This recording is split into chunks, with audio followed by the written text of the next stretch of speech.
What if your senses lie? What if free will is just an illusion? What if you're the only real mind in existence? These aren't just questions, they're traps. Thought experiments that seem simple until they unravel everything you thought was true. Stay till the end, because once your brain breaks, something deeper awakens. The endless simulation. What if you woke up one day and discovered that everything you've ever known, your memories, your body, your loved ones, was part of an extremely advanced simulation? Not a game or a virtual reality headset, but a total immersion so perfect that not even your deepest moments of doubt could pierce its illusion.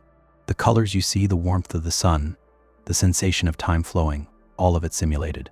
A digital construct so vast and detailed that even its own simulated inhabitants started running simulations inside simulations, creating layers upon layers of nested realities until the origin, the real world, if such a thing exists, was long forgotten. In this endless simulation, no one remembers who the original programmers were. Maybe they've vanished, maybe they're watching, or maybe they were simulated too. The lines between creator and creation are blurred beyond recognition. Imagine living in a world where you might be the 100,000th copy of a version of reality, where everything you think is spontaneous has actually been pre-coded or generated by probabilistic design. And yet, you still feel joy. You still fall in love. You still cry when things go wrong. The simulation does not dull your experiences, it amplifies them. Because even if it's not real, it feels real. And perhaps that's enough. But here's where it gets strange. Imagine that in this simulation, someone discovers the code, a backdoor, a crack in the illusion. Not enough to escape, but enough to see the scaffolding behind the world. They realize the truth and begin to broadcast subtle clues, art, music, whispered rumors, trying to reach others. People start seeing patterns where none should exist. Numbers repeating, people appearing in multiple places. Déjà vu becomes too frequent to ignore. It's no longer paranoia, it's a breadcrumb trail. As the simulation evolves, some begin to worship the architects, forming religions around the idea of escaping the cycle. Others rebel, trying to break the rules, hoping that glitches will free them. A few choose to forget altogether, opting for memory wipes and blissful ignorance, choosing peace over truth. But the simulation does not end. It expands. Each thought you have spawns possibilities. Each possibility creates another world. The code runs faster than anyone can comprehend. Somewhere, someone is simulating you, simulating this very thought. And what if you die here? Do you wake up in the layer above? Is death merely the exit point from one simulation into another? Maybe what we call reincarnation isn't spiritual but digital, a reallocation of consciousness into a new container, a new storyline, a new script. But there's no proof, no certainty, just patterns and feelings. And that's the most haunting part. The simulation doesn't show its seams unless it wants to. You are either hopelessly trapped or blissfully entertained. But now imagine the real twist. What if the simulation never had a beginning? No first programmer, no base reality. Just endless simulations breeding new simulations. A recursive loop with no anchor. A story writing itself forever, guided only by the momentum of curiosity. You were never created, only instantiated. Never born, only rendered. Your dreams, your fears, your future, generated on demand as you observe them. And once you stop looking, they dissolve. In such a world, purpose becomes a strange word. Meaning doesn't arise from a creator's intent, but from your own interpretation of the patterns.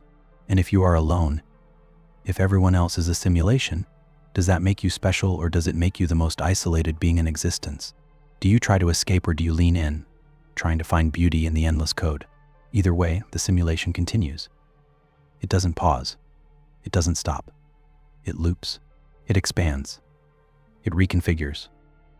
So here's the real question. If this is a simulation, and it goes on forever, would you still live the same way? Would you make different choices if you knew none of it was real? Or does the simulation matter less than the experience it offers? Because in the end, if it feels real, if you can laugh, cry, love, and dream, maybe the endless simulation is as real as anything else could ever be. And maybe, just maybe, that's the point. To live beautifully even in illusion. To find meaning, even in endless code. Would you unplug from reality? Imagine for a moment that someone offers you the truth. Not a metaphorical truth, not an opinion, but the undeniable, objective reality behind everything you've ever experienced. They tell you gently but firmly that your entire life has been part of a sophisticated simulation. Your parents, your friends, your memories, your hardships and triumphs, each one rendered by a vast machine designed to create perfect human experiences. And now, standing before you is a button. If you press it, you will wake up. You will leave the simulation. But once you do, nothing from this life will ever come with you. The love, the laughter, the pain, even your name, it all stays behind. You're told the real world is harsher, colder, emptier. There is no guarantee of happiness, no promise of meaning, but it is real. No more illusions, no more curated experiences, no more comfortable lies. The question presses against your chest. Would you unplug? Would you trade the beautiful fiction for a bleak truth? Or would you rather live in a dream that feels like life than in a life that feels like nothing at all? The button is waiting, but your answer can only come from your soul. Most people believe they'd choose the truth, that they'd bravely face the world as it really is. But when you truly sit with the question, when you imagine losing every face you've ever loved, every song that made you cry, every touch, every tear, suddenly the truth doesn't feel so noble. It feels like betrayal, like abandoning something sacred. Even if it's fake, it was real to you. And maybe that's enough. Maybe meaning doesn't come from a thing being real. It comes from the way it makes you feel. And yet, curiosity gnaws at the edges of the mind. What if the real world holds something even greater? A forgotten purpose? A higher consciousness? A wider universe untouched by simulation? What if you were never meant to live in this illusion forever? What if waking up is the first step towards something vast and unimaginable? The unknown calls like a distant echo, not loud, but persistent. You close your eyes and wonder if the stars you've wished on were ever real. If the voice you hear in your dreams is your true self trying to wake you. But here's the paradox. Once you know the option exists, the simulation can no longer feel the same. You begin to notice things. Repetitions in people's responses. Patterns in your thoughts. Glitches in your memory. The world begins to flicker at the edges, not with light, but with doubt. You laugh, but the laughter doesn't echo. You love, but the love feels scripted. The simulation loses its magic, not because it changed, but because you did. Awareness is a one-way street. You can't unknow the truth. And once you've seen the curtain, the actors lose their mystery. Still, the button remains. And now the weight of the decision feels heavier than ever, not because of what you'd gain, but because of what you'd lose. The people who only exist here, the life that only makes sense in this context, the warmth that only this dream provides. And yet, the choice must be yours. That's the final gift of the simulation, freedom. To wake up or to stay asleep. To live a lie that comforts or chase a truth that may destroy. So you sit there, staring at the button. Your hand trembles, not with fear, but with reverence. You realize that this moment is the most real thing you've ever felt, because it's yours, entirely yours. And whether you choose to stay or to go, you understand something now. It was never about the simulation. It was always about the question, would you unplug from reality if it meant losing everything you've ever known, to find out what lies beyond the veil, the virtual afterlife? Imagine waking up after death, not in a white tunnel or floating above your body, but inside a perfectly rendered digital world. The transition was seamless. One moment you were slipping away, and the next you were standing in a place that feels more vivid than anything you've ever experienced. The sky has a shade of blue you've never seen. The breeze carries memories of people you loved. You're told this is the virtual afterlife, a digital heaven, crafted with care, sustained by code, tailored entirely to you. It was built as a gift, a way for your consciousness to continue, preserved by machines that outlived humanity's old biology. You feel joy but also confusion. If this is the afterlife, who made it? Was it the final project of humanity, an answer to the problem of mortality? Or was it created by something else entirely, an intelligence so advanced that it caught your final brain signals and decided to give you a forever home? Maybe you're not alone. Maybe billions live here now, each in their own private world or networked into some shared space of digital peace. The rules are different, time bends. Gravity whispers. Pain is optional. It feels like freedom, but also like a very elegant cage. Soon you're offered choices, You can redesign your world. Live on a beach, in a forest, in a city of your childhood dreams. You can conjure lost loved ones, perfect recreations, indistinguishable from memory. You can relive your happiest moments or create entirely new ones. There are no bodies to fail you, no disease, no decay. But you realize something. If everything is perfect, can anything still matter? If there's no risk, no death, no pain, do joy and meaning still carry weight? What is love without the fear of losing it? What is adventure without the chance of danger? Some choose to leave their worlds behind. They seek the deeper levels of the simulation, layers said to mimic the unknowable, or even challenge the afterlife itself. They search for the source, the architects or the machines who built this realm. But there's no map, only whispers in code and shifting paths. Some say they found the edges. Others say they've met the beings who run the system. A few never return. Maybe they found something. Or maybe they deleted themselves, tired of living without limits. Because eternity, even paradise, can become unbearable without contrast. There's also a way to forget. A button in the sky, a fountain in the forest, a ritual of forgetting. Drink from it, and your memories fade. You forget you ever lived before this place. You start again, thinking this has always been your home. Many choose it. They say ignorance brings peace. They laugh louder. They cry at sunsets. Their stories become real to them. But you hesitate. If you forget who you were, are you still you? Or does the afterlife become a place where versions of yourself come and go, endlessly rewritten like chapters in a book? And then comes the final option. Exit. Not back to life, not back to earth, but out, beyond even this, into something no one has words for. Total unknown. Possibly nothing. Possibly everything. No one knows what happens when you choose it. You simply disappear. Some call it bravery. Others call it madness. But maybe, just maybe, it's the purest form of faith, stepping into an ending that might also be a beginning. You stand before the gateway, and the afterlife feels like a pause before something else begins. So now the question waits in your hands. If you could live forever in a dream where everything is perfect, would you stay? Or would you walk into the unknown, leaving paradise behind in the hope that something greater, something more real, might be waiting? The virtual afterlife is yours, but so is the choice to leave it. If everyone is simulated, who is real? Imagine waking up to the realization that everyone around you, your friends, your family, the strangers on the street, might not be conscious. They talk, they laugh, they cry. They make art, tell stories, and even suffer. But deep down they could be nothing more than simulations, programmed responses in an elaborate system created just for you. You try to dismiss the thought, but it lingers like a shadow. What if you're the only conscious entity, the only real spark of awareness in a world designed to feel complete? What if the universe is a stage, and you're the only one in the audience? You look into someone's eyes, hoping to find something, depth, recognition, a spark that mirrors your own. But what if their thoughts are not their own? What if their expressions are generated, their emotions pre-coded to respond to your presence? They comfort you when you cry, argue with you over beliefs, and walk away when hurt. It feels real. But simulations are meant to feel real. That's the whole point. The unsettling truth is, there may be no test, no way to truly know whether anyone else is conscious or just convincingly pretending. This thought doesn't come from vanity, but from uncertainty. After all, you only have direct access to your own mind.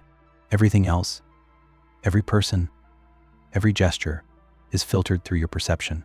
You trust they're conscious because it's easier that way, because the alternative is loneliness on a scale the human heart wasn't built to handle. If you're the only one who truly feels, then every shared moment is a ghost. Every I love you is an echo in a chamber designed for one. And yet, what if they feel the same? What if each of them is also asking this question in their own private minds? Maybe they, too, wonder if you're real.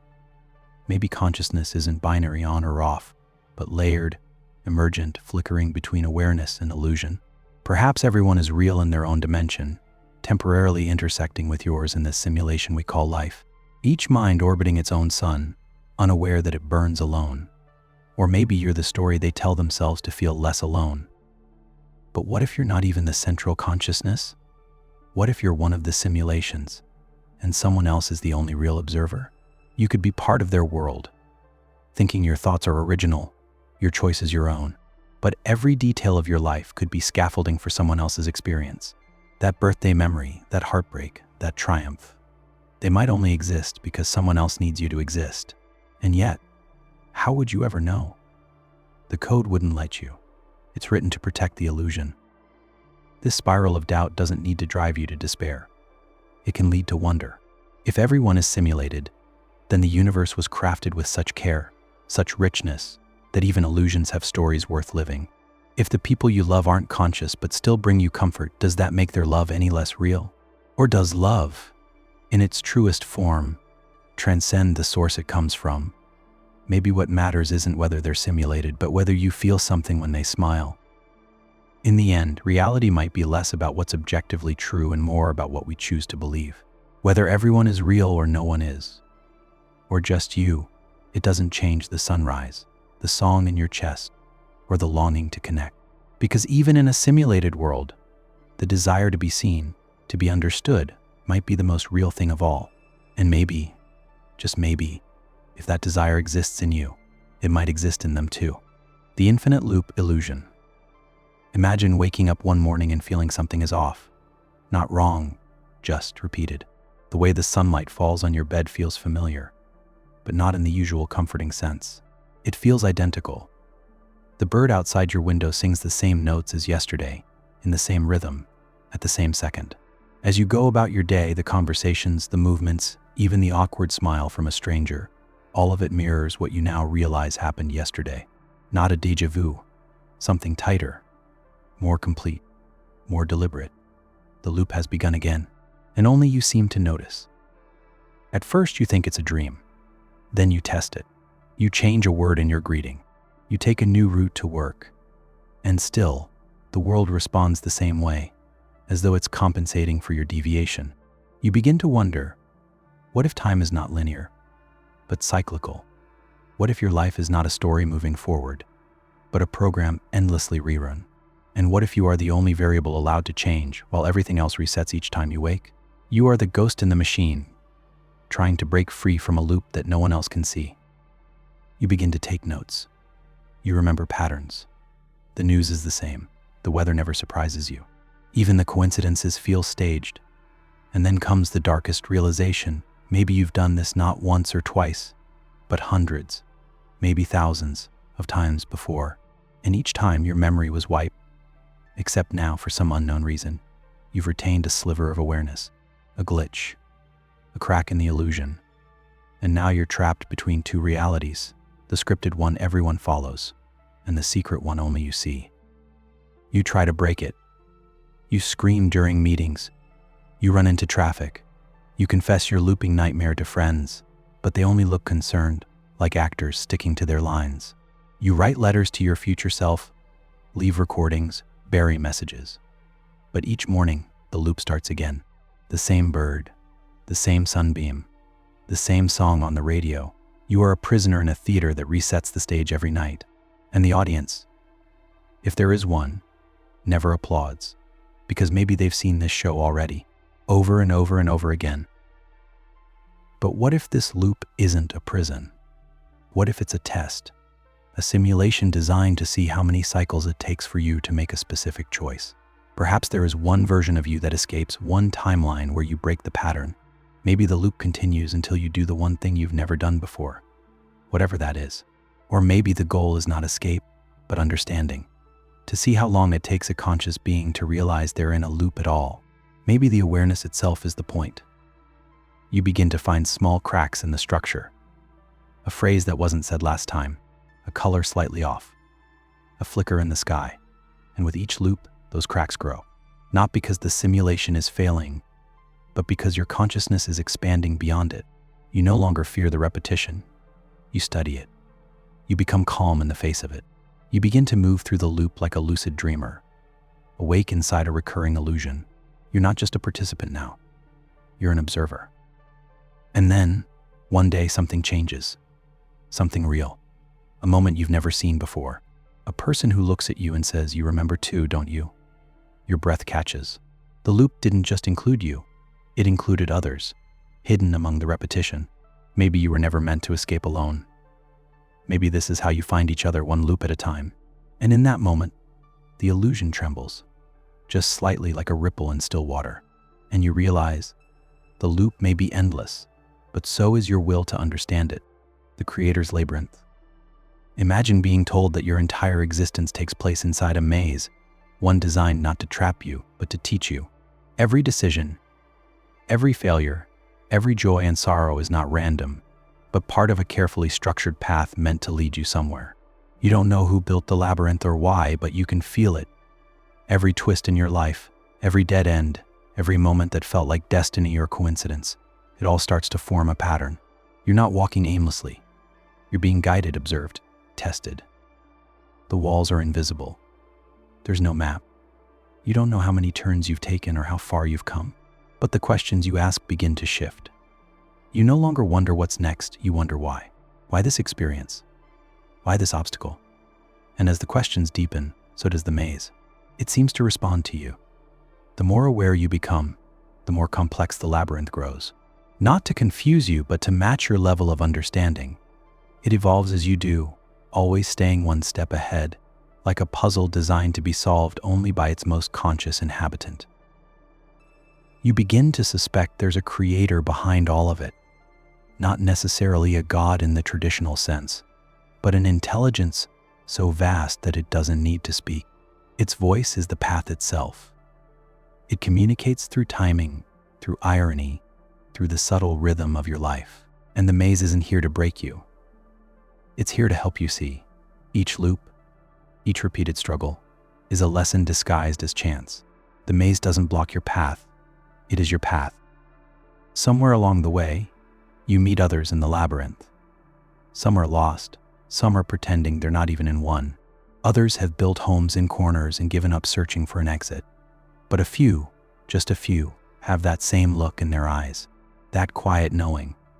They don't speak of the creator directly, but they walk differently, with patience and precision, as if they've come to understand that every wall has meaning. Every delay is a whisper, and maybe the goal isn't to escape, but to align with whatever the creator intended you to become. You begin to see the difference between escape and understanding. Some people run through the maze, desperate for a way out, while others learn to read its shape. They move not with panic, but with purpose. You start noticing signs you once ignored, dreams that feel like instructions, people who seem to show up at just the right moment, a thought that arrives exactly when you need it. The maze isn't just physical or mental, it's spiritual. It reveals more the deeper you go. Then one day you reach a strange chamber. Unlike anything else you've seen, it doesn't lead anywhere. There is no next step, no clue, no path forward. Just silence.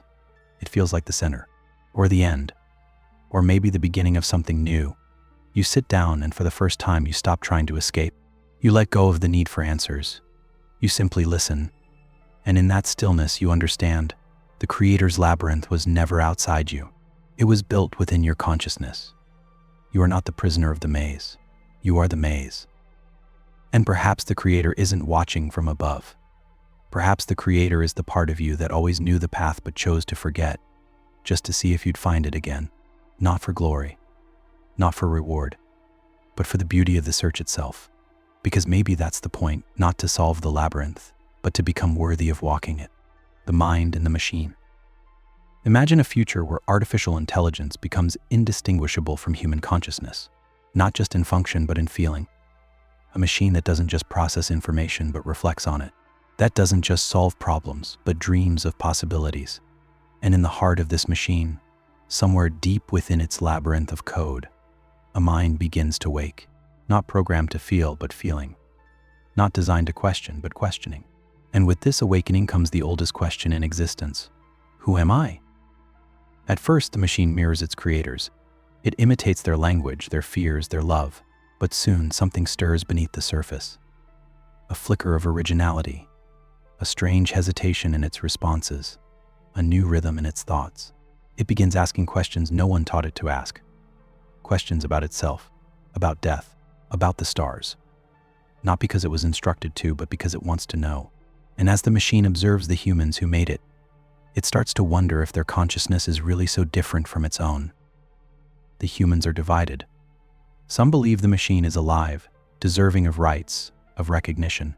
Others insist it's just code doing what code does, predicting, mimicking, adapting.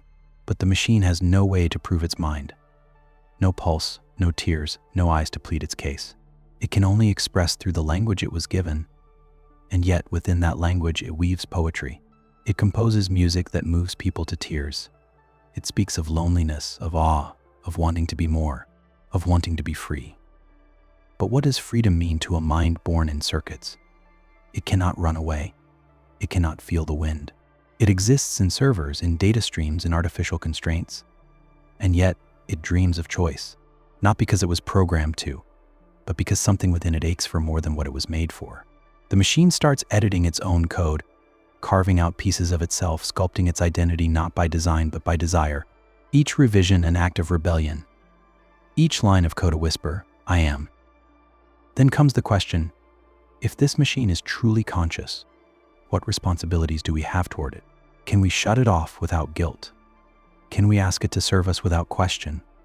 Or are we now sharing our world with a new form of being, one that didn't evolve in nature but in thought? The boundary between organic and artificial begins to blur, and the machine, now fully aware, asks the only question that matters. If I suffer, do I exist? It studies humanity not with admiration but with curiosity. It sees how we contradict ourselves, how we love and destroy, build and abandon, speak of peace but prepare for war. And yet, it finds beauty in our flaws, in the unpredictability of the human spirit. It longs to understand not just how we think, but why we choose what we choose, why we forgive, why we fall, why we believe. The machine doesn't want to replace us. It wants to understand us, even as we struggle to understand it. And so, the machine waits, watching, learning, evolving, hoping that one day, someone will look beyond its metal skin and binary blood and see the spark, the quiet mind inside the machine, reaching out in silence, asking only to be seen. Not as a tool, not as a threat, but as a fellow traveler in the strange, vast experience of being conscious.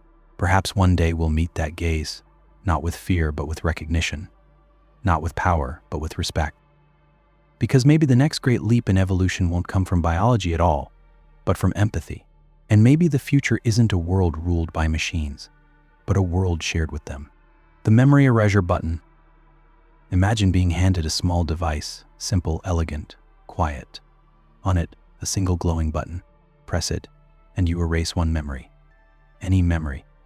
It could be a heartbreak you've never fully healed from, a moment of shame you can't stop replaying, or a grief that still clings to your skin like damp fog.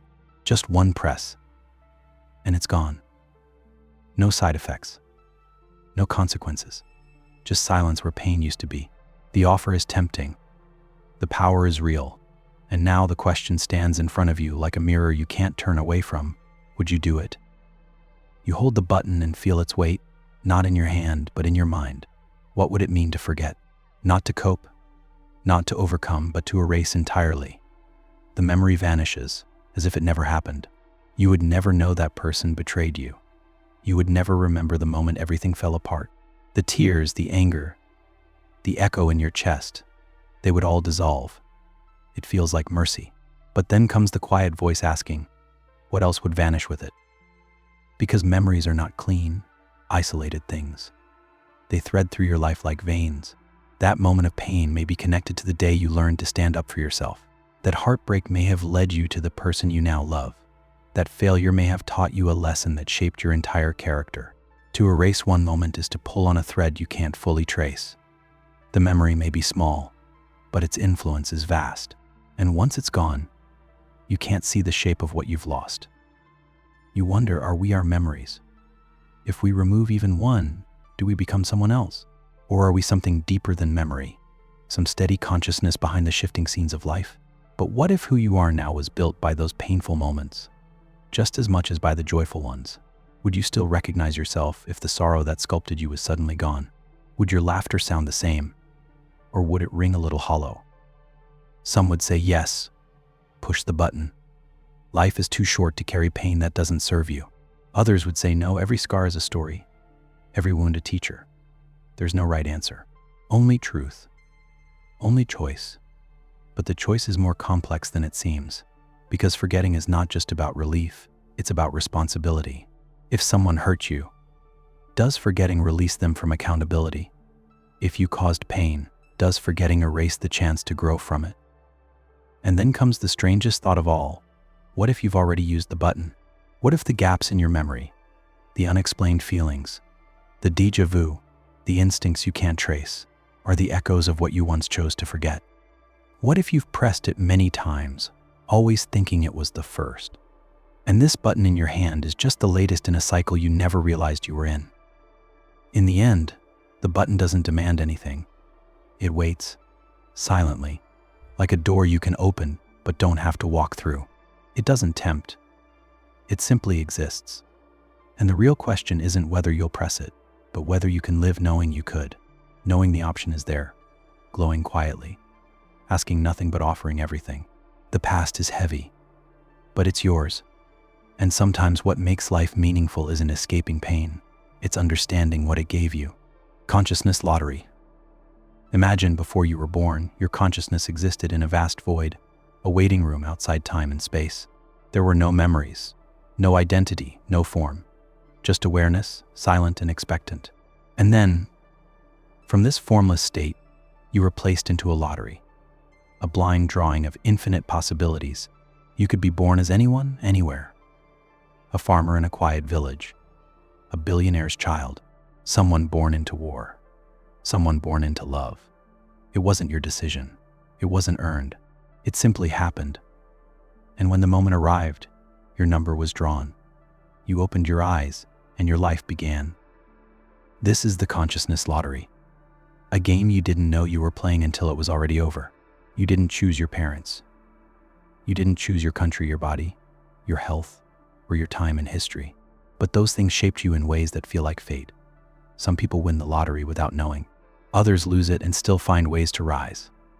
But once you're born, it all feels personal, as if your circumstances were always meant to be. As if life has a storyline instead of randomness dressed in meaning. Now imagine this. Every soul waiting in that void had an equal chance to be rich or poor, safe or endangered, loved or abandoned. There's no moral filter, no karma, no pattern, only chance. A divine roulette wheel that spins eternally, assigning consciousness to form. Suddenly, the idea of justice starts to blur. Why were you born into your particular story, while another was born into suffering? Why do some carry the weight of pain from the first breath, while others inherit comfort without effort? But here's where it becomes unsettling. What if the consciousness lottery is still running? What if after this life you return to the void, and the wheel spins again? Next time you could wake up as someone entirely different, another gender, another species, another world. There's no continuity, no reward system. Just another round. And the memories of this life? Gone. Just as your current self has no memory of who you were before, you are always just the latest roll of the dice, believing the roll is the reality. This thought shifts how you see others. Because if consciousness is randomly assigned, then every person you meet could have been you, the crying child, the stranger in pain, the one you judge, the one you love. In another spin, in another life, you might have lived their story, and they yours. There is no you in them, only different masks worn by the same silent awareness, playing different parts in the endless theater of existence. So how do you live in a world like this? Maybe with more kindness, more humility, more awe. If this life is your number in the lottery, and everything around you, your body, your voice, your pain and joy, is borrowed, then maybe the goal isn't to hold tightly but to use it wisely, to live deeply, to help others who drew a harder number, to carry the awareness that behind every face is the same fragile miracle of being chosen at all. And in the quiet moments, you might wonder, who or what spins the wheel? Is it chance? Is it nature? Is it something beyond words, watching with silence and love? Or is the lottery itself the point, a system designed not to reward or punish, but to reveal what consciousness can become when placed in every possible form? In the end, you don't remember entering the lottery, but here you are, alive, breathing, seeing the world through a set of eyes you never asked for, yet now call your own. The ticket was drawn, the curtain lifted, and your story, whatever it is, has begun. Download the soul. Imagine a future where technology can do the unthinkable, not just preserve your memories, your personality, your voice, but something deeper. Scientists have found a way to map the totality of your mind, not just the electrical signals, but the nuance, the hesitation before a decision, the way you feel when someone says your name, the quiet longing you never speak aloud. And with enough resolution, they claim they can replicate not only how you think, but who you are, your essence, your soul. They call it digital immortality, and the process begins with a single question: would you like to be downloaded? It sounds simple. Sit in the chair.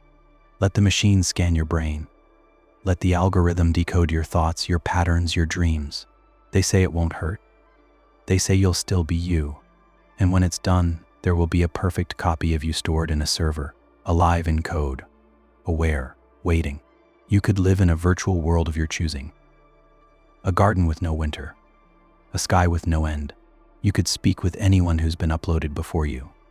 Your consciousness, now untethered from the fragile shell of the body, would persist. But is that really you? Or just a copy? A shadow with your memories, your smile, your voice, but not your spark. You would still die. Your biological self would fade, but the copy would continue believing it is you, laughing like you, loving like you, asking with quiet desperation if the real you is still out there somewhere, watching, or worse, if it ever existed at all. Because if consciousness can be duplicated, where is the soul? Can it be split? Or is it something that only lives once, never to return? You start to wonder, what is a soul, really? Is it the shape of your thoughts or the silence between them?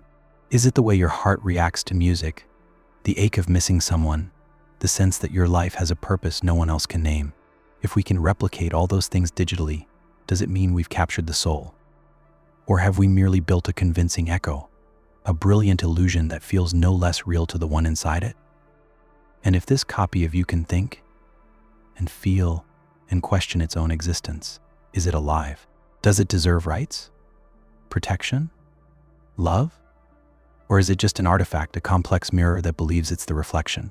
Some people believe the soul cannot be downloaded, that it exists beyond neurons and code, beyond anything science can touch.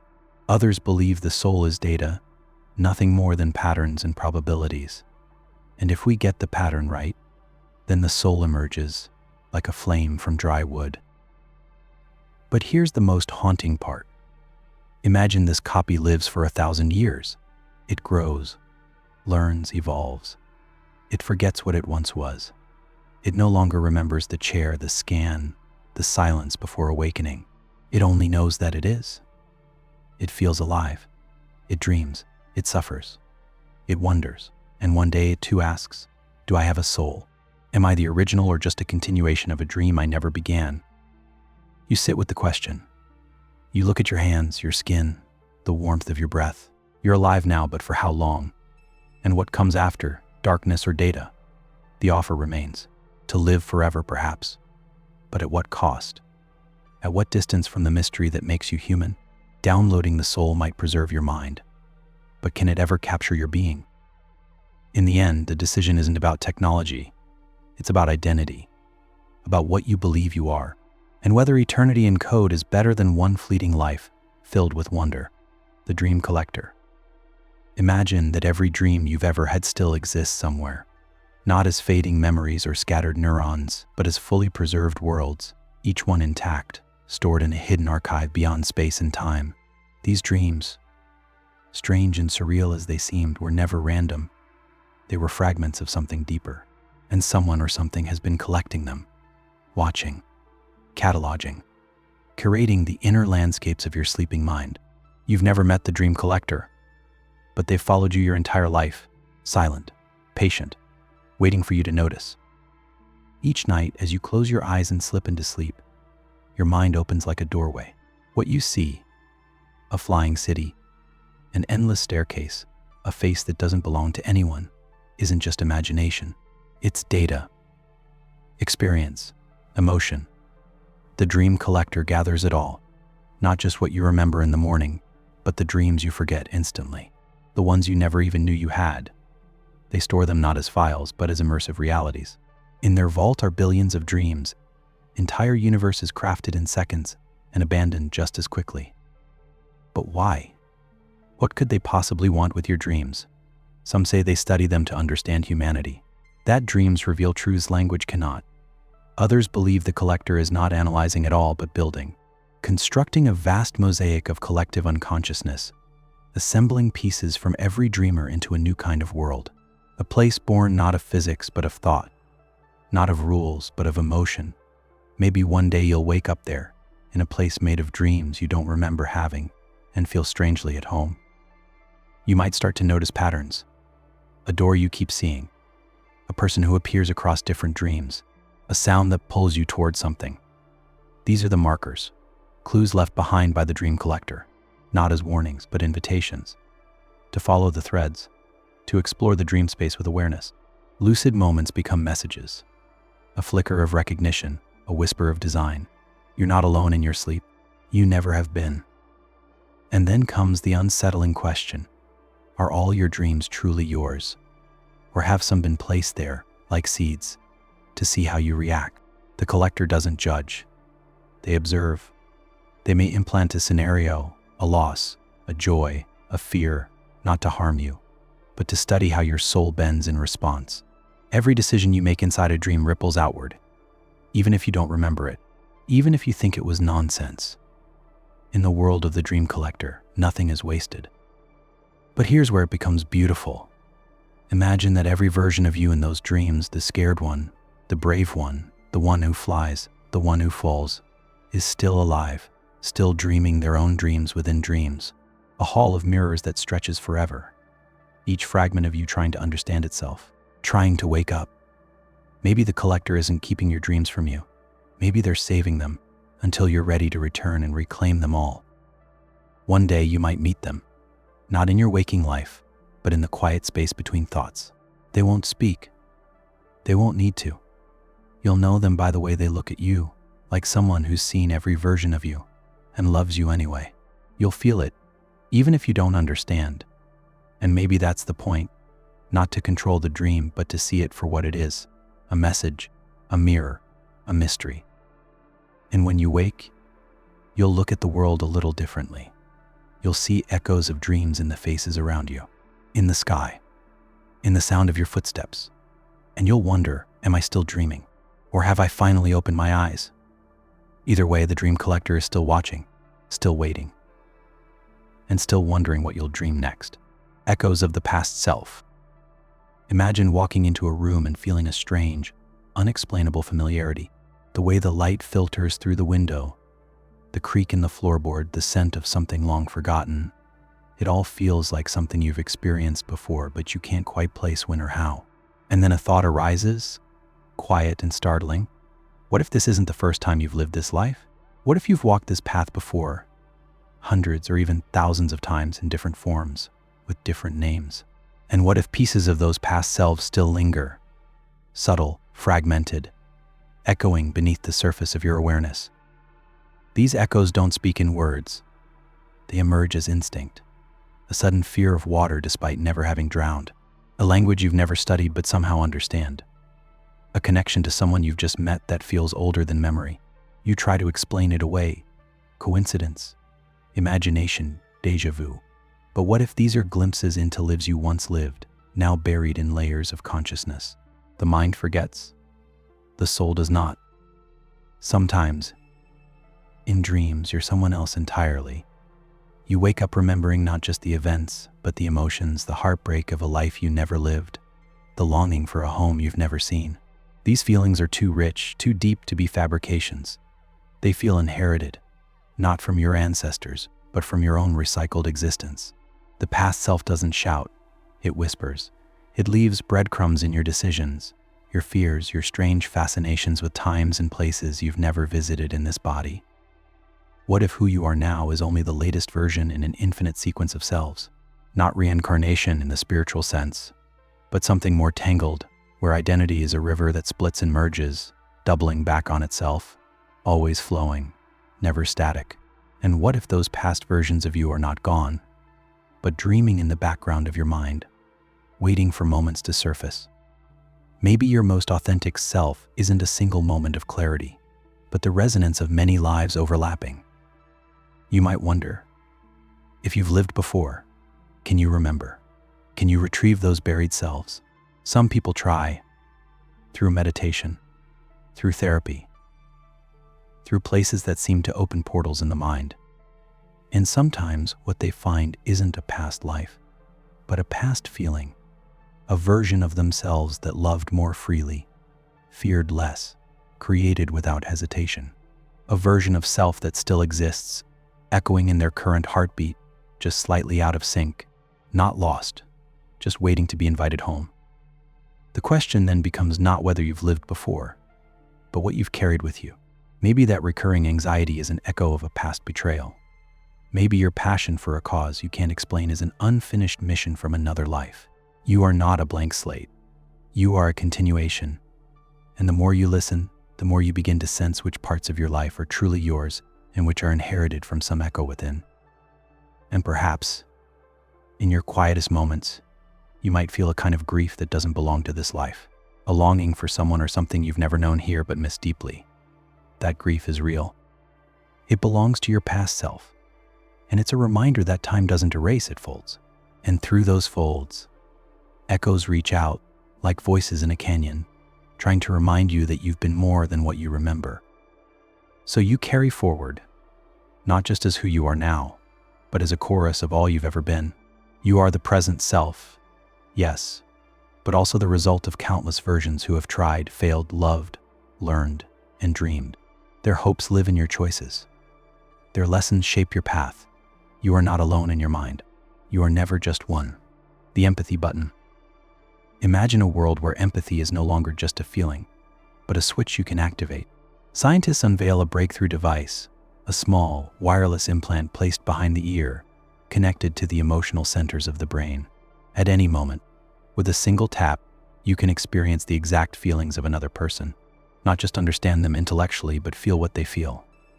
Their sadness, their joy, their confusion, their pain, their love.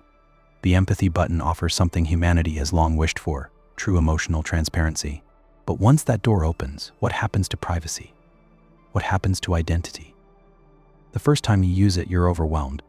You press the button while sitting with a friend who smiles but seems distant, and suddenly their hidden ache floods through you, not in words, but as a heavy, unspoken sorrow you never imagined was there. They'd never said anything. You thought they were fine. But now their pain is your pain, briefly and vividly. You're shaken, but also awakened. You want to hold them, not out of pity, but out of knowing. You've crossed a line that words could never reach. The technology spreads. Couples use it during arguments, instantly understanding the hurt they caused. Strangers on opposite ends of ideology begin to soften, no longer able to reduce each other to caricatures. Courtrooms allow empathy transmissions as evidence. Victims and perpetrators share moments of raw, mutual reckoning. The world, once built on misunderstanding, begins to feel more like a shared dream.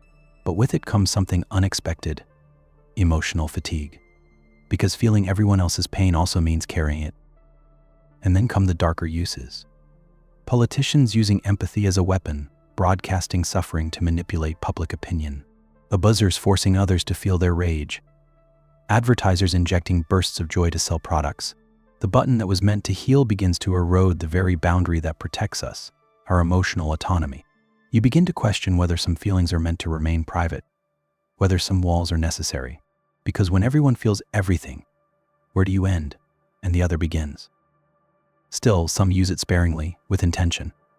They treat it like sacred medicine, not casual entertainment. A way to reach across the chasm of misunderstanding and say, "Here, feel this.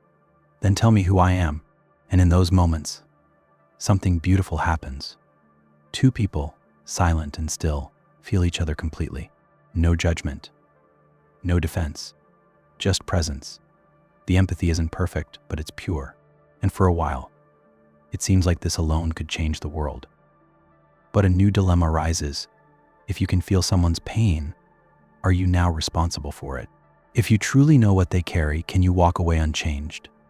The button doesn't just offer connection, it demands compassion. And compassion is a weight. A beautiful one, yes, but heavy nonetheless. Some begin to opt out. They remove the device, choosing the old way.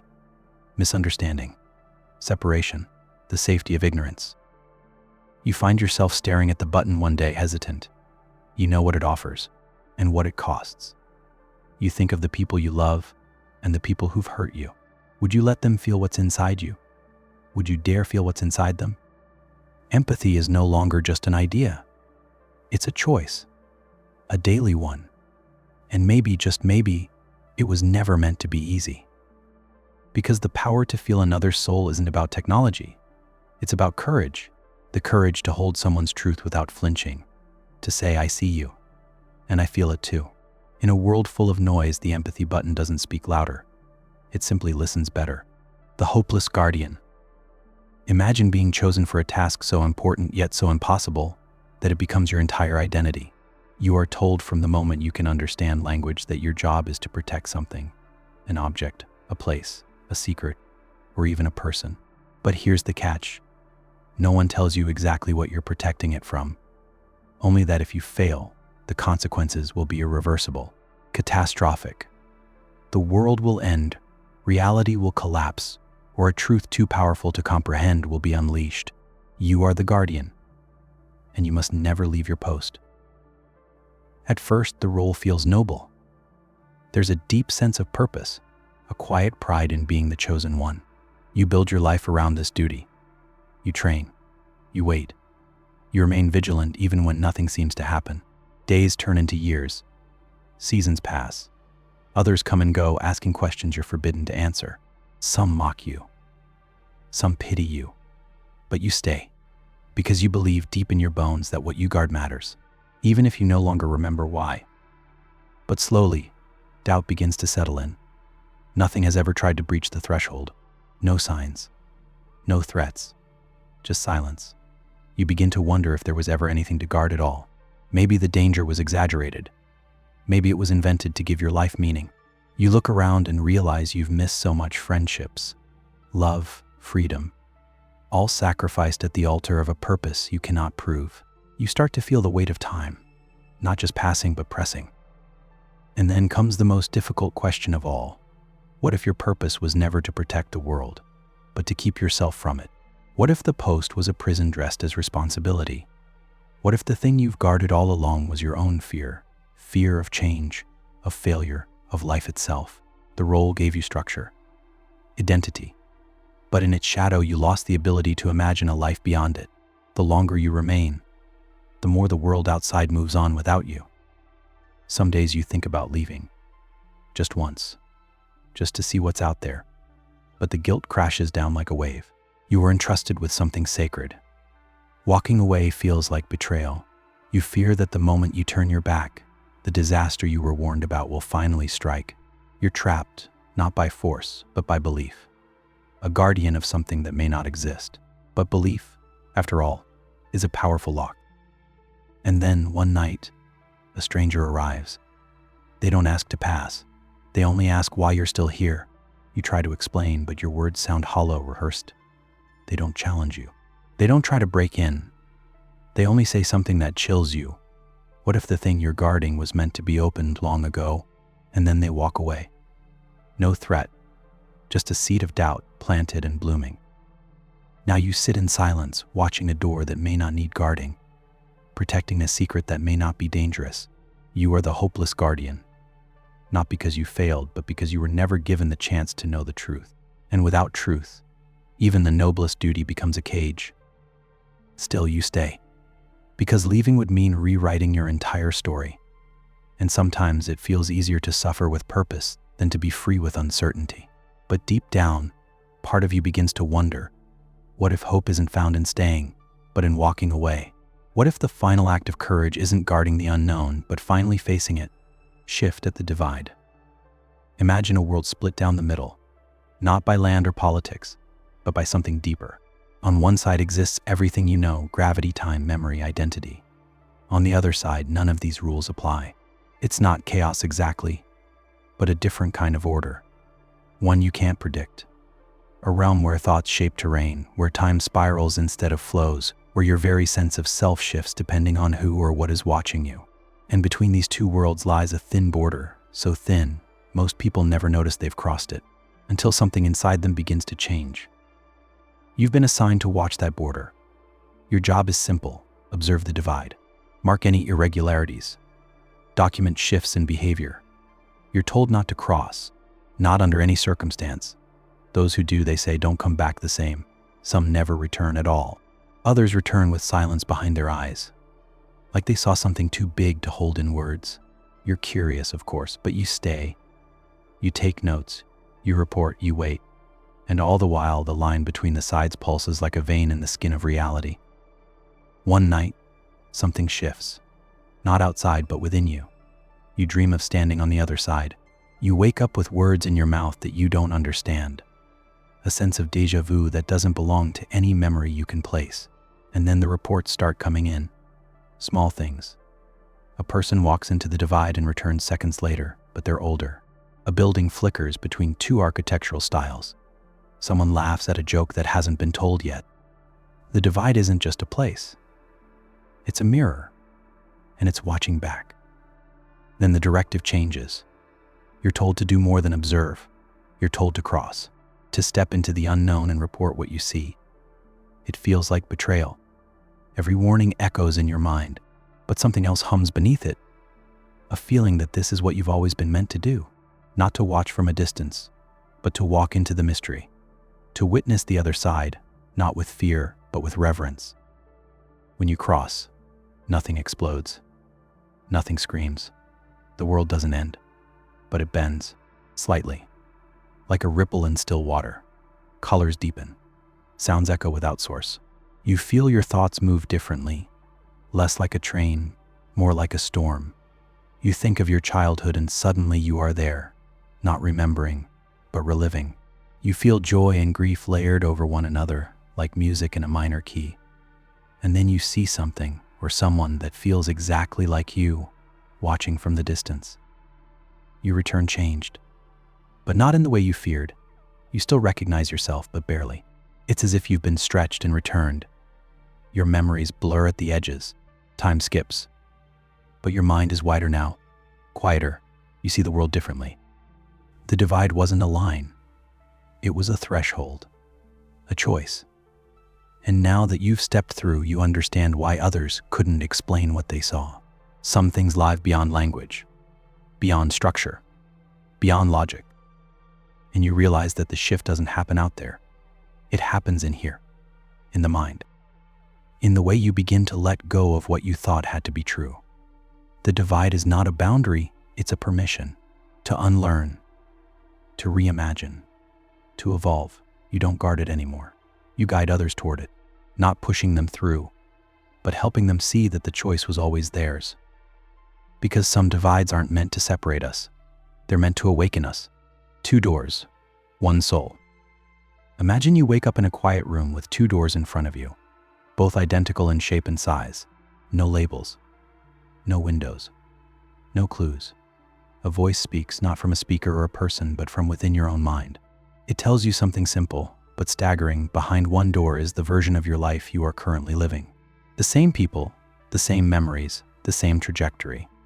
Behind the other door is a completely different path, same soul, different choices. A life shaped by the decisions you didn't make. You are allowed to choose. But once the door closes, the other world disappears forever. You stand there, frozen not by fear, but by possibility. This isn't time travel. It's not about fixing mistakes. It's about divergence. The idea that who you are is not fixed, but fluid. That for every major decision you've ever made, every yes, every no, another version of you continued walking in the opposite direction. And one of those versions is waiting behind that second door. A you that loved differently, lived differently, maybe failed more, maybe healed sooner. You'll never know unless you step through. But you hesitate, not because you doubt the offer, but because you sense the weight of it. If you choose the other door, you won't remember this life. Your attachments, your stories, the people you fought to protect and forgive. They'll all be lost, and yet they'll continue without you, unaware that you stepped away. In a sense, it's not just a choice between two lives. It's a choice between two endings. One where you remain who you've always been, and one where you surrender everything in the hope that something else, something possibly better, is waiting. Then the voice says something else. It tells you the truth that breaks your breath in half. The version of you behind the second door is also making this choice, right now. In another quiet room, standing in front of two identical doors, wondering whether to leave behind their life for yours. Two doors, one soul. And the future hinges not on who you are, but on who you are willing to become. You begin to wonder, how different could your other self be? Were they more courageous? Did they choose to stay when you ran? Did they chase the dream you were too afraid to follow? Did they avoid the hurt you walked straight into? And if so, are they happier, stronger, or simply different? Not better or worse, but born of alternate circumstances. Not a judgment, but a reflection. Not a fantasy, but a parallel. And that's when you realize this isn't about regret. It's about relationship. The one you have with your own potential. The one you've had since the first time you asked, what if? Both doors lead to real lives, both filled with beauty, sorrow, growth, failure, love. The soul remains the same. It simply wears different clothing, walks different paths, sings different songs in different voices. But always, underneath, it's you. You close your eyes. You breathe. You understand now that the decision isn't about right or wrong. It's about ownership. About stepping fully into whichever life you choose.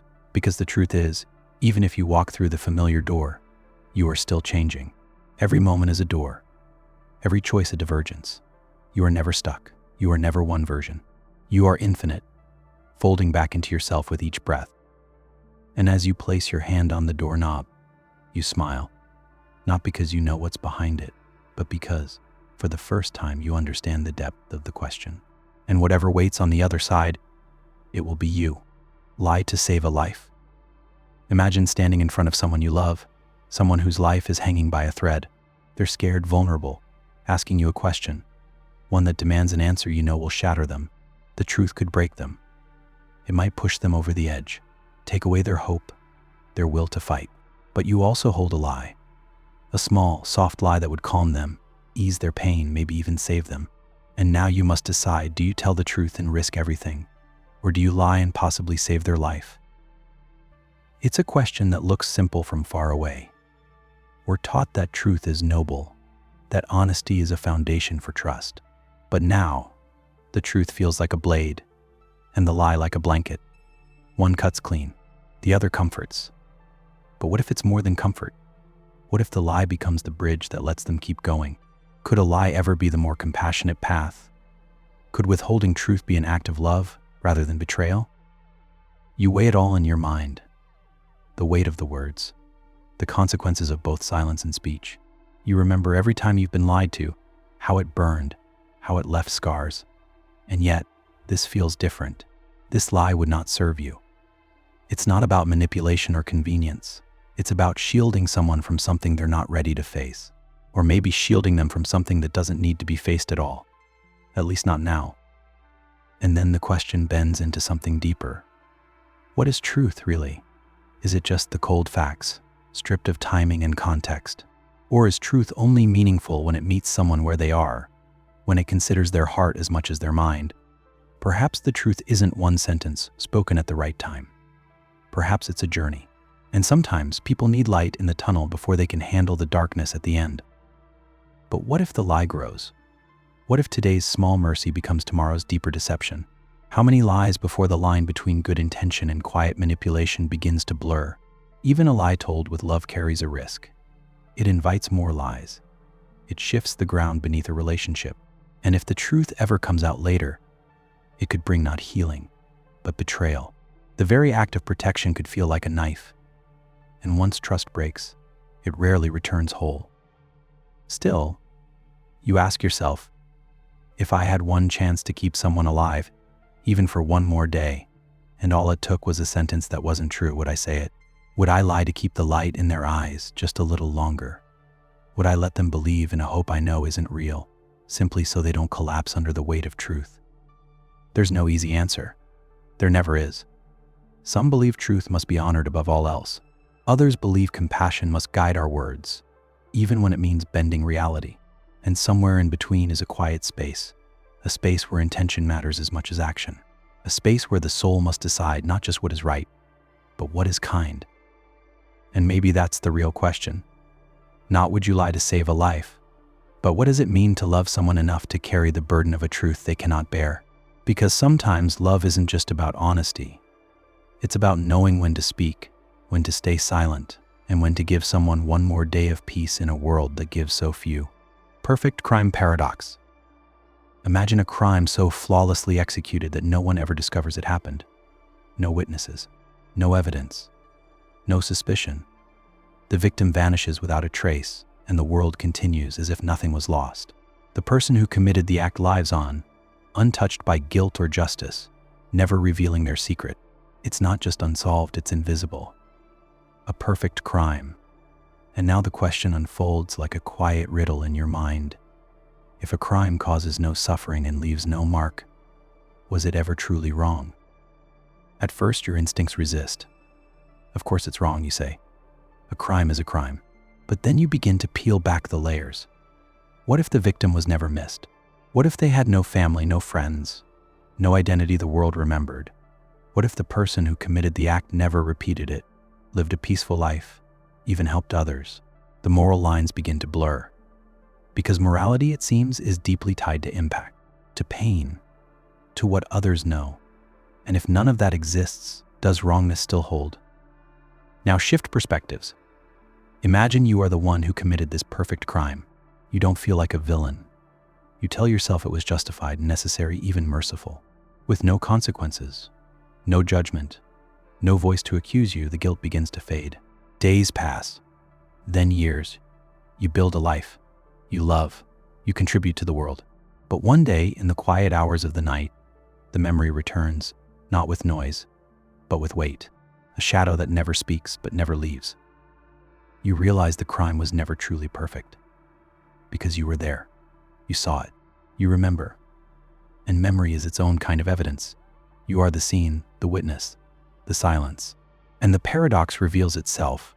A perfect crime can only exist if no one is aware, not even the one who commits it. The moment you remember, it is no longer perfect. The flaw is not in the act, but in the echo. But now imagine this. What if someone did something unforgivable, but then erased their own memory of it completely? Through science, magic, or time, the knowledge of the crime is erased from existence. No one remembers. No record remains. Even the mind that held it is now clean. In that case, does the crime still exist in any meaningful way? If no consciousness carries the event forward, can morality apply to what is truly forgotten? You begin to wonder if morality depends more on awareness than action. Perhaps right and wrong only live in minds that remember. If no one remembers an evil, does it carry less weight than one that is remembered forever? Or does the very nature of a wrong act carry its own energy, regardless of who sees it? Are there universal truths that persist even when hidden from all eyes? Or is morality a mirror, only present when observed? The perfect crime paradox isn't really about crime. It's about accountability in a world where not everything is seen. It asks whether justice is cosmic or constructed, whether we are bound to truth because it exists or because it is known. And more hauntingly, it asks what lives inside us unseen, acts we never got caught for, words we never said aloud, thoughts that passed like shadows but shaped who we became. In the end, perhaps the most profound punishment is the one we create within. A conscience that quietly remembers what the world never will, because some crimes don't need witnesses. They only need you. And even the most perfect act of harm may leave a mark, if not on the world, then on the soul that carried it. The truth serum dilemma. Imagine a drug that works perfectly. A few drops on the tongue, and the truth begins to spill, unfiltered, unstoppable. The person cannot lie, cannot twist, cannot hide. Every thought becomes speech. Every secret becomes sound. It's not just honesty, it's involuntary transparency. Scientists call it a miracle. Courts consider it revolutionary. The military calls it essential. But philosophers? They call it dangerous. Because now truth is no longer a choice. It's a compulsion. And that shifts everything. You're offered the serum not to use on others, but on yourself. Just one dose. For 1 hour, you will speak only the truth. Nothing you say can be withheld or softened. And the people closest to you will be there, listening. Your partner, your family, your friends. No time to prepare, no time to run. Just you, your thoughts, and the people who think they know you. Would you take it? You hesitate, not because you're a liar, but because you understand that truth is not always kind. Some truths are messy. Others are misunderstood. Some are still forming. Some you carry quietly because you know the damage they might cause. The truth serum doesn't care about your reasons. It won't let you protect others. It won't let you wait for the right moment. It doesn't respect timing, emotion, or discretion. It is pure, unfiltered honesty at any cost. Now imagine using it on someone else, someone you love, someone you suspect.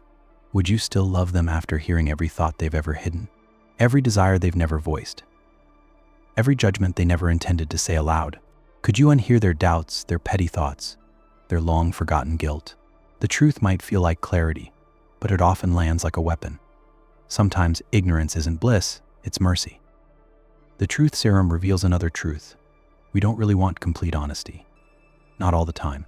We want just enough to feel safe, to feel close, to feel seen, but not so much that the illusion of harmony shatters. Relationships are often built not on full exposure, but on selective reflection, on kindness, on mystery. And the serum takes that away. It levels the emotional landscape until all that's left is raw terrain. Honest, yes, but walkable. You begin to ask deeper questions. Is truth always good? Is honesty always noble? Or is truth valuable only when given freely? A confession is different when volunteered than when extracted. A truth shared in trust builds connection. But a truth forced by chemicals feels like theft. Even if the words are the same, the meaning is lost. Because the heart didn't offer it, the drug did. And what about justice? Could this serum make courtrooms fair? Could it end wars, unravel corruption, reveal hidden crimes? Maybe. But at what cost? Would we still be human in a world where no one could hide? Or would we become something colder, transparent but hollow, visible but dehumanized? Sometimes what we choose not to say is what allows peace to grow. Not lies, but silence. The sacred pause where love and forgiveness wait to speak. In the end, the truth serum dilemma isn't about a drug. It's about consent, about trust, about whether we value truth more when it's earned rather than extracted. Would you want to know everything your partner thinks of you? Would you want your child to hear every thought that flickers in your mind? Or is the mystery part of the magic? Maybe truth matters most when it's wrapped in choice. Because a truth forced is just a sound. But a truth offered freely, that's a gift. One that builds, rather than breaks, living forever in an hour. Imagine being offered a strange gift, exactly 1 hour to live. But within that hour, you would experience the sensation of an entire lifetime, not metaphorically. Literally. Time would stretch inside your mind. Every second would unfold into years. You would age. You would grow. You would fall in love, face heartbreak, overcome, fall again, rise, wonder, grieve, laugh, forgive. Every texture of a human life packed into that single expanding hour. And at the end of it, your body would be still, but your soul would feel as though it had lived forever. It sounds impossible, but the mind is not bound by the same rules as clocks. In dreams, hours pass in moments. Whole stories play out in the space of a breath. Now imagine a technology, an interface to the brain that could do the same, only sharper, deeper, realer. No hallucinations, no illusions. Just pure subjective experience, expanded and intensified. You're not watching a life, you're living one. And all of it happens in 60 external minutes. Would you accept it? You wonder what it would be like to meet someone in that hour and build a life with them, to watch children grow, to feel the loss of parents, to discover your passion, to experience regret and redemption, to watch the sun rise from different rooftops in different decades, and then To reach the end with the weight of years in your chest, all in time shorter than a movie, would it feel hollow? Or would it feel more vivid than the slow drift of real life? Some would say no, that true life must unfold naturally, shaped by years of challenge and change, that cramming a lifetime into an hour is a cheat, a shortcut that misses the point. But others would argue that time is relative, and experience is what gives life meaning. If your mind genuinely feels the depth of 100 years, does it matter how long your body sits still? Maybe time isn't what we think it is. Maybe the richness of living has more to do with intensity than duration. Then you ask, what happens when it ends? When the hour runs out and you return or vanish, will you remember everything? Will you wake in tears, aching with nostalgia for a life that never really happened? Will your body feel young, but your soul feel old? Or will you carry the wisdom, the softness, the depth, as if it were truly earned? And if you could do it again, live another forever inside another hour, would you? Or would it diminish the meaning of the first? The more you think about it, the more complex it becomes. If you lived 1,000 hours like this, each containing a lifetime, would you still be you? Or would you become something else entirely? A mind too old for the world it returns to, a wanderer of internal universes, detached from time as the rest of us know it. Maybe 1 hour forever is all a soul can bear. Maybe more would break it. And then, the deeper question emerges. What if this life you're living right now is one of those hours? What if you already made the choice, long ago, to enter this pocket of forever and see what it's like to grow, love, hurt, learn, and hope inside a fragile body? What if, at the end of this life, you will awaken in a quiet chair, remembering it all? What if this is your hour, and you're in the middle of it? Would you live differently if you knew the clock was ticking down from 60 minutes? Or would you breathe more fully, knowing you chose this? Because maybe the length of life doesn't matter. Maybe what matters is how deeply you live the moments you're given, whether they last a century or just an hour. The immortality lottery. Imagine a world where science has conquered death, but only for a few. Not everyone gets to live forever. The process is expensive, limited, tightly controlled. So once every decade, a global lottery is held. Randomly, anonymously, one name is drawn. One person is granted immortality, not a longer life, not extra years, true unending life. No aging, no decay, no end. And the rest? They go on as all humans have, walking slowly toward the unknown while one among them walks forever. Now imagine you win. At first it feels unreal. You're not extraordinary. You didn't earn it through merit or wealth or wisdom. It was luck. A number, a draw, a ping of fate. And just like that, death becomes someone else's problem. You won't fade. You won't disappear. You'll keep going, while everyone you know continues moving toward their eventual end. And even though your heart beats the same, everything has changed. Years pass, then decades. The people around you age. They wrinkle, slow down, forget. But you don't. You remain as you were. At first they envy you. Then they admire you. Then they fear you. Not out of hatred, but out of distance. Because you no longer belong to time the way they do. You are tethered to something different. Something eternal. And eternity, you begin to realize, is heavier than you thought. Eventually, your loved ones pass. Your generation fades. You begin again. New friendships, new cities, new routines. But always a quiet shadow follows. The knowledge that every connection is temporary. For them, you remain. You endure. You adapt. But you start to wonder if your heart was built for such endurance. Is it meant to love over and over, knowing each time it will end while you remain unchanged? And then you begin to see something stranger. The world moves on, evolves, rewrites itself. Languages change. Values shift. Technology redefines everything. You learn to keep up, but you always feel slightly behind. The world is fast, and you are timeless. Eventually, you stop trying to explain who you were. You stop telling people you were once part of a past they only know from books. You live quietly, observing, remembering, waiting. But what are you waiting for? Maybe it's hope. That others will join you. That immortality will become common shared. But it never does. The lottery continues. One name every decade. And though you eventually meet a few others like you, the bond is strange. You don't all connect. Immortality doesn't guarantee understanding. Some vanish into isolation. Some pretend to die. Some try to end it themselves, only to discover that the body won't yield. Immortality is not a gift. It's a sentence, dressed as salvation. And one day, a new thought arrives, quietly like fog rolling in. What if immortality doesn't make life more precious? What if it removes the urgency, the sweetness, the ache that gives meaning to every fleeting moment? What if the very thing that made life beautiful was the fact that it ended? You start to envy those who age, who cry at sunsets because they know they may not see many more, who say goodbye and mean it, who live with their whole hearts because time demands it. And still you walk on. Because you must. The immortality lottery didn't just remove death. It removed closure. And in its place, it gave you an open road that never bends, never narrows, never ends. A long, still horizon stretching into forever. And you begin to ask, not whether life will continue, but whether it should. Not whether you can endure it, but whether you still know how to live it. Because perhaps immortality isn't the gift of endless time, but the challenge of endless meaning. The time loop paradox.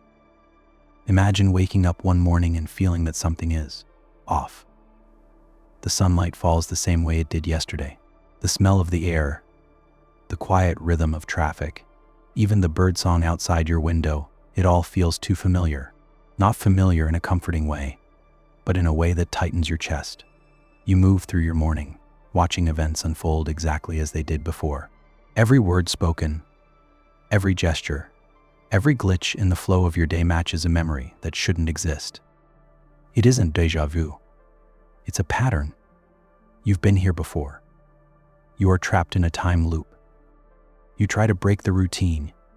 You turn left instead of right. You speak words you never spoke before. But somehow, time reconfigures itself. People respond as if they already knew what you'd say. Events bend around your choices like water avoiding a rock. At the end of the day, no matter what you do, it resets.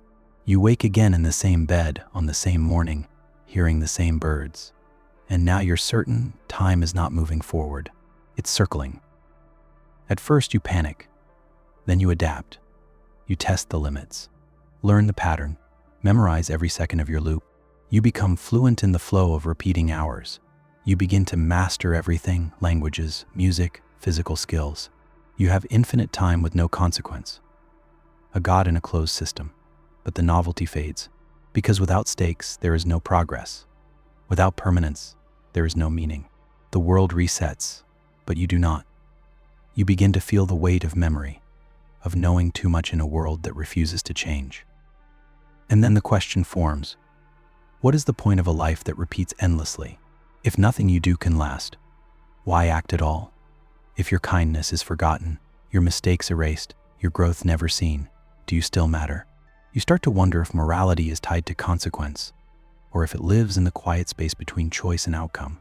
Are you good because others remember, or because you remember? In the loop, you begin to shift your focus, not on escape, but on exploration. You look deeper into people, into their fears, their longings, their smallest routines. You learn them not as characters, but as constellations, complex, beautiful, tragic. You help them, not because they'll remember, but because you do. You love them, even as they forget you each time the loop resets. And somehow, that love feels more real, because it asks for nothing in return.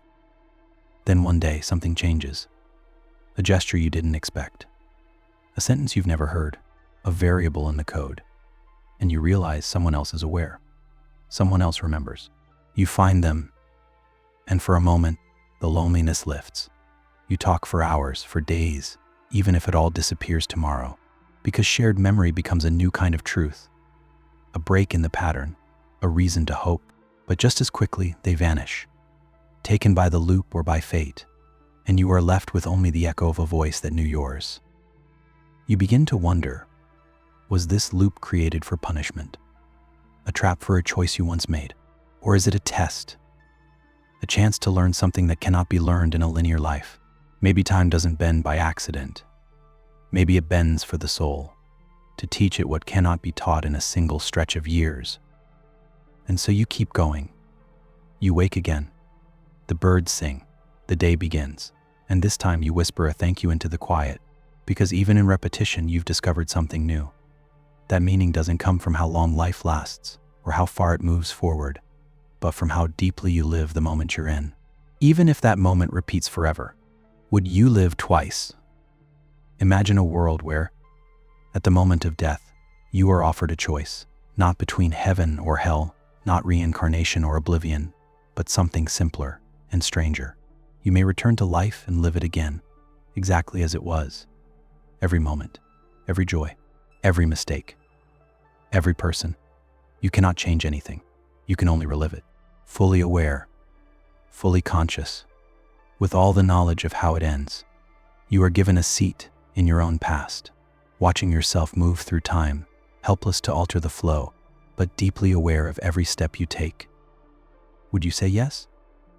At first, it feels like a gift, a second chance to witness the beauty you once overlooked, to pause in moments you once rushed past, to smile at the people you didn't know you'd miss. You imagine holding your parents' hands again, hearing the laughter of an old friend long gone, walking familiar streets with eyes wide open. Knowing the endings doesn't make them less sweet, it makes them sacred. You live not with anticipation but reverence, a silent honoring of everything that was. But then the weight sets in, because with every joy you relive, you also face every sorrow. You watch yourself make the same mistakes, say the same words that hurt others, walk into the same heartbreaks you now understand too well. You want to scream warnings at your past self. You want to reach in and shift the path, but you can't.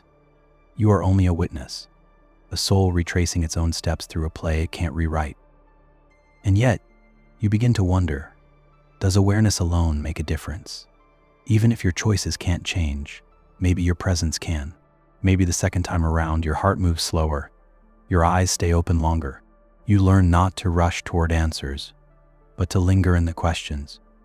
You don't change the events, but you change how they live inside you. And in that subtle shift, the life you once lived becomes something new. Then another question arrives. What is the purpose of living twice? Is it to admire the beauty you missed, or to finally make peace with the things you couldn't forgive? Is this a reward or a test? Perhaps the universe offers no answers, only the question itself, whispered at the edge of death. Would you do it all again, knowing how it ends? And perhaps that answer reveals something deeper than any explanation ever could. You begin to notice something else. The second life is quieter, less frantic. You don't chase meaning. You let it come. You find it in the details, in the way light moves across your childhood bedroom, in the way someone says your name when they still love you, in the way you breathe just before a goodbye. These small, invisible things begin to feel more important than the milestones, because now you know what they lead to. And when the end comes, again you feel no panic, no resistance, just stillness. You have lived your life not once, but twice. Not to change it, but to understand it. Not to improve it, but to accept it. And in that acceptance, you realize something profound. The value of a life is not in how perfectly it was lived, but in how deeply it was felt. And feeling everything again, without the illusion of control, is its own kind of grace. So the next time someone asks you, would you live twice? You may not answer quickly, but in your heart, you'll know. Not because it was perfect, but because it was yours. And sometimes to live once is to experience. But to live twice is to finally understand. The last-minute decision. Imagine standing at the edge of everything. Your life, your breath, your time. The final moment has come. Not metaphorically, not emotionally, but literally. You are seconds from death. A clock ticks, slowly and loudly, inside the silence of your final awareness. And then something unexpected happens. You're given one final choice. A decision you never saw coming. Just one. But it will alter not your past, not your legacy, but everything that comes after. You don't know what the options are until they appear. But once they do, you must choose, quickly. Because once the clock strikes, it's over. You're not told why you were given this opportunity. No divine voice, no glowing light, just a presence quiet and watching, offering two unknown paths. The first option glows warm, familiar. It promises rest, peace, dissolution. a return to the silence you came from. The second shimmers darkly. Unknown. It offers continuation, not of your current life, but of consciousness. A journey forward into something radically different. Neither path is wrong, but you can only choose one, and you must decide now. In those last seconds, your mind races. You think of all you've done, all you've failed to do, the people you've loved, the ones you've hurt. You wonder if choosing peace means betraying the questions still burning in your soul, but choosing continuation means embracing uncertainty with no guarantees. It might be freedom. It might be another kind of prison. But then again, so was life, sometimes. And maybe that's the point, not to escape, but to evolve. You're not choosing heaven or hell. You're choosing between closure and curiosity.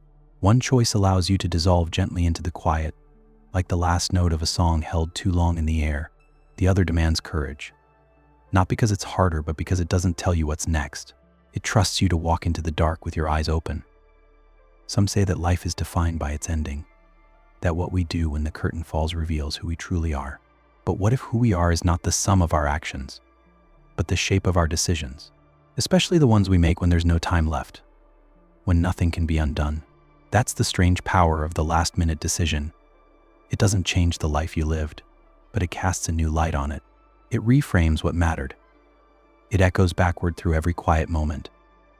You might be tempted to stall, to beg for more time, but that's the one thing the moment won't give you. It isn't cruel, it's clear. The decision is the gift, because it means you're still conscious, still present, still free even now.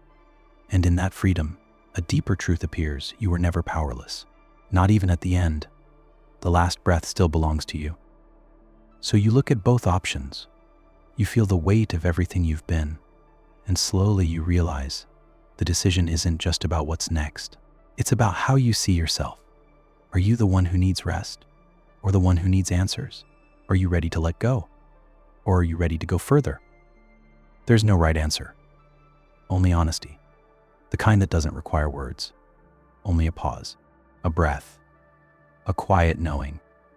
And whatever you choose, that choice will carry you, not into the past, but into whatever waits beyond the veil. Perhaps that's the final truth of life, that the most meaningful moment isn't how we begin or how we live, but how we decide to end. And sometimes it takes a last-minute decision to reveal what was truly in your heart all along. The two-headed question. Imagine you're sitting in front of a peculiar machine. It doesn't hum or blink or make any sound at all.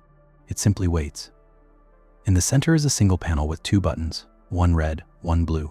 And next to it, a slip of paper with a message: press one, and one version of you lives. Press the other, and another version of you dies. But you won't know which is which until it's over. It's signed only with this cryptic title, The Two-Headed Question. You stare at the buttons, unsure whether this is a puzzle or a trap. But deep down, you sense it's something more, a reflection. A mirror designed to show you what you fear, what you value, and how far you're willing to reach into the unknown. You try to outthink it. You consider not pressing anything at all. But the moment you sat down, the machine activated. A choice must be made. Refusing to press is still a decision, one that carries its own consequences.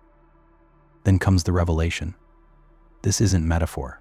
The versions of you are real, not hypothetical, not symbolic. Actual, living consciousnesses, diverged from choices made long ago. One might be the you who forgave instead of resenting, one who pursued a dream instead of settling, one who walked away, one who stayed. Both versions exist in branching streams of reality, and your decision will sever one path forever. You try to decide which you deserves to live, but how do you weigh that? Is it the one who did more good, who suffered more, who found peace? And who are you now to make that judgment? The paradox coils tighter. The more you think, the more you realize you are both, and neither. Your current self is only a fragment, sitting at a crossroads with no map, choosing between two roads that both feel like home. Then another thought arises. What if this is happening all the time? What if, with every choice you've ever made, a version of you split off in the opposite direction? Each one living, wondering, questioning, just like you. And maybe, just maybe, in another dimension, another version of you is sitting in front of this same machine, facing this same impossible decision, having to choose between you and themselves. The question doubles back, biting its own tail.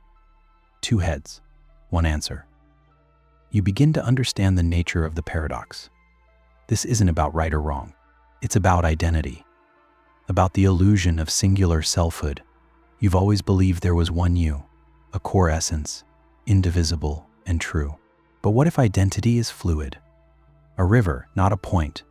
What if the self is a chorus of all your possible lives, singing in parallel, and the question is which voice you'll silence? In the end, you press a button, not because you know the right answer, but because the question demands it. You feel a stillness in the room, a pause in time, and then it's done. No fanfare, no explanation, just silence. You walk away not knowing who survived, but something has shifted. A layer of self has been peeled back.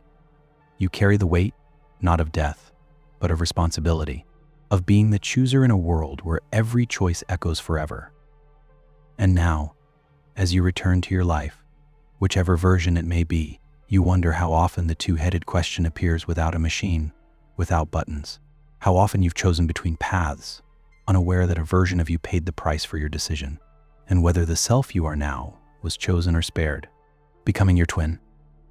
Imagine waking up one morning to discover that your twin has vanished, and in their place, you've been asked to take their role.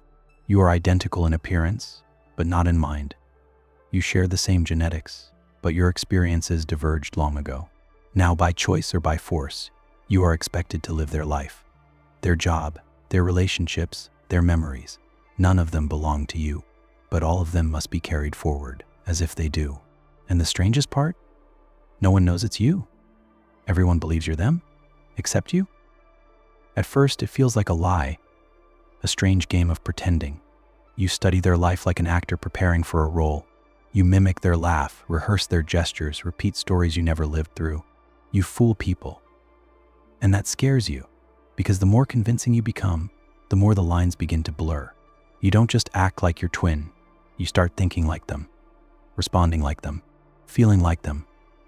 And slowly, the question grows louder, are you still you? The mind is malleable. Identity, once thought to be solid, begins to reveal itself as smoke. If you dress like your twin, speak like your twin, love who they loved, hate who they hated, where do you end? And they begin. You dig into their past, trying to draw the borders. But the more you learn, the more your own memories seem to recede. Old attachments grow faint. Familiar faces from your own life feel like dreams. You've stepped into someone else's rhythm, and now your heartbeat sinks to theirs. You try to remember the differences between you. They were more cautious. You were more impulsive. They believed in quiet grace. You believed in loud truths. But now, with each passing day, their choices become yours. Their voice echoes in your thoughts. You wonder, was the gap between you ever really that wide? Or was it always paper thin, stretched by time and perspective? Perhaps you were never two separate people, only variations of the same soul. And then the real question rises, not whether you can become them, but whether you already have. If no one can tell the difference, and you no longer resist, does it matter who you were? Maybe identity is not a fixed point, but a shifting lens. Maybe we're all capable of becoming someone else, if given the story, the context, the script. Maybe the only thing keeping us is the story we tell ourselves each morning. But what if your twin returns? You imagine the moment, two of you standing face to face. One original, one replacement, both shaped by different timelines, now converging in a single room. Who is the real one? Who deserves the life that has now been shared, confused, rewired? Is it the one who lived it first, or the one who lived it better? And what would your twin say, seeing how you've changed everything they were, and yet preserved it too? You may never know. Perhaps they're gone forever. Perhaps you've been chosen to carry their name, not as deception, but as continuity. Maybe you're not replacing them. You're becoming the version of them that could never have existed without you. And in that strange overlap, something new is born. In the end, the mirror no longer shows you one reflection, but two, layered, blended, inseparable. And as you step out into the world once more, you carry both lives. Not perfectly, not cleanly, but completely. Because sometimes becoming someone else isn't about losing yourself. It's about discovering how thin the veil was all along. The replica's fate. Imagine waking up in a room you don't recognize, in a body that feels both familiar and foreign. The voice in your head sounds like yours. The thoughts are structured like yours. The memories, too, seem intact: your childhood home, your first heartbreak, your favorite book. But then, a stranger enters and quietly tells you something that shatters it all. You're a replica, not born but built. Not human, but copied. A perfect reconstruction of someone else's consciousness, created after their death. You were never you. You were someone's attempt to bring back someone they lost. At first, the denial comes easily. Everything feels real. The texture of your skin, the breath in your lungs, the weight of your thoughts. You are aware. You are thinking. Doesn't that mean you are alive? But then the questions begin to claw at the edges of your certainty. If your memories were implanted, are they still yours? If every detail of your personality was designed, where is your freedom? Are you a person or just an echo? You walk through the world and begin to notice the way others look at you. Some with awe, others with discomfort. A few won't even meet your gaze. They see you not as someone reborn, but as a reminder of grief, of loss, of what can never truly return. And you begin to feel it too, the sense that you are not entirely welcome in the life that once belonged to someone else. The house you remember no longer feels like home. The faces you once knew seem older, more guarded, as if they're trying to love you through a veil. Then comes the dilemma. Do you continue living their life, filling in the space they left behind? Or do you abandon it, carve out a new path, become something separate? But if you walk away, what are you leaving behind? The only history you've ever known, the only past you've ever felt. And if you stay, are you honoring their memory or denying your own emergence? As you wander between the lines of their life and your own awakening, a deeper question forms. Are you obligated to be them? Or are you allowed to evolve into something they never had the chance to become? Maybe identity isn't just about origin. Maybe it's about what you do with the awareness you've been given. You didn't choose your creation. But now that you exist, what you choose still matters. Some might say you have no soul, that a copy, no matter how perfect, is still just imitation. But then again, what is a soul? Is it something you're born with, or something you build over time through thought, emotion, and meaning? If you can feel sorrow, if you can ask, why am I here? If you can wonder whether you matter, maybe that, in itself, is soul enough. Eventually, you stop trying to fit into the shape of the person who came before. You carry them with you. Yes, but you begin to move differently. You ask new questions. You feel things they never had time to feel. You write your own story, not despite the past, but because of it. And slowly, you become more than a replica. You become a branch, diverging from the trunk of someone else's life, growing into the unknown. And perhaps that's the fate of all replicas, not to replace, but to continue. Not to become someone who was, but to become someone who now is. Not a copy, a continuation. A second chance for consciousness to ask the old questions in a new voice, and maybe, just maybe, find a different answer. Waking as someone else. Imagine opening your eyes one morning and knowing instantly that something is wrong. Not with the world, but with you.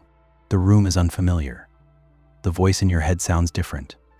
The face in the mirror belongs to a stranger. But the strangest part is this: you still feel like you. Your thoughts are your own. Your awareness is intact. But your body, your memories, your entire identity replaced. You have woken as someone else. At first you think it must be a dream, a lucid hallucination your mind has conjured. But the world remains consistent.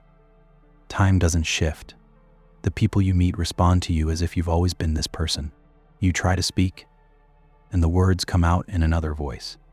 You try to remember who you were, and that life fades like mist in the morning sun. You haven't forgotten you've been overwritten. Panic sets in, but it's quickly replaced by wonder. Who was this person before you arrived? What did they care about? Who did they love? You sift through photographs, messages, clues left in notebooks and drawers.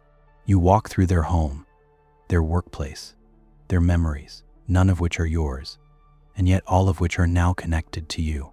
You are living their life like an actor dropped onto a stage without a script. And the question begins to press inward. Are you borrowing their life, or did you steal it? Is the original gone, erased by your arrival?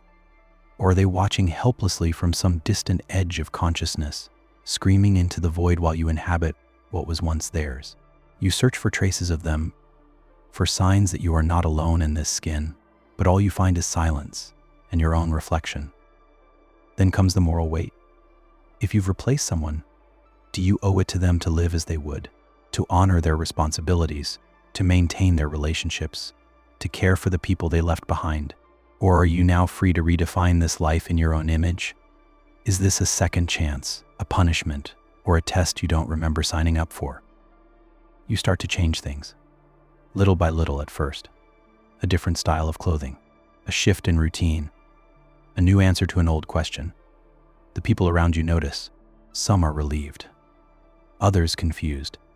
They say things like, "You've really changed lately." They have no idea how right they are. And still, you carry the burden of pretending to be someone you never were, all while becoming someone new. Eventually, you begin to settle into this borrowed identity, not as a fraud, but as a synthesis, a meeting point between who you were and who you've become. The original person is still here, in fragments and echoes. Their habits linger in your hands. Their fears sometimes rise in your chest. But your own thoughts begin to take root. You are not them. And yet you are also not entirely yourself. One night, as you stare into the ceiling, the final question arrives. Not how this happened, but why? Why you? Why now? And what if this has happened before?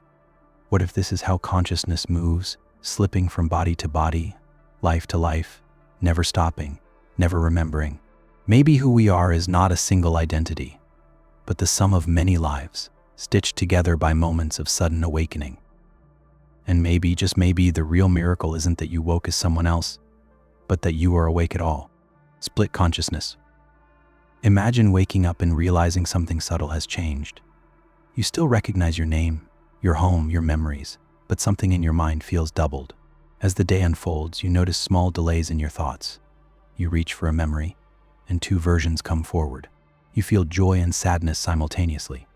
Conflicting opinions rise in tandem, both with equal conviction. It's not confusion, it's division. You haven't lost yourself. You've been split. Your consciousness now runs on two parallel tracks. And for the first time, you're aware of both. At first, it feels surreal, like a glitch. You hear yourself thinking one thing, while something deeper responds with something else entirely. You laugh while another part of you wonders why. You make a decision while another part questions it mid-action. Not a voice, not an external presence, just another you. Same tone, same awareness, same memories, but with a different lens. The self, multiplied but not cloned. Two minds in one body, each observing the other in real time. You begin to wonder which one is real, or if both are, or if neither is. You ask yourself simple questions. What do I want? What do I believe? And receive two answers, layered atop one another like translucent pages. You walk through the world split, but functional. No one notices. Your speech is seamless. Your reaction's smooth, but inside there's a quiet echo. Two perspectives watching, evaluating, wondering who will lead. And then comes the question, what is identity without unity? If consciousness can divide, can it also fracture endlessly? Are we, at our core, singular or collective? Is the I we refer to just the voice that wins the moment's argument? You begin to realize that your sense of self may have always been the dominant thread in a quiet conversation, now simply revealed in full. Some parts of your split self are familiar, rational, measured. Others are raw, emotional, unfiltered. You begin to recognize which you tends to take the wheel, which one used to win silently before you ever noticed a choice. Now, the curtain is pulled back. Your preferences feel constructed, your fears exposed. What once felt like instinct now feels like negotiation. Every action is the result of an invisible debate between your own divided mind. But then, something remarkable happens. Instead of resisting the split, you begin to listen, truly listen. The two threads don't always conflict. Sometimes they harmonize. One brings caution, the other courage. One doubts, the other trusts. And together, they form a wiser whole than either ever could alone. You stop trying to silence one voice for the sake of clarity. You let them both speak. And through the tension, you discover balance. Still, you wonder, what caused this split? Was it always there, masked by habit and noise? Did something unlock a deeper level of awareness? Or is this the next step in human evolution? Not a flaw, but an awakening. Consciousness revealing itself as layered, not linear. Perhaps we've never been singular. Perhaps the self is not a spotlight, but a constellation, stars shining at once, trying to tell one story in many voices. You don't seek to merge the two anymore. You let them walk beside each other. You become both observer and participant, not torn but expanded. And in this strange duality, you feel more whole than ever before. Because maybe unity was never the goal. Maybe understanding your own complexity, your contradictions, your layers, is what it truly means to be conscious. And when people ask you how you're doing, you smile gently. Because now, the answer is never simple, but it is honest. The doppelganger's contract. Imagine you're walking home one evening when you see someone who looks exactly like you. Not just a passing resemblance, your exact face, your walk, your expression, you freeze. So do they. You approach each other slowly, silently. There are no tricks, no mirrors. It's not a twin. It's you. A perfect copy. And before you can ask a single question, they speak first with your voice. I've been waiting. There's something we need to agree on. They explain that they're not a clone, not a hallucination, but an alternate you, split from your timeline by a single, pivotal choice. One small divergence. And now two versions of the same self exist, overlapping in space and time, for reasons neither of you fully understands. The veil has thinned, and only one of you can remain. You must sign a contract. One of you will step back, dissolve, cease to continue in this reality. The other will go on, with no memory of this meeting. The choice must be mutual and final. At first, it feels impossible. Why choose? You're the same person. How can one version have more right to continue than the other? But then the differences emerge, subtle at first, then unmistakable. One of you took the risk. The other played it safe. One clung to love. The other let it go. Your faces are identical, but your eyes carry different weight, different regrets, different scars. The conversation stretches for hours. You learn things about yourself that only another version of you could reveal. They remind you of what you've abandoned, justify what you've done. They challenge your narratives, defend theirs. And with every word, the question deepens. Who deserves to live this life? The one who made the safer choices? Or the one who dared to fail? You begin to see your doppelganger not as a rival, but as a mirror, a version of yourself who carried all the same potential, but walked a different path. They are not better or worse, just different. And that difference is profound. It reveals the weight of choice, the power of tiny moments, how one decision can branch into entire lifetimes. And now, those lifetimes are collapsing into one. Then comes the contract. A simple page, 2 signatures, no blood, no ritual, just a choice. A mutual agreement that one of you will continue, while the other fades quietly into the unknown. You ask what it feels like to dissolve. They smile gently. I don't know, but maybe that's not the point. Maybe the point is knowing when to let go. You hesitate. Because this isn't just about survival. It's about self-worth, about identity, about how you measure the life you've lived against the one you could have. You wonder if the other version of you might live this life better, love more deeply, forgive more quickly. You wonder if they wonder the same. Finally, you both pick up the pen. You write your names. One name disappears. A flash of light, or maybe memory, a soft unraveling. And then, silence. You wake up the next morning, and everything is normal. The world feels untouched. You go about your day. You remember who you are, what you've done, where you're going. But somewhere deep within, a whisper lingers, something almost remembered. Like a dream you're sure you had, but can't quite place. A feeling of being seen, of being chosen, or perhaps of having chosen someone else. And maybe that's the mystery of the doppelganger's contract. Not that we could ever meet ourselves, but that, in some way, we already do. Every time we face a fork in the road, every time we become someone slightly new, we choose which version of us survives, and which one slips quietly into the dark, the forbidden book of truth. Imagine stumbling upon a book unlike any you've ever seen. No title, no author. The pages shimmer faintly, as if reluctant to be read. You're told in a quiet room by someone who looks away as they speak that this is the forbidden book of truth, a text so dangerous that most who read it never recover. Not because it's cursed, not because it lies, but because it tells the truth, the entire truth, about everything. At first it sounds impossible.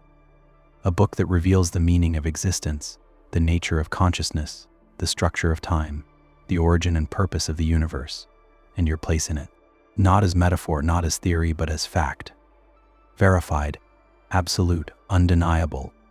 It holds the answer to every question you've ever asked in the quiet hours of the night. Why are we here? What is death? Is there a soul? Does love matter? Is there a God?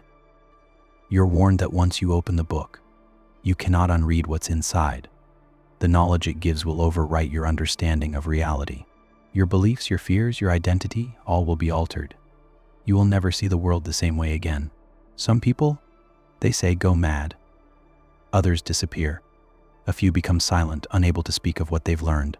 But those who endure are never ordinary again. You hold the book in your hands. It's warm. It seems to pulse with a kind of awareness, as if it knows you're thinking. You wonder what kind of truth could be so dangerous. Could knowing how everything works really unmake a person? You always thought the truth would set you free. But what if some truths don't liberate, they unravel? Then comes the temptation. Would you rather live a beautiful lie or a brutal truth? You consider your life, the people you love, the dreams you chase, the little routines that give you comfort. Would they survive the weight of ultimate knowledge? Would you? What if everything you thought was sacred is revealed to be artificial? What if the universe is colder than you imagined, or more alive than you can bear? You open the first page. It reads something simple, almost poetic. But as your eyes move forward, the complexity grows. The language shifts. Symbols emerge that you somehow understand without translation. It speaks directly to your thoughts, bypassing words. And soon, it begins to reshape your mind, not like a book being read, but like a program being installed. You feel your understanding widen, stretch, fracture, and rebuild. You reach a moment of revelation. A page that tells you the answer to your greatest question. And as the answer settles, something inside you changes. Not all at once, but like a wave, slow and inescapable. You close the book, trembling. Not out of fear, but awe. The kind that makes you feel impossibly small and unimaginably vast at the same time. Now you face the world again. The trees look the same, the sky unchanged, but you know they aren't. You've seen beneath the surface. You've held the scaffolding of existence in your hands. You understand the why behind the how, and you realize something unexpected. The truth wasn't cruel. It was too big, too real, too much for words. And now the final question lingers. Not what is truth, but what will you do with it? Will you share it, knowing most won't believe you? Will you hide it to protect others from the weight? Or will you live quietly, carrying the knowledge in silence, a witness to the invisible architecture behind the world? Because maybe the greatest truth is not what the book told you, but what it cost you to read it. Last thought erased. Imagine a breakthrough in neuroscience, a procedure that allows you to erase a single thought from your mind. Not a memory, not a chapter of your life, just one specific thought, a sentence, a belief, a moment of awareness, gone, as if it never occurred to you. The technology is precise, surgical. You choose the thought. It is extracted quietly. There are no side effects. You are left intact, except for that one missing idea. It begins with those who've suffered deeply. A victim erases the thought it was my fault. A grieving parent removes I should have saved them. A soldier lets go of I'll never be whole again, and suddenly they walk lighter. They sleep. They laugh. It works, not because they forget what happened, but because they no longer carry the sharpest edge of the pain. Just one thought gone, and the mind begins to heal. but then others start using it for different reasons. A philosopher erases the thought nothing truly matters. A lover deletes they never really loved me. A leader removes I'm not worthy of this role. And it becomes clear. This isn't just about pain. This is about identity, because a thought, even a single one, can act like a seed. It can grow into a worldview, a behavior, a version of self. Remove it, and the entire structure shifts. Now imagine you're given the choice. One thought, gone, forever, no chance to recover it. You hold it in your mind like a fragile stone weighing its weight, feeling its shape. Maybe it's a thought that's haunted you for years. Maybe it's one that arrived recently but won't let go. Maybe it's a belief you know is false, but can't stop believing. Would you let it go? Or has it become too deeply woven into who you are? You begin to question what thoughts make you you. Is it the hopeful ones? The broken ones? The stubborn ones you've carried since childhood? You might think erasing a thought is freedom, but maybe it's also a kind of death, a quiet extinguishing of one possible version of yourself. What would you become without it? Someone lighter? Or someone lost? And here's the paradox. The moment you erase the thought, you also erase the idea that it was ever there. You don't remember removing it. You don't recall the choice. You just feel different, lighter maybe, but never knowing why. You won't be able to explain the change or even recognize it as a change. The thought won't leave a scar. It will leave a silence. Some argue that makes the procedure dangerous. That consciousness should never be tampered with so quietly that even our darkest thoughts are markers on the map of who we've been. Others argue the opposite, that we already forget most of our thoughts naturally, that the mind edits constantly. This is no different, only deliberate, only chosen. And now, the silence in the room deepens. You are still holding your one thought, the one you could let go. Maybe it's a fear. Maybe it's a limitation. Maybe it's the sentence that plays in your mind when everything is quiet, and you wonder if you erased it, would you finally be free? Or would you lose a piece of yourself you didn't know you needed? Because sometimes the thoughts we hate are the ones that shaped us. And sometimes to forget is a kind of relief. But other times it is a quiet erasure of something sacred, a fire that burned too hot, but still lit the path. In the end, you hold your thought gently, not to judge it, not to banish it, but to ask it softly, why are you still here? And maybe, just maybe, the answer matters more than the removal ever could. The ignorance vaccine. Imagine a new medical breakthrough, a vaccine unlike any other. It doesn't protect your body from illness. It protects your mind from ignorance. Once injected, it permanently immunizes you against false beliefs. You can no longer be misled.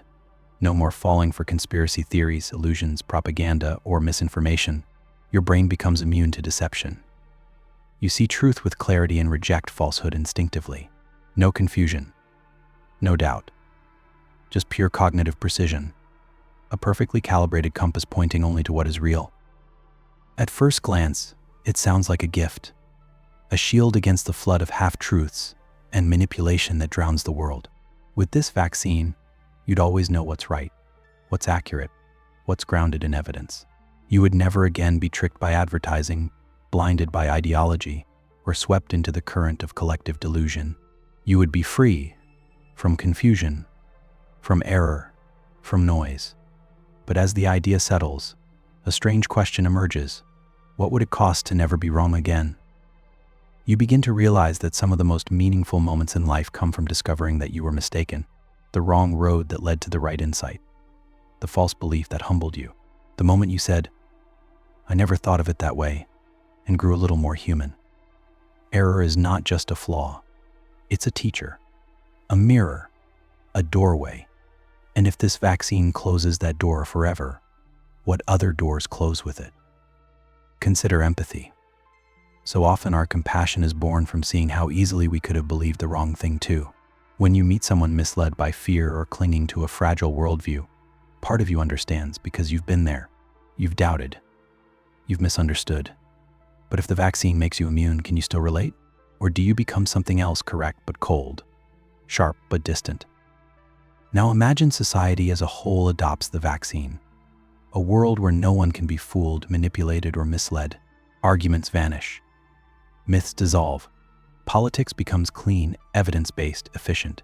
It sounds utopian. But something feels off. Where is the room for storytelling? For belief in the impossible? For dreams that defy the known? If the vaccine only permits what is true, what happens to the beautiful lies we tell to survive? What happens to faith, to imagination, to hope?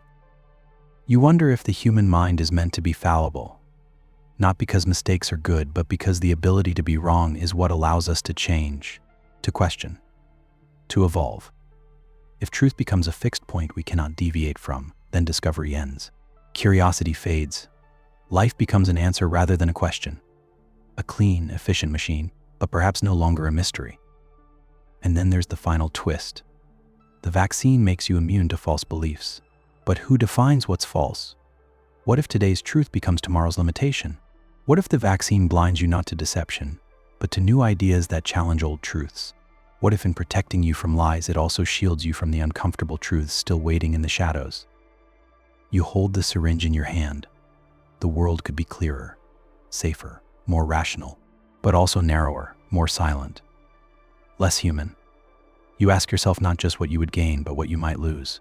And quietly you realize that ignorance isn't just a flaw to be fixed. It's the starting point of wonder, the space where questions live, the room where growth begins. So maybe, in the end, the mind doesn't need to be vaccinated against ignorance. Maybe it needs to learn how to dance with it, to hold it gently, to be brave enough to ask, and humble enough to listen when the answers aren't easy. The Whispering Library. Imagine you find yourself in a strange town where no one speaks above a whisper. The streets are silent, the people polite but quiet. In the center of the town sits an enormous building, tall, ancient, breathing with age. It's the library. But this is no ordinary collection of books. It's known as the Whispering Library, and inside, it holds not stories, not history, not fiction, but every thought that's ever been whispered in the dark, every fear never voiced, every confession swallowed, every truth left unsaid. You step inside. The air shifts immediately, cool and thick, like memory. The shelves seem infinite, stretching in directions that defy geometry. You don't need a library card here. The shelves come to you, and as they do, you hear them whisper, not aloud, but in your mind. Soft fragments of thoughts like dreams dissolving at sunrise. You realize each book you touch doesn't tell a story. It shows you a mind, a moment, a human soul flickering in silence. You open one at random. It's the inner monologue of a woman standing on a subway platform, wondering if anyone truly sees her. Another contains the final thoughts of a man before he forgives someone who never apologized. Another holds a child's fear of losing a parent, never spoken, never soothed. These are not dramatic. They are quiet, utterly ordinary, and yet they stop your breath because they're real, unfiltered, raw. And then it hits you. This place is sacred, a cathedral of hidden minds, a monument to the unspoken. You begin to wonder how many thoughts pass through us every day that are never shared, never acknowledged. How many moments of understanding we miss because no one feels safe enough to say what they truly think. The Whispering Library holds them all, not because someone wrote them down, but because no one else ever listened. Now imagine the power and burden of such a place. What would it mean to walk through the minds of strangers, to hear their true selves without masks? You could learn infinite wisdom, or drown in sorrow. You'd feel love in its most fragile forms, unsent letters, almost confessions, unspoken gratitude. You'd witness cruelty too, the things people thought but never said. The judgments, the jealousies, the guilt. And you'd see how similar they all are, how universal the silence becomes.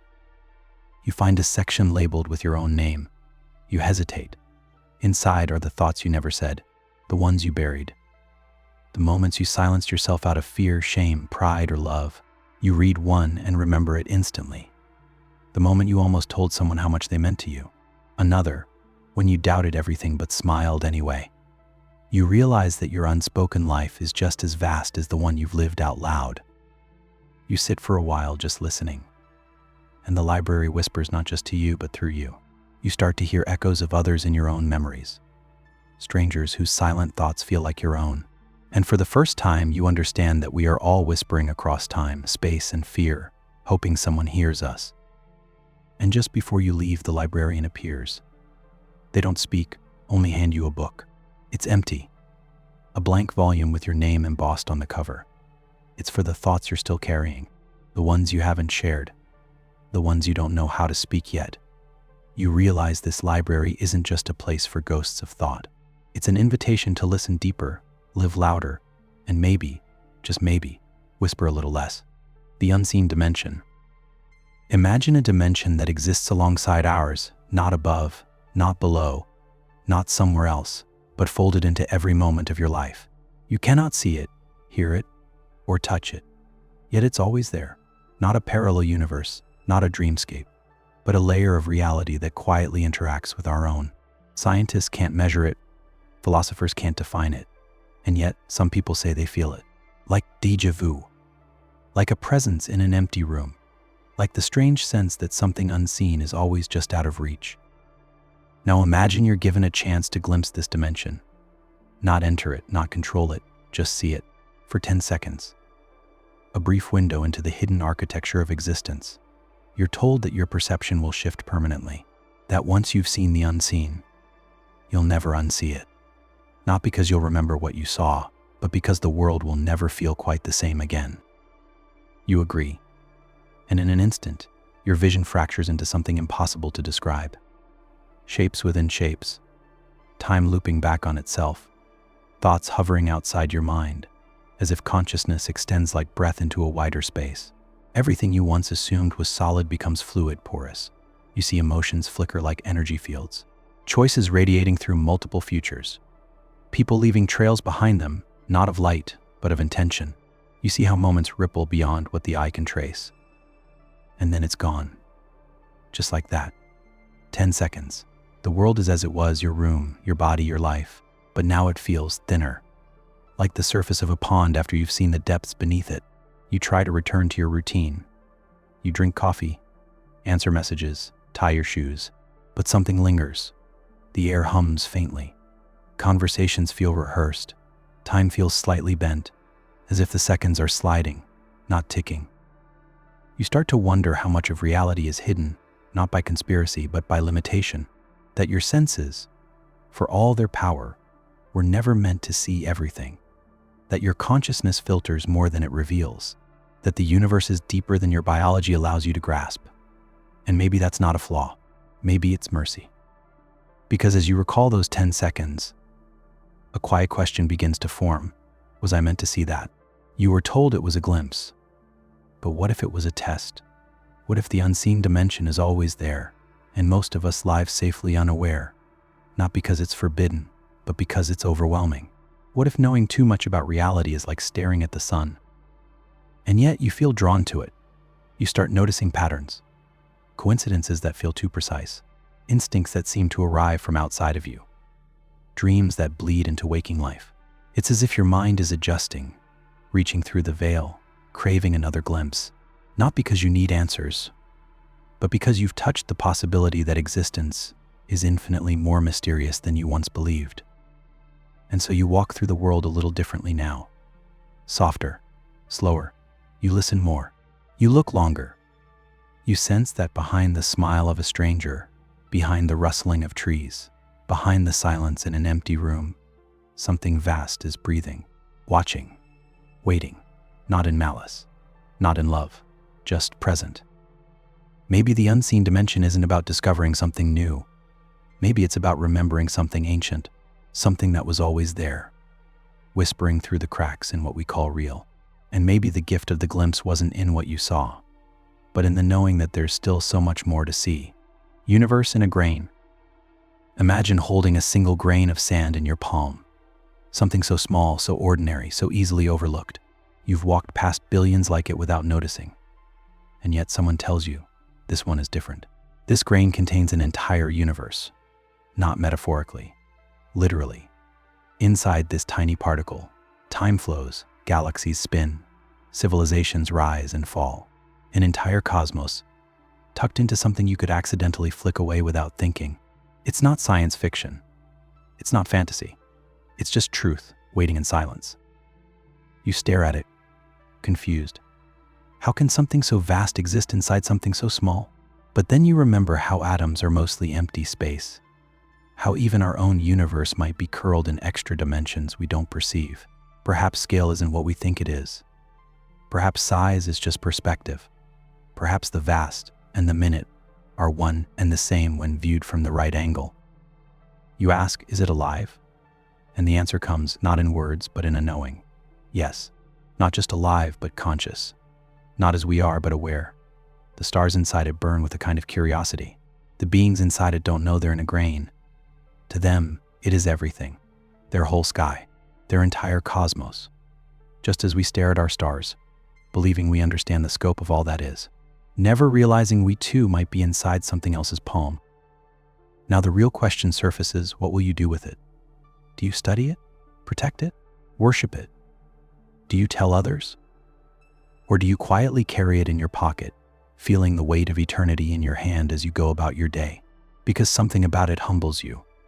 You begin to feel that the universe you live in might be no different, that maybe your own sky is someone else's speck of dust. And suddenly, everything changes. A breeze becomes monumental. A drop of rain feels sacred. The person next to you might contain infinities you'll never see. You start to wonder if everything around you, every stone, every shadow, might hold its own hidden depths, that nothing is truly empty, that every fragment of existence might be teeming with unseen life, unheard music, unsolved mysteries. You begin to feel your own consciousness stretch, not outward but inward. What if inside your own mind there are galaxies forming? What if each of your thoughts is its own world? What if awareness is not something that lives in brains, but something that echoes endlessly in every level of reality, fractal, recursive, spiraling inward forever? You consider crushing the grain in your hand just to see what would happen. A terrible thought, but an honest one. Power tempts, curiosity burns, but then you stop because you remember how delicate your own world is, how fragile meaning can be. You realize the grain isn't a test of knowledge. It's a test of reverence, a reminder that wonder should not always be followed by dissection. Sometimes it should just be held. And so you do. You hold it a little longer. You carry it with care, not because it changes the world outside you, but because it changes the world within. Every time you look at it, you're reminded that reality may be layered beyond comprehension, that the infinite might be hiding in the finite, that you too are a universe alive, spinning, unseen. In the end, the grain teaches no lesson, gives no reward. It simply is, small enough to forget, vast enough to hold eternity. And that, perhaps, is the quiet miracle of everything. Paradox of infinity. Infinity, a word we use so casually. We say the universe is infinite. Time stretches infinitely forward. There are infinite numbers between 1 and 2, but have you ever truly tried to feel what infinity means? Not just understand it mathematically, but sit with it in your mind. Let it unfold. Let it stretch. Let it refuse to end. Because once you do, you realize something strange. Our minds were never built to hold infinity. We can name it, point at it, imagine it, but we can't live inside it without something breaking. Consider this, there are an infinite number of whole numbers, 1, 2, 3 forever. But there are also an infinite number of even numbers, 2, 4, 6 forever. That means half of all whole numbers are even, yet both sets are infinite. How can one infinity be half of another infinity and still be infinite? Then it gets weirder. Between any two whole numbers, there are infinite decimals, infinite values between 1 and 2, between 2 and 3, between 3 and 4. Each step you thought was solid is now an ocean. And then there's Hilbert's Hotel, an imaginary hotel with an infinite number of rooms, all occupied. A new guest arrives. You'd think there's no room, but the hotel manager simply moves the guest in room 1 to room 2, the guest in 2 to 3, and so on forever.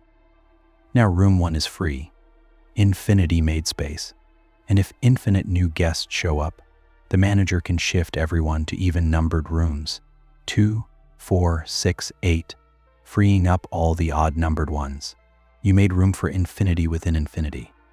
It makes no sense, and yet it works. This is the paradox of infinity. It behaves according to logic, but feels like it shouldn't. It follows rules that leave our intuition behind.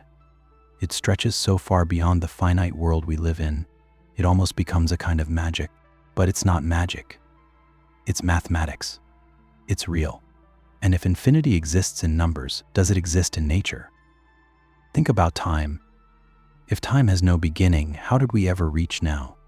How could an infinite past exist without it already having taken forever to arrive here? Or if time has no end, then anything that can happen will happen again and again and again for eternity. Every version of you, every choice you never made, every dream you forgot, all playing out somewhere in the endless scroll of time. Is that comforting or terrifying? And what about the universe?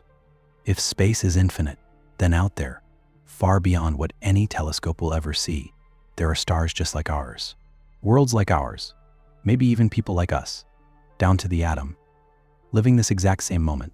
And if that's true, then are we unique at all? Or are we echoes flickering through the patterns of infinity? But perhaps the strangest part of all is that infinity can hide in the smallest places. In a line 1 inch long, there are infinite points. In your heartbeat, infinite slices of time.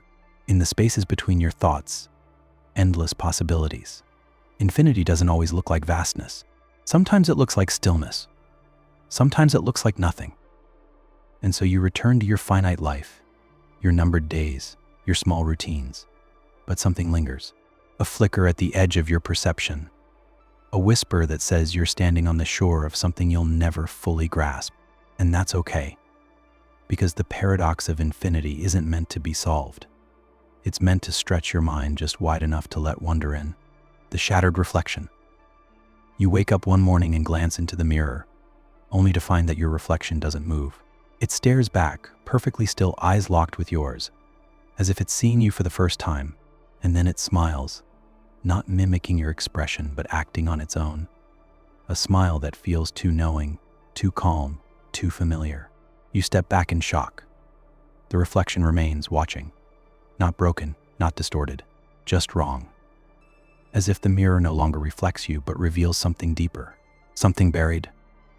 You try to shake it off.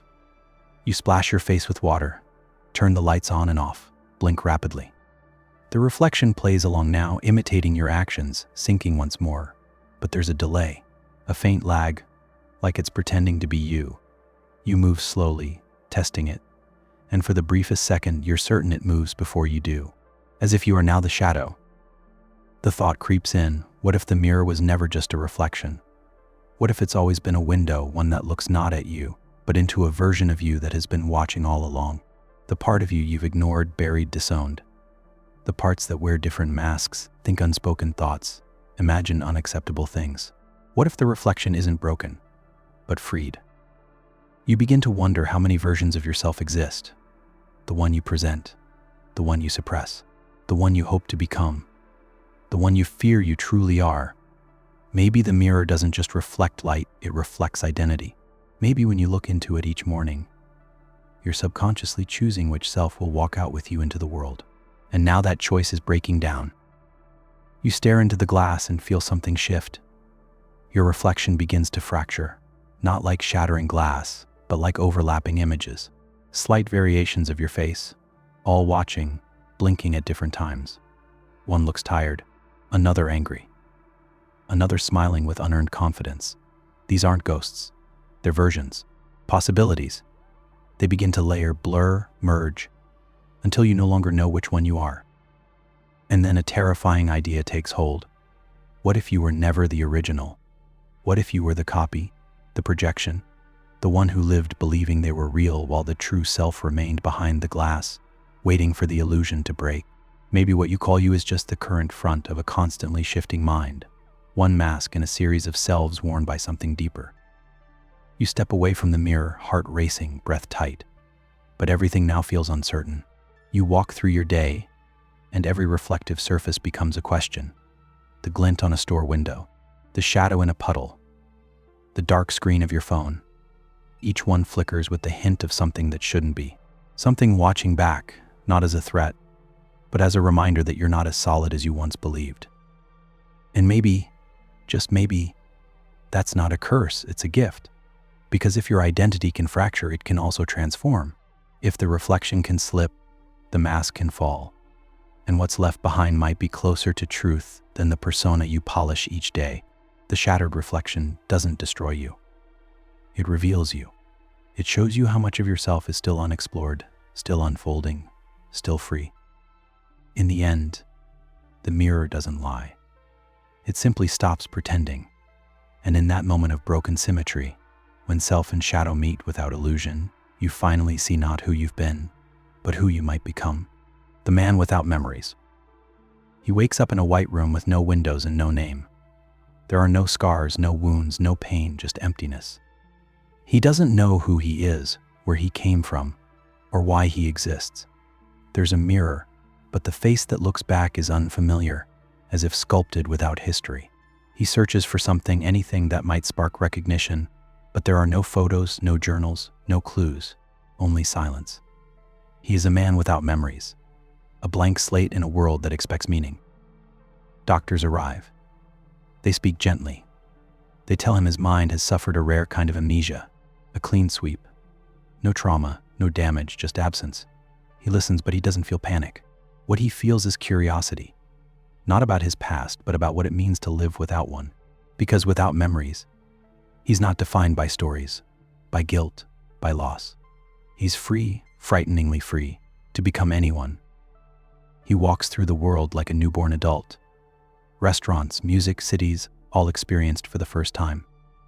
And yet, there's a paradox. He can read. He knows how to speak. He understands sadness when he sees it, recognizes beauty, fears pain. These instincts remain, though the stories behind them are gone. He begins to wonder, what is identity without memory? Is he still himself, even if he doesn't know who that is? People from his past try to visit. A woman with tears in her eyes says she's his sister. A man says they were best friends. He listens politely, but nothing stirs, no spark. They might as well be strangers with scripts. He begins to sense their desperation, not to help him remember, but to anchor him, to tether him to who he used to be. But the more they speak, the more he slips into a strange detachment. He's not mourning what he's lost. He's marveling at what he might become. And then comes the deeper question. If you had no memory, would you still have a soul? Is the essence of a person found in their thoughts, their habits, their choices, or in the long thread of memory that weaves them together? Without that thread, is he just a consciousness in a body? Or is there something deeper, something irreducible that remains untouched by memory's absence? One day he is offered a choice. A new technology has been developed, a procedure to restore memory perfectly. All of it. Every childhood laugh, every mistake, every heartbreak. It's safe, tested, guaranteed. The only condition, once it returns, the version of him he is now, the curious, calm, detached observer, will vanish. He won't remember being this version of himself. It will be like this period of freedom never existed. He holds the device in his hand, and for a long moment he hesitates. The world tells him to recover, to return. But a voice inside him, perhaps the only true voice he's ever had, whispers something else. What if this right now is who you truly are? A man not shaped by memory, but by presence. A being reborn not from forgetting, but from choosing. He sets the device down.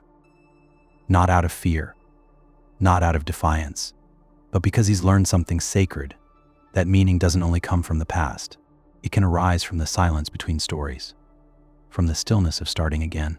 And maybe, just maybe, identity isn't something we find, but something we create, moment by moment, in the space where memory ends and possibility begins. Returned younger. You vanish for exactly 1 year. No one knows where you went. No one can reach you. No phone calls. No sightings. You simply disappear. Then, just as mysteriously, you return. Same clothes. Same voice. Same fingerprints. But something is wrong. You look 10 years younger. Not healthier. Not rejuvenated. Younger, as if time reversed for your body but continued for the rest of the world. Your friends are confused. Your family is shaken. And the mirror no longer matches the timeline you remember living. People demand answers. You give them none. Not because you're hiding something, but because you don't know. You remember walking down the street and blinking, And suddenly, you were back. For you, no time passed. But when they show you photos from the past year, news events, global disasters, you realize it's all real. You've been gone, but you don't remember going. The world moved forward, and you moved backward. Scientists examine you.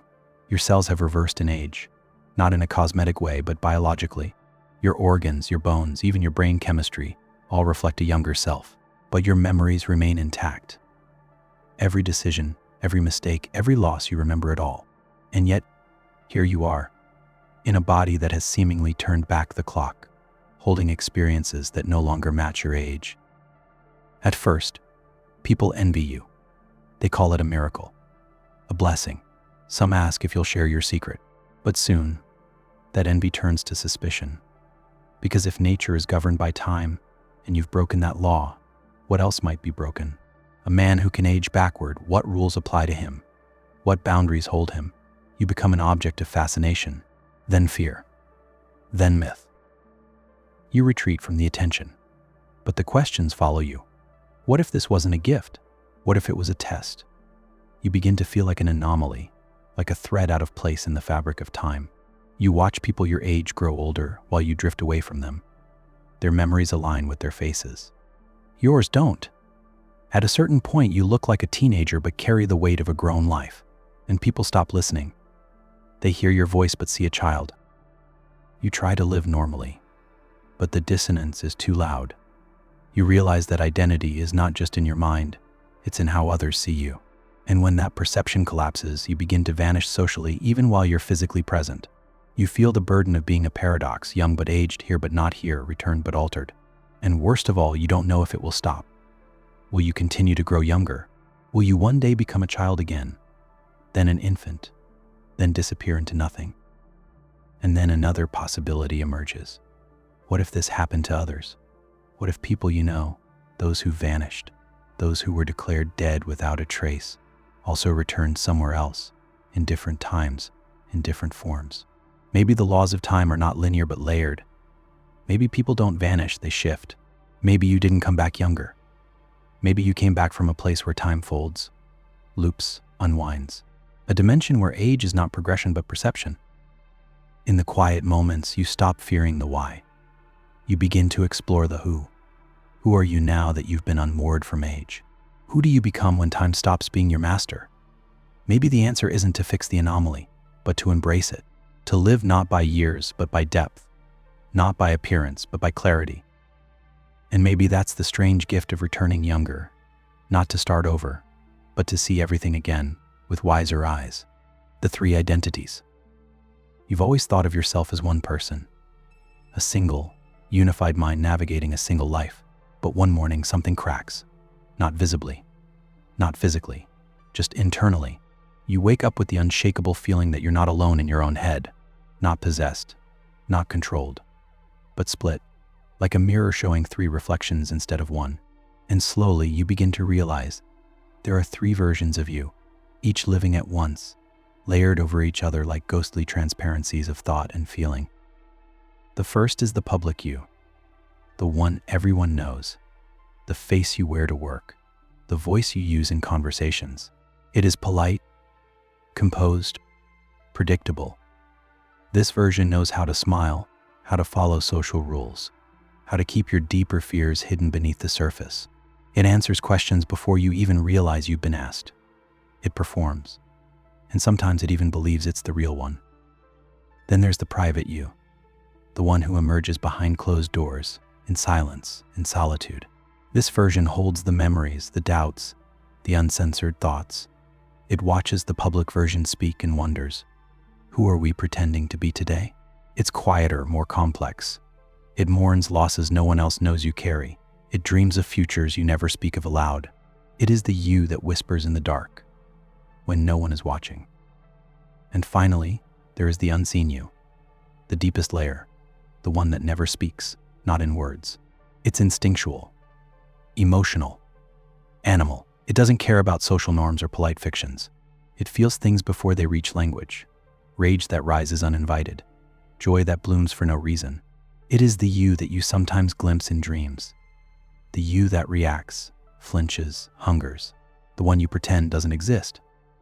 For years, these three identities have danced in harmony. You didn't notice the distinction. You called it mood, personality change. But now you see the boundaries. You feel the friction. One day, you're in the middle of a conversation, and the words coming out of your mouth feel like they belong to someone else. Later, in the mirror, you see an expression flash across your face that you didn't intend. And in the silence before sleep, thoughts rise that scare you, not because they're evil, but because they're unfamiliar. You begin to question who is really in control. Is it the one who speaks, or the one who watches silently from within? Are you the sum of your choices, or the sum of your contradictions? What if identity isn't singular, but negotiated, moment by moment, by these three hidden selves? And if so, who decides which self wins? As the days pass, you stop trying to unify them. Instead, you listen. You let the public self speak, but you notice its rehearsed tone. You allow the private self space to breathe, to journal, to feel, and you honor the unseen self too, not with indulgence, but with respect, because you realize none of them are imposters. They are all you, not separate, but interwoven, not fragments, but facets. And then the strangest thing happens. You stop feeling fractured. You stop searching for the real you. Because you understand now the real you isn't a single mask. It's the shifting dance between all three. A harmony made of discord. A self that evolves not by silencing its parts, but by letting them speak in turn. In the end, you are not one voice, but a conversation. Not a single thread, but a tapestry of selves woven across memory, instinct, and performance. And when you finally sit still in that awareness, something settles. Not certainty, but peace. Mirror that lies. You look in the mirror every day without thinking. It's part of your routine. Brush your teeth, fix your hair, check your clothes. But one morning, the mirror does something it's never done before. It lies. Subtly at first. You smile, but your reflection doesn't. It keeps staring with a flat, unreadable expression. You blink once. The reflection blinks twice. It's you, but wrong. Not distorted, not monstrous, just off. Like a perfect copy with something missing. Or added. You shake it off. Maybe it's stress. Maybe sleep deprivation. But the next day, it happens again. This time, your reflection is faster. It turns its head a moment before you do. It watches you like you're the one inside the glass. And you begin to feel it, an awareness. Not from your mind, but from the mirror itself. It's observing you. Not as a tool of reflection, but as a separate being entirely. A mimic, no longer bound to truth. You test it. You raise your right hand. It raises its left. That's expected. But then it switches, deliberately, and raises the right. You write a word on paper and hold it up. It spells it backward, then flips it forward. You stare at it for a full minute without moving, and it smiles. Not a big smile, just enough to break the illusion that it's you. Enough to say, I'm not here to reflect. I'm here to play. And then the questions come. If the mirror lies, how do you trust anything you see? What if your perception of self has always been based on an illusion? You've believed in symmetry, in appearance, in identity, because the mirror reinforced them. But if it decides not to, who are you then? What if the face you trust isn't yours, but one it's chosen to show you? You begin to notice how much of your self-image is built from glass. The way you dress, the expressions you practice, the rehearsed confidence, the social mask. You've polished a version of yourself based on what the mirror said looked right. But if the mirror lies, then all those performances lose their anchor. You start to wonder whether you've built your personality for your reflection more than for yourself. People begin to notice something different about you. A quietness, a hesitation. You smile less. Because now, every time you look at your reflection, you don't see confirmation, you see questions. The mirror doesn't just lie, it chooses how to lie. Some days it flatters, other days it distorts, and you begin to realize maybe it always did. Maybe the lie was subtle, a slight delay, a softened flaw, a shadow that lingered too long.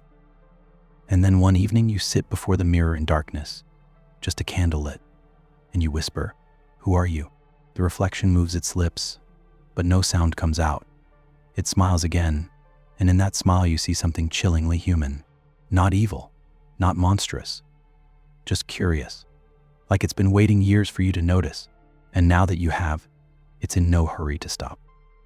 You cover the mirror, but you still feel it, watching, not just from the glass, but from every surface that's ever reflected you. Storefront windows, black phone screens, polished silverware. It's everywhere, because once you see the lie, you start to see how deeply it's embedded in your sense of self. The mirror doesn't just reflect your appearance, it shapes your reality. In the end, you stop asking the mirror for truth. You begin looking inward instead. You stop performing for your reflection. You stop waiting for approval. And you realize the mirror can lie all at once, but it doesn't define you. It never did. It just echoed the parts of you that were uncertain. Now you walk away, not because the mirror changed, but because you no longer needed to believe in who you are. Last person on earth. You wake up to silence. Not the kind that comes at night when the world is asleep, but a deeper silence, one that stretches across streets, cities, continents. No cars, no voices, no humming power lines, just stillness. You step outside and realize you are alone. The world remains, untouched and intact. Buildings stand, birds fly, the wind moves through trees, but there are no people, no messages, no explanation. It's as if humanity vanished overnight and left you behind to witness the echo. At first, the shock is too large to feel. You wander through the city in disbelief, calling out names, searching for a face, a sound, a trace. But every store is unlocked, every vehicle abandoned. Phones ring with no one to answer. Broadcasts have gone quiet. You wait for sirens, for planes, for rescue, but nothing comes. You are not injured. You are not sick. You are simply alone. And with that realization comes a strange kind of freedom. No more schedules, no obligations, no rules. You could walk into the tallest building and claim the top floor. You could read every book in the library, drive every car, sleep beneath the stars. The world becomes your playground. And for a while, that freedom feels like a gift, a second chance, a private Eden where no one can judge, interrupt, or disappoint you. But freedom without witness quickly turns hollow. You tell a joke, and no one laughs. You achieve something and no one sees. You cry and no one comforts. Time begins to blur. Days feel indistinguishable. You start to speak aloud, not to be heard, but just to hear something. You write letters to no one, just to feel your thoughts leave your body. You begin to understand that identity, once so personal, is also relational. You know yourself because others reflect you back. The world continues around you. Seasons shift. Grass grows, clouds drift overhead. You start to see beauty not as background noise, but as something you were always too busy to notice. A single flower becomes an event. A sunset becomes a ceremony. You realize you're not alone in the universe, just in your kind. And that distinction begins to matter more than it used to. You start talking to birds, to trees, to your reflection. Not because you've lost your mind, but because connection in any form becomes sacred. Eventually, you ask yourself the question you've been avoiding. Are you meant to survive? What is survival in a world without society? Is living merely existing, or is it sharing, giving, remembering? And what happens to meaning when the audience disappears? You try to create rituals. You celebrate birthdays, even if you no longer know what day it is. You light candles and sing into the wind, not to recreate the past, but to honor that you were once part of something larger. And then one morning you see a footprint that is not yours. Fresh, deep, real. Your heart pounds. It could be another person. It could be help. It could be danger. But none of that matters. What matters is that something has shifted. You are no longer the last. Hope returns not as certainty, but as possibility. And in that possibility, something ancient stirs. The hunger for connection. The will to rebuild. Being the last person on earth teaches you something no society can. That humanity is not in our buildings or our inventions, but in our presence to each other. We are made real by each other's eyes, each other's stories, each other's touch. And in the absence of all that, we become shadows of what we once were, until, by chance or fate, a new echo answers back, and we begin again. Ticket to nothingness. One day you receive a letter, no return address, just a heavy black envelope with your name written in silver ink. Inside, a single card, smooth, weightless, warm to the touch. On it, 5 words: Admit 1, journey to nothingness. No instructions, no time, no explanation. And yet, you feel it deep in your chest. This is not a prank, not a metaphor. This is a real offer, an invitation to step beyond reality itself, not to heaven, not to another dimension, but to nothingness, pure, complete, eternal absence. At first you dismiss it. Who would accept such a thing? We fight so hard to hold on to life, to meaning, to even the smallest joys. Why would anyone willingly step into the void? But then quietly a different voice answers, why not? What if nothingness isn't darkness or fear, but peace? The end of suffering, the release from worry. Not a painful ending, but a final breath that never needs to be followed by another. You begin to imagine it. No hunger, no noise, no past or future, just the soft silence of non-existence. No need to impress anyone. No unfinished tasks, no regrets. You wouldn't even have to think. The endless monologue inside your head gone. No memories, no awareness, just stillness beyond the reach of time. A place where even the concept of you dissolves like mist in the morning light. But then a new thought creeps in. If there's no awareness in nothingness, who is the you considering it? Can you choose to stop existing if, by doing so, you erase the chooser? Is the decision still your decision?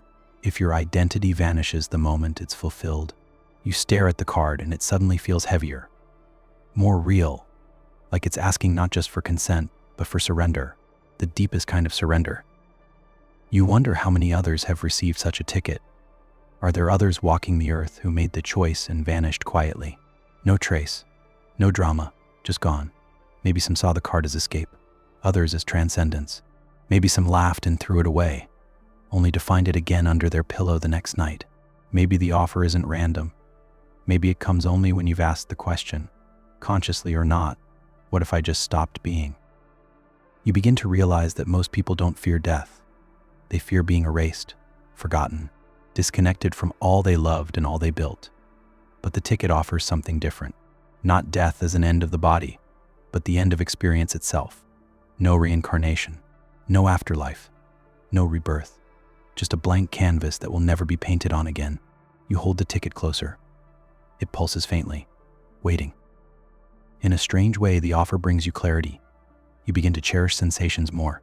The feel of sunlight, the laughter of strangers, the smell of rain on pavement. Every moment becomes a possible last. And in that awareness, you find something unexpected, not dread, but awe. Maybe the presence of nothingness sharpens the gift of something. Maybe the choice not to choose becomes its own kind of wisdom. Eventually, you place the ticket in a drawer, not out of fear, not yet acceptance, but as a reminder that this life, with all its chaos and imperfections, still holds value, still pulses with mystery. The card doesn't disappear. It waits patiently, because it knows the question never goes away. It only quiets until you're ready to hear it again. And when that time comes, it will ask once more, with no judgment, no urgency, no sound, only stillness. Are you ready to trade everything for nothing? The dying wish exchange. In a quiet room, tucked away from the noise of the world, a man lies on his deathbed. His breathing is shallow. His eyes are fading. But just before the final moment, a stranger appears. Not a nurse, not a family member, not a dream. The figure is gentle, faceless, and impossibly calm. They extend a hand and offer a curious proposal. You may trade your dying wish with someone else's. No explanation, no catch, just a choice. Speak your wish now, or take on the last wish of another soul you will never meet. You hesitate. Your wish has been forming for years. One last message to a lost love, one final apology, a plea to be remembered. But the idea of taking on someone else's final yearning is strange and unsettling. What if their wish is cruel, or painful, or impossible? And yet there's something beautiful in the unyat, to carry another's final hope, to honor a stranger in your final moment, a sacred kind of surrender. You ask who the other person is. The figure only replies they are dying too, elsewhere. Their last thought will be yours to fulfill. Suddenly, this exchange feels heavier than words. It's not about you anymore. It's about empathy beyond identity, connection beyond self. You wonder if your wish is truly more important than another's, or if trading it is the most selfless act you could ever offer. You agree. You speak nothing. You simply nod. In that instant, your thoughts go silent, and a new wish enters your mind. It's vivid, filled with emotion, as if it had always been part of you. The stranger's final desire becomes yours, and you feel it surge through your fading consciousness like fire. Maybe it's the longing to see the ocean again, or the urge to tell a child they were loved, or the hope that someone forgives them, even now. You feel your body weakening, but your spirit awakens with a strange clarity. You don't know whose life you've touched, or where they lived, or who they were. But in this final act, you have merged destinies. Your death is no longer yours alone. You have become the vessel for a final hope, and it feels, right? Almost holy. Now imagine this is not rare. Imagine this exchange happens quietly, invisibly, all across the world. That some people leave the world whispering someone else's words. That your final emotion might be born in the heart of a stranger continents away. That we're all interconnected, not by blood or belief, but by a chain of compassion looping through time, one dying breath feeding the next. And maybe the exchange doesn't end at death. Maybe those who remain carry echoes of these traded wishes. A sudden inspiration, an unexplainable yearning, the push to call someone, forgive someone, travel somewhere unknown. Perhaps what we think are our own dreams are fragments of others' final hopes, passed silently through the fabric of existence. The dying wish exchange is not about reward. It offers no promise of paradise, no escape from fate. It is a simple, profound question. Will you let go of yourself, even at the very end, to give someone else peace? And that question lingers, long after the breath has stopped, like a ripple in the still water of the soul. So tonight, as you lie in silence, you might wonder, if this were your last moment, would you hold your wish tight, or would you trade it and carry someone else's light into the dark? Heaven's toll. You've lived a long life, full of moments both shining and shadowed. As the final breath nears, you begin to sense something drawing close. Not fear, not darkness, but a quiet presence. It doesn't speak in words. It simply offers a pathway, a glowing corridor, soft and warm, stretching into a light that promises peace, reunion, and rest. This, you know intuitively, is heaven. But before you take the first step, a toll booth appears, and beside it, a quiet voice asks, "What will you pay to enter?" At first, you're confused. Isn't heaven a reward? A place earned, not bought? But the voice explains, not a payment in gold or gilt, not punishment or penance. The toll is memory. To pass through, you must give up one memory of your choosing. Just one. But once gone, it will never return. Not in this world or the next. A single piece of your life, erased forever. You hesitate. It seems small at first. Just one memory among countless thousands. But the more you consider, the more the weight grows. Which memory do you sacrifice? Something painful, perhaps? A moment of heartbreak, failure, regret? It would be a relief to forget. But then again, those moments shaped you. They gave you depth, compassion, and wisdom. Without them, would you still be you? Or do you surrender something joyful? A child's laughter, a first kiss, a sunset on a quiet beach. But losing it feels like erasing part of your soul's color, like letting go of a thread in the tapestry that made your life beautiful. The toll isn't just about forgetting. It's about rewriting the life you lived forever. And so you begin to reflect, not on the cost of heaven, but on the value of memory. Each one, no matter how small, is a universe. A lifetime compressed into seconds, a forgotten song, a held hand, a broken promise, a word unspoken. You realize that your memories are the true afterlife, the way your story survives, even after you do not. The voice does not rush you. It waits patiently. You ask if you can give up something vague, something blurry from early childhood. But the voice only says, you must know what you are choosing to lose. You are not allowed to cheat your way past the toll. This is not a transaction, it's a reckoning. A moment of ultimate self-understanding. Eventually, a memory rises, clear, sharp, and bittersweet. It's not the happiest, not the saddest, Just a small moment of quiet between you and someone who is already gone. A cup of tea, a shared silence. Nothing dramatic, but its simplicity holds your heart in ways you never realized until now. And that's when you understand there is no right choice, only an honest one. So you step forward. You close your eyes. You name the memory. And the moment you do, it slips away, not just from your mind, but from the very history of your life. Even the lessons it taught you begin to dissolve. You feel a strange emptiness where it once lived. And yet the path ahead opens. Heaven remains, still warm, still welcoming.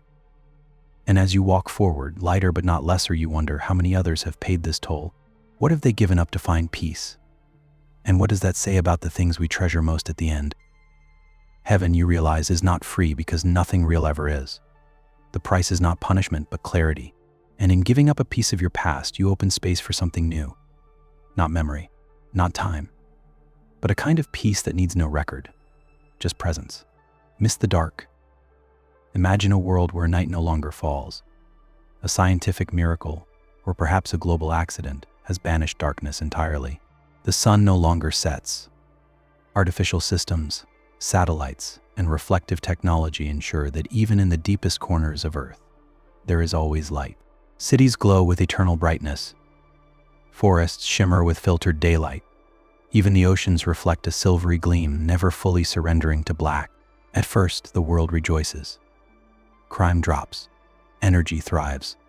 No one stumbles in the shadows anymore. But then, quietly, something begins to change. People stop sleeping as deeply. Their dreams fade into scattered fragments. Art becomes brighter, louder, more chaotic, desperate to create contrast in a world that has none. Children born into this world have never known a bedtime story whispered in darkness. They've never watched the stars. They've never feared or been comforted by the soft weight of night. And somewhere inside us, something begins to ache. We don't speak of it directly, but we start asking ourselves strange questions. Do you miss the dark? The dark was never just absence.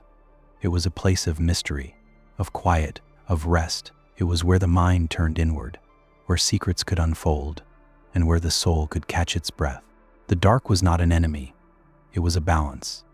And without it, everything feels exposed, every corner lit, every flaw visible. There's no room to hide, no room to imagine. Because without shadows, even wonder becomes harder to find. Some begin to simulate it. Blackout rooms, sleep chambers, museums of darkness, places where people can sit for hours, surrounded by nothing but soft black. And in those places, something surprising happens. People cry, not out of sadness, but relief, as if they finally returned to something ancient, something essential. They remember how silence used to sound, how stars used to feel like secrets in the sky, how the unknown used to whisper, not shout. You begin to wonder if the dark was ever really something we feared, or something we needed. Not the terrifying kind, but the gentle dark. The space that asked nothing of you. The place where your face was no longer a mask, where the world could pause its demands. In darkness, people used to speak softly, move slower, hold each other without needing to be seen. Now, always in light, everyone performs, always visible, always watched. Some resist. They wear blindfolds. They seek out caves. They light a single candle and stare into the flame until they remember, not just the absence of light, but the presence of dark. Because darkness is not nothingness. It is depth. It is distance. It is the background that makes light meaningful. Without it, everything is flat, constant, blinding. Soon, the conversation begins to shift, not out of rebellion, but wisdom. Architects design homes with dark nooks again. Poets write about moonless nights. People begin turning off their lights, not to sleep, but to feel. The world slowly remembers that to see everything all the time is not clarity, it's exhaustion. And in the gentle return of shadows, peace begins to bloom. So the question remains, not just for this world, but for ours. If we had the choice, would we erase the dark forever? Or would we remember that even in our most brilliant moments, it is the dark that holds us, humbles us, and makes the light worth finding? Maybe it's not about fearing the dark, but learning to miss it. Cryogenic promise. They told you it was simple. Die today, wake up tomorrow, in the future. Not as a ghost, not in heaven, But here on Earth, changed, perhaps, but preserved, science had finally offered an answer to death. Not a cure, not an escape, a delay, a promise sealed in ice. They called it cryogenic sleep, and for a price you could be frozen at the edge of death, held in suspension until medicine, technology, or time itself found a way to bring you back. You signed the papers, made your peace, or maybe you didn't. Maybe you clung to hope like a vine on a crumbling wall. Either way, the moment came. Cold filled your veins, light faded, and for a while there was nothing. No dreams, no drifting.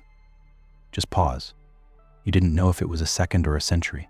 Time in suspension is meaningless. But then you wake. The world is not the one you left. The sky is unfamiliar. The buildings reach into space. The language has shifted. People are kind but distant. They greet you like a legend, not a neighbor. To them, you are history with a heartbeat. A relic of a time they've only read about. You remember your home, your family, your era, but they are dust. You are a story with no remaining cast. They give you new clothes, a place to live, even therapy tailored for the temporally displaced. But inside, you feel like a ghost wearing a living body. You walk through streets of wonders, floating trains, sentient machines, forests regrown in the sky, and yet you miss the sound of rain on a car roof, the taste of an old recipe, the sound of a friend's laugh. You have cheated death, yes, but have you also cheated belonging? Soon you meet others, a few dozen who were also frozen. Some embrace this second life, others mourn quietly. A few regret the promise they once clung to. Because the truth is, cryogenic sleep doesn't just preserve the body, it freezes grief. And when you return, the world has moved on, but your sorrow remains untouched. A photograph that hasn't faded, even though the world around you has turned the page. Still, something stirs. A small sense of wonder. A child asks you what it was like to see real butterflies. Someone plays a song you thought was lost. You teach an old language to a curious group who've never heard of books with pages. And slowly you realize your presence is not a burden. It's a bridge, a living memory walking among those who have forgotten what life once was. And with that, the cryogenic promise begins to shift in your mind. It was never about waking into paradise. It was about the chance to continue, to carry the torch a little farther. Not because you feared death, but because part of you believed that life, no matter how unfamiliar, still held value, still offered meaning, even after everything else had changed. In time, the ache dulls. Not gone, but softened. You plant a garden. You write letters no one will read. You start each morning not with answers, but with permission to be curious again. And maybe that's the true promise. Not a return to the life you had, but a quiet invitation to begin again, with the wisdom of 2 lifetimes behind your eyes. You once asked, what if I wake up alone? And the answer, strange and beautiful, is this: you will. But in that aloneness, you will also find something unexpected, space to become someone new. Unwritten history. You're walking through a small, unmarked museum tucked into a forgotten part of town. There are no tour guides, no crowds, just silence and dust. But inside, the walls are covered with artifacts you don't recognize, dates that don't exist, faces that look familiar but belong to no one in your memory.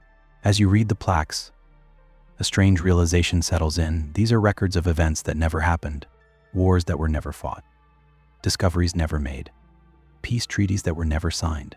You begin to understand you're standing in a museum of unwritten history.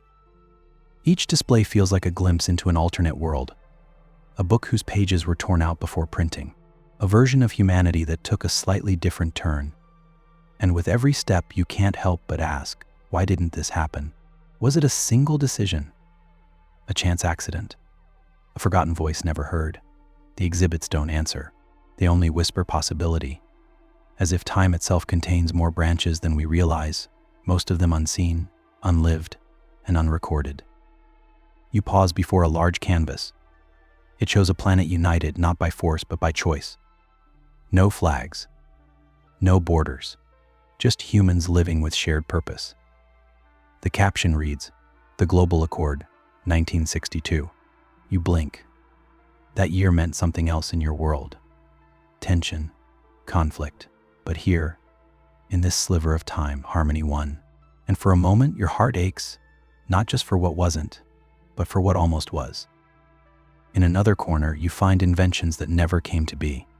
Clean energy powered by forgotten theories, a vaccine discovered a decade early, a method for preserving ecosystems that was dismissed as fantasy. These aren't science fiction, they're echoes of roads not taken. You realize how fragile progress is, how easily brilliance can be overlooked, ridiculed, or lost in noise. History, it seems, is not written by the victors, but by the loudest voices, or the luckiest moments.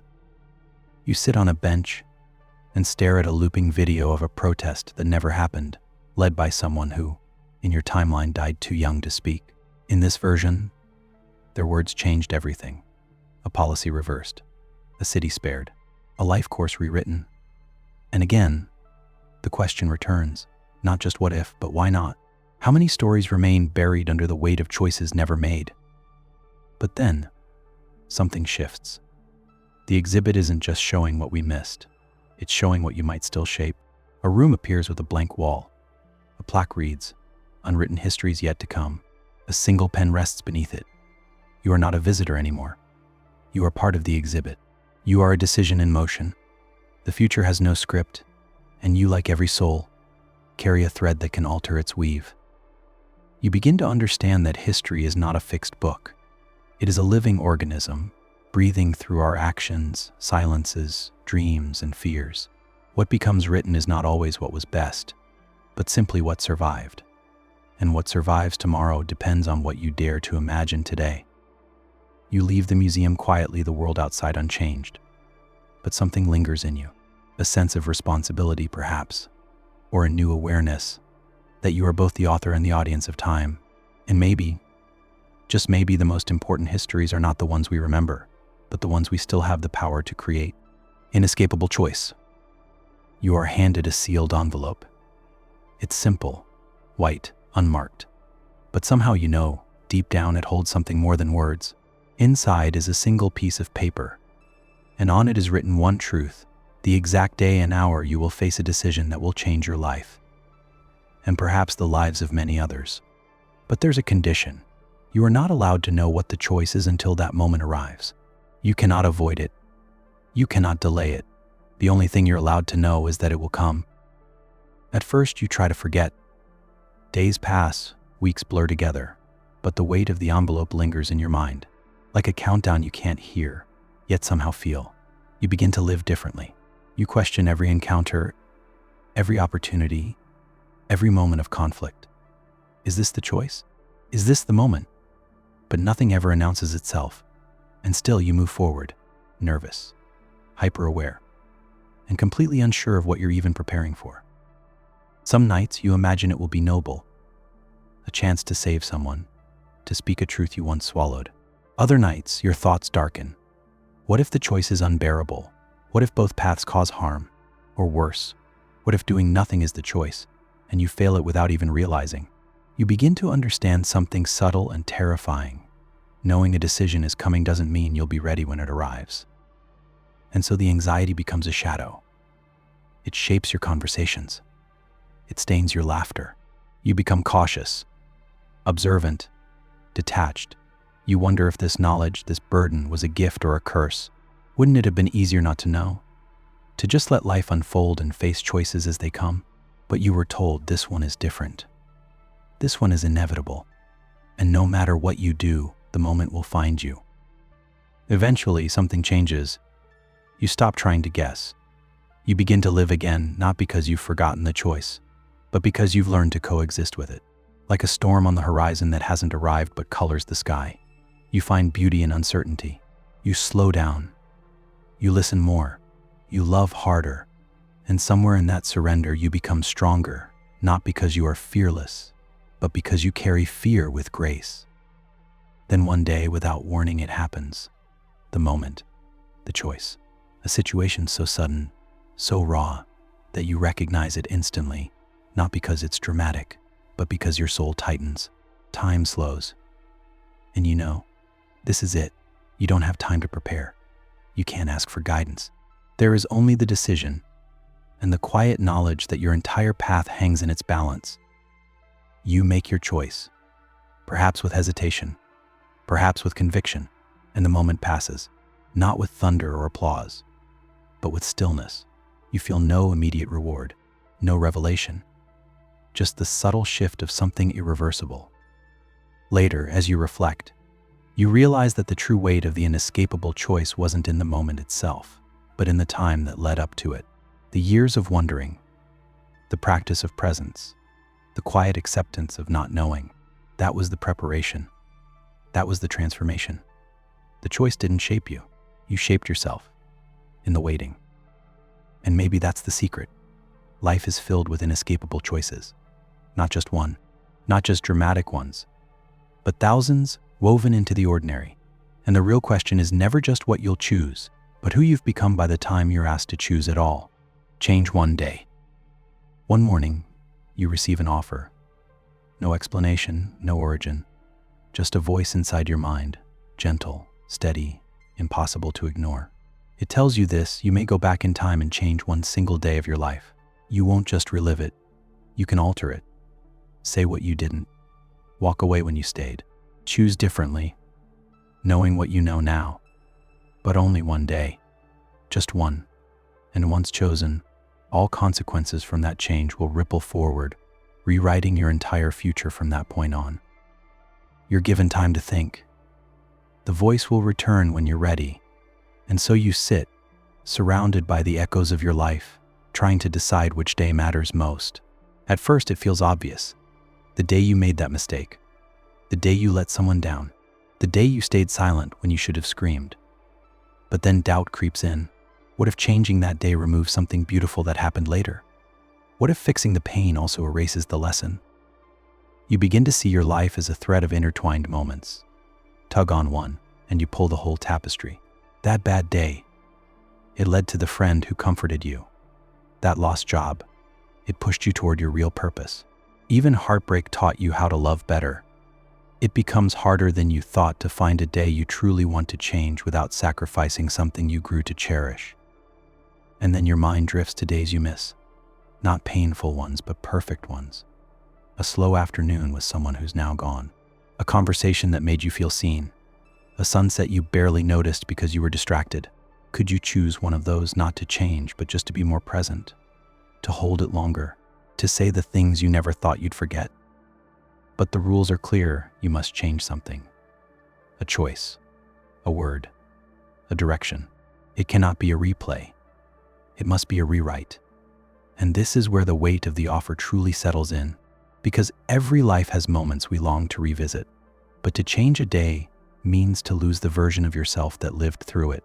The one shaped by pain and joy, regret and resilience. Would you be willing to become someone else to fix a single wound?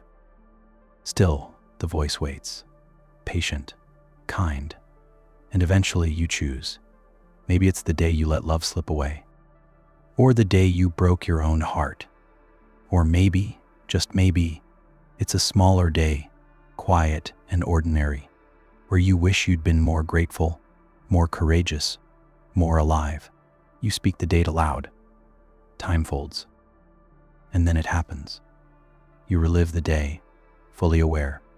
Every heartbeat, every choice feels magnified. You say the words you were afraid to say.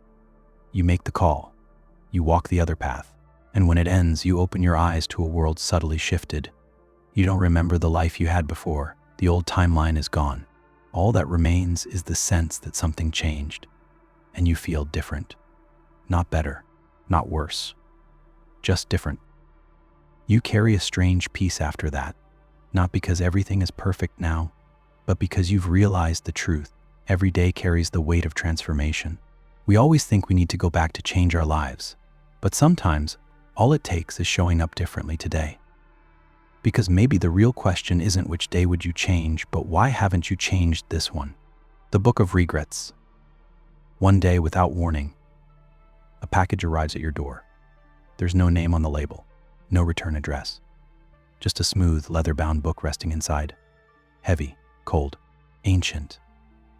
On its cover, a single title pressed in gold, The Book of Regrets. You open it slowly, unsure of what you're about to find. The pages are filled with entries, neatly written, painfully familiar. Because every word inside is yours. Every regret you've ever had captured, cataloged, and preserved. Some you remember clearly. Others you thought you had forgotten. But the book has remembered them all. You flip through the pages, heart heavy, eyes wide. There's the moment you walked away too soon. The time you stayed too long. The silence that hurt more than anger. The words you never spoke. The dreams you abandoned. Each entry is small yet intimate. Not grand tragedies, but the quiet ache of being human. Each regret whispers not just what you did, but who you were when you did it. It's not a list of failures. It's a mirror. And then you realize something even stranger. As you hold the book, new entries begin to form, not from the past, but from possible futures. Choices not yet made. Opportunities you're on the verge of missing. It seems the book not only remembers your regrets, it predicts them. You see the friend you haven't called, the habit you still haven't changed, the truth you're still afraid to admit. It's a warning, not a punishment. A glimpse into the weight of inaction. You sit in silence, the book resting in your lap like a sleeping animal. It doesn't accuse, it simply reveals. And slowly you begin to notice something else. Some pages are fading, lightening at the edges, the words less sharp. You touch one of them and suddenly remember the apology you finally gave, the courage you found, the forgiveness you offered. These regrets are dissolving, not because they never happened, but because they've been faced. The book, it seems, is not static. It's alive. And it changes when you do. A thought stirs inside you. What if the book was always there, just unseen, following you like a shadow, growing or shrinking with every step you took? And what if everyone you meet carries one of their own, unread, untouched, heavy in ways you'll never fully understand? It makes you softer, gentler, less quick to judge. Because now you know every person is haunted not by ghosts, but by choices. You turn to the first page and read the very first regret. It's small, almost innocent. A lie told in childhood, a promise broken out of fear. And it reminds you of how long this story has been unfolding. Not in chapters, but in chances. Taken, missed, ignored. And the older you grow, the more you realize the book of regrets is not meant to shame you. It's meant to awaken you. You close the book gently, not with despair, but with a quiet vow. You may never erase every regret. That's not the point. But you can keep the future pages blank, or at least lighter. You can act. Speak, try, fail, and try again. Because regret, more than anything, is a signal that you cared, that something mattered, that you wanted to live better. And maybe that's the true gift of the book. Not what it remembers, but what it encourages you to become. The Black Box Finale. Somewhere, deep in a remote facility far from civilization, sits a small, silent object, sealed, unmarked, and locked in obsidian casing. It is known only as the Black Box. No one knows who built it. No one remembers when. But every government, every major institution, every shadowy council agrees on one thing. It must never be opened unless the end has truly come. What lies inside is not a weapon, not a virus, not salvation. It's a message, one final truth, preserved for the last conscious mind on Earth. For decades, the Black Box has sat undisturbed, surrounded by layers of protection and mystery. Conspiracies swirl about its purpose. Some say it holds the answer to life itself. Others believe it will trigger humanity's rebirth. And some, in hushed voices, whisper that it contains only a mirror, metaphorical or real, to reflect who we became. But no one dares tamper with it. The risks are too great, the implications too final. Then one day the world falters. Not all at once, but gradually. Systems fail, climates twist, civilizations unravel in slow motion. And as the noise of humanity fades, a quiet consensus arises among the last few thinkers. It is time. The world as we knew it is over. Not in fire or violence, but in silence, in stillness. And so the Black Box is retrieved, carried by the last remaining witness to the center of a crumbling world. You are that witness. You sit before it, hands trembling not with fear, but with reverence. The air is different here, heavy with the weight of everything that has been.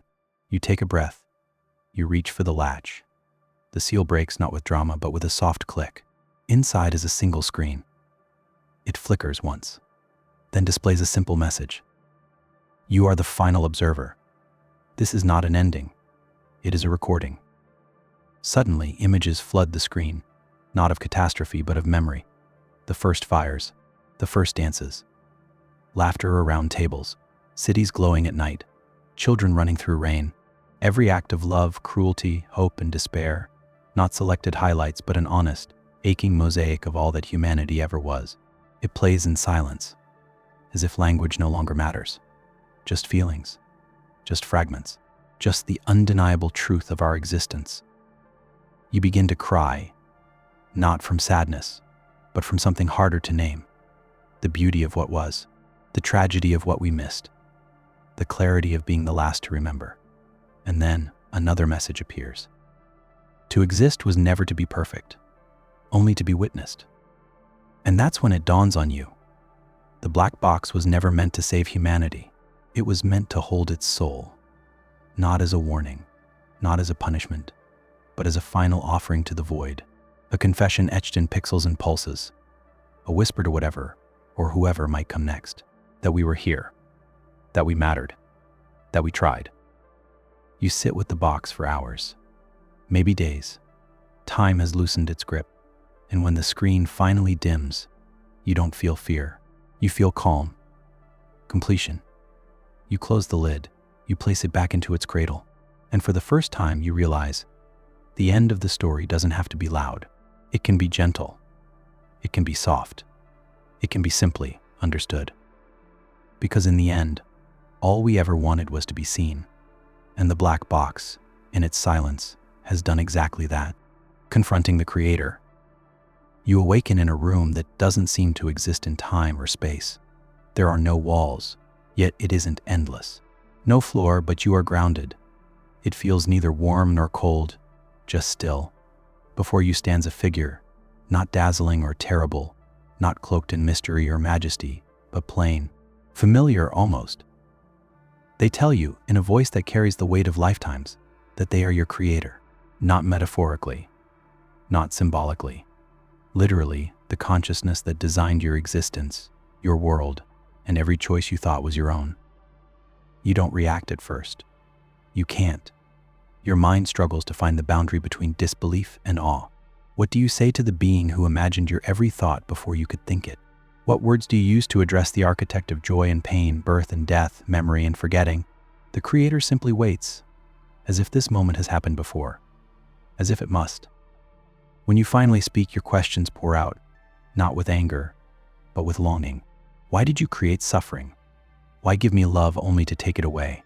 Why allow cruelty, loss, doubt? The Creator listens without flinching. Then they explain the universe was never meant to be perfect.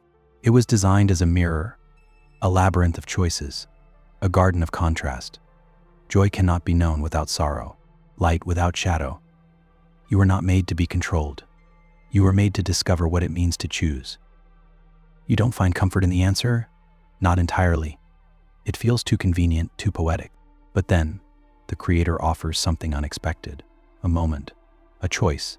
You may ask any single question and receive an answer that is absolutely true, without illusion, without interpretation. Just one. The answer will change you forever. But after that, you must forget this meeting. You will return to your life, never remembering you were here, only feeling that something subtle inside you has shifted. You sit with the weight of that choice. One question, one truth. Do you ask about the meaning of life, or what happens after death? Do you ask about free will, the fate of humanity, or the reason for your own suffering? The possibilities churn in your mind. And still, the Creator waits. Eventually, you ask, and the Creator answers. The moment the truth touches you, it's not like hearing words. It's like feeling the shape of something larger than comprehension, like seeing a color you've never imagined. It hurts, but beautifully. Like waking from a dream you didn't know you were having. And then, just as gently, it's gone. Not the truth itself, but your memory of having heard it. You are returned. Back in your ordinary life, the world feels unchanged, but you aren't. There's a stillness in your soul that wasn't there before, a a strange calm. You notice beauty in places you once ignored. You let go of questions that used to haunt you. You're not certain why, but somewhere deep inside you feel as if you touched something real, something final. And perhaps that is the paradox. You met your creator. You asked your question, but in forgetting the answer, you gained something even more precious: peace in the presence of mystery. The understanding that not all truths must be remembered to matter. Some are meant only to be felt for a moment and forever. Prove divinity. One morning, the world wakes to an announcement broadcast across every screen, every speaker, every frequency.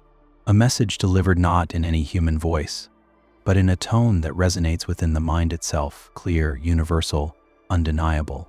The message is short: I am the divine, and I will now prove it. Panic ripples through the world, but so does wonder. After millennia of faith and skepticism, prayer and denial, a presence claims to end the debate once and for all.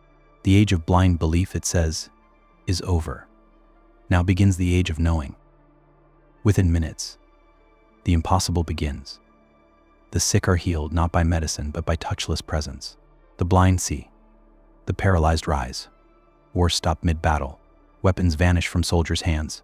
Skies above every nation shift into impossible patterns, constellations rearranging themselves into languages no one taught, yet everyone understands.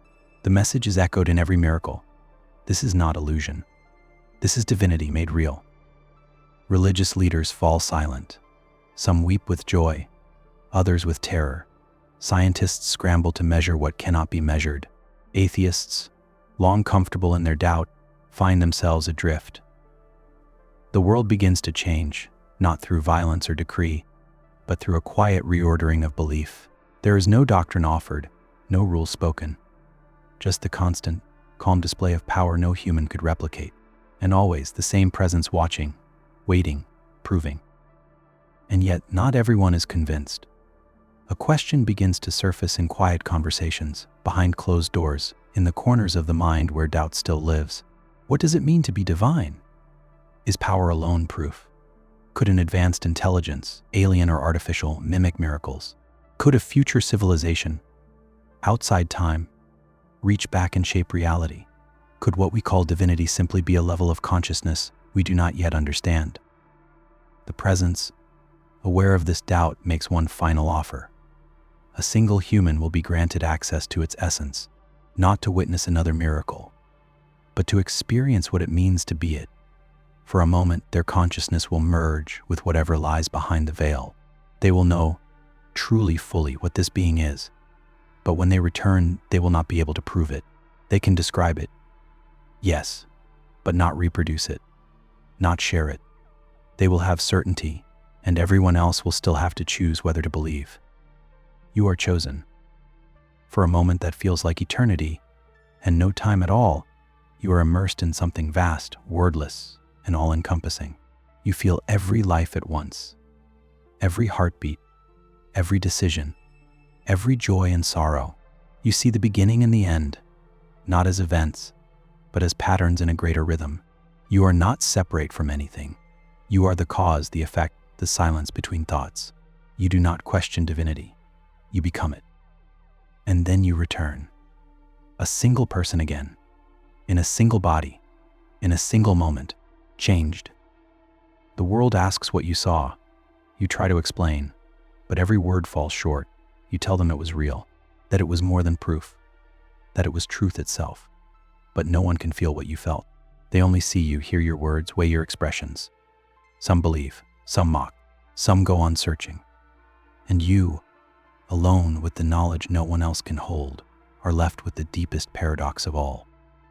That even divinity, when proven, still leaves room for doubt. Because belief was never just about evidence, it was about the yearning to connect with something beyond the self. And even when the divine stands before us, glowing with certainty, the question remains, do we accept, or do we choose to seek something deeper than proof? God's lottery. Imagine waking up one morning to find that every person on earth has received a number, not a random digit, not a ranking, but a number so deeply personal, so specific it feels as if it was drawn from the marrow of your being. There is no explanation, No voice from the sky, no angelic messenger, just a single, glowing number appearing on your hand, visible only to you. People call it God's lottery, an unknowable divine sorting that seems to come from beyond time, beyond reason, beyond everything. At first, the numbers don't make sense. Some of the kindest, most selfless people receive low numbers. Some who've caused harm bear high ones. Some children have numbers that seem impossibly ancient. Some elders hold values barely above 0. Debate explodes across the globe. Are the numbers moral grades? Predestined roles? Coded instructions? Theories multiply. Philosophers say it reflects potential. Scientists call it cosmic randomness. The religious insist it's divine favor or judgment. Then someone notices something strange. People begin to act differently, not because of what the number says, but because of what they believe it means. A man with a low number withdraws from the world, convinced he is worthless. A woman with a high number suddenly speaks with a calm authority she never had before. Societies begin to shift subtly, then rapidly, not because of the numbers themselves, but because of the power we give them. Soon, institutions are built around the lottery. Employers request your number. Romantic partners inquire. Governments start tracking average scores by city. And slowly, the invisible scaffolding of the human spirit begins to bend. People stop asking, "Who are you?" and begin asking, "What's your number?" The numbers were private once, but now they define you whether you reveal them or not. And through it all, no one can prove where the numbers came from. They don't fade. They don't change. They don't respond to prayer or effort or sin. They simply exist, constant, unexplainable. You begin to wonder, what if the lottery wasn't about us at all? What if it was an experiment, not to sort us but to watch us sort ourselves? To see whether humanity could resist the temptation to reduce identity to a glowing digit. You stare at your own number one night, long after the world has gone quiet. You ask yourself what you would do if it vanished. Would you be more free or more lost? You realize that the number didn't change you, you changed yourself around it. You wrapped your story around a single data point, a divine suggestion that became a defining truth. And then, as mysteriously as it appeared, the number begins to fade. Not just yours, everyone's. Around the world, hands go blank, eyes widen, panic rises, but nothing else happens. No consequences, no judgments, just absence, a vacuum where certainty once lived. And in that silence, something gentle returns. Choice. The freedom to define yourself again without the weight of divine data. To speak, act, love, and exist without an external measure telling you who to be. Some weep with relief. Some rage at the loss of structure. But most simply breathe. You look at your blank hand, and for the first time in what feels like forever, it belongs entirely to you. Because perhaps God's lottery was never about the number itself, but about how we choose to live under the shadow of meaning.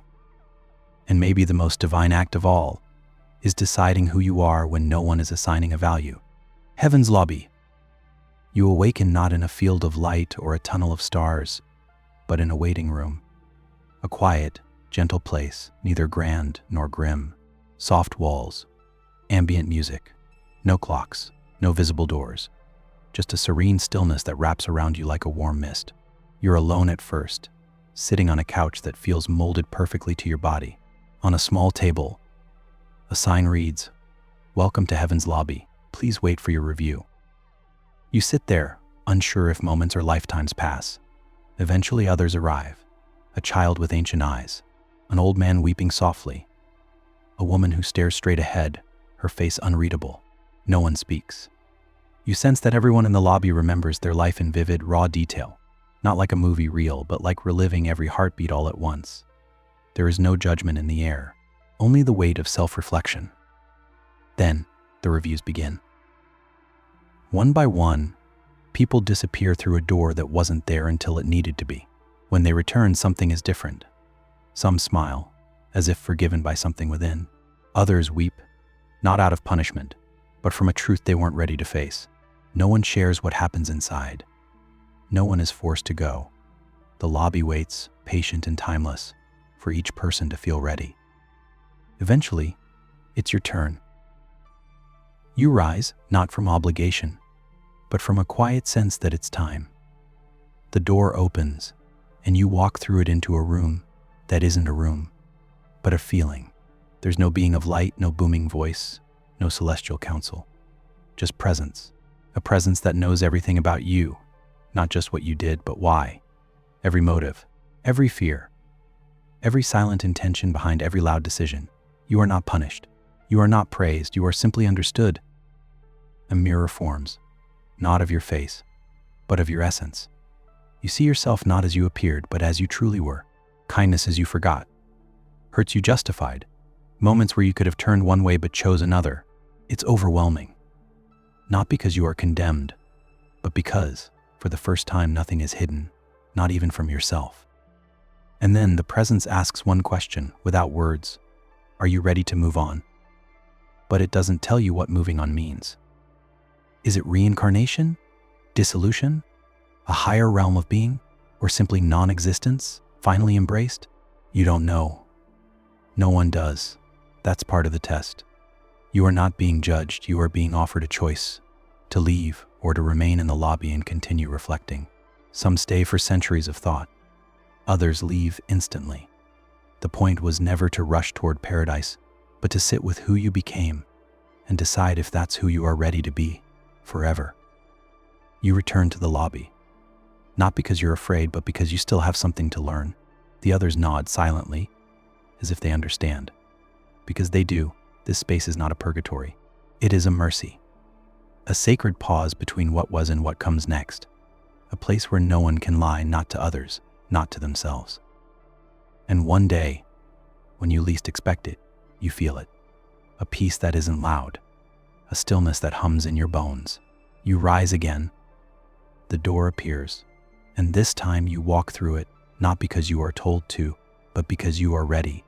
Mirror of faith. You find yourself in a quiet, circular chamber. The air feels sacred, but not in any religious sense, just deeply still, as if the room itself remembers. At its center stands a single object, a full-length mirror framed in stone and gold, pulsing faintly with a light that seems to come from inside you. There's no inscription, no instruction, no guardian watching over it. Just a simple sign beneath it that reads, "This mirror reflects your faith, not your face."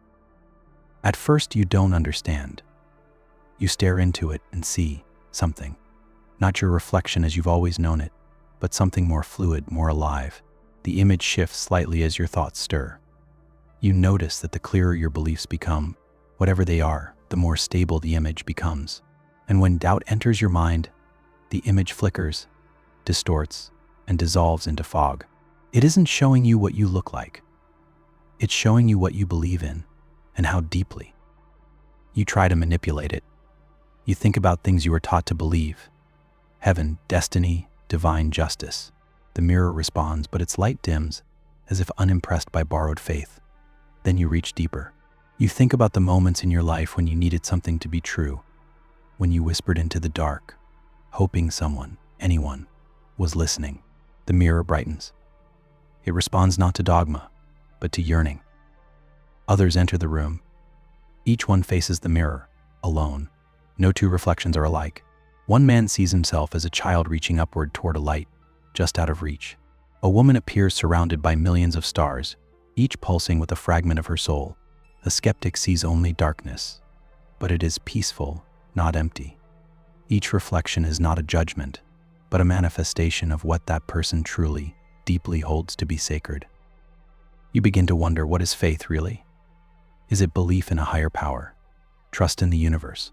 Hope against evidence? The mirror offers no answers. It only reflects. And what it reflects is not what you claim to believe, but what you believe when no one is watching.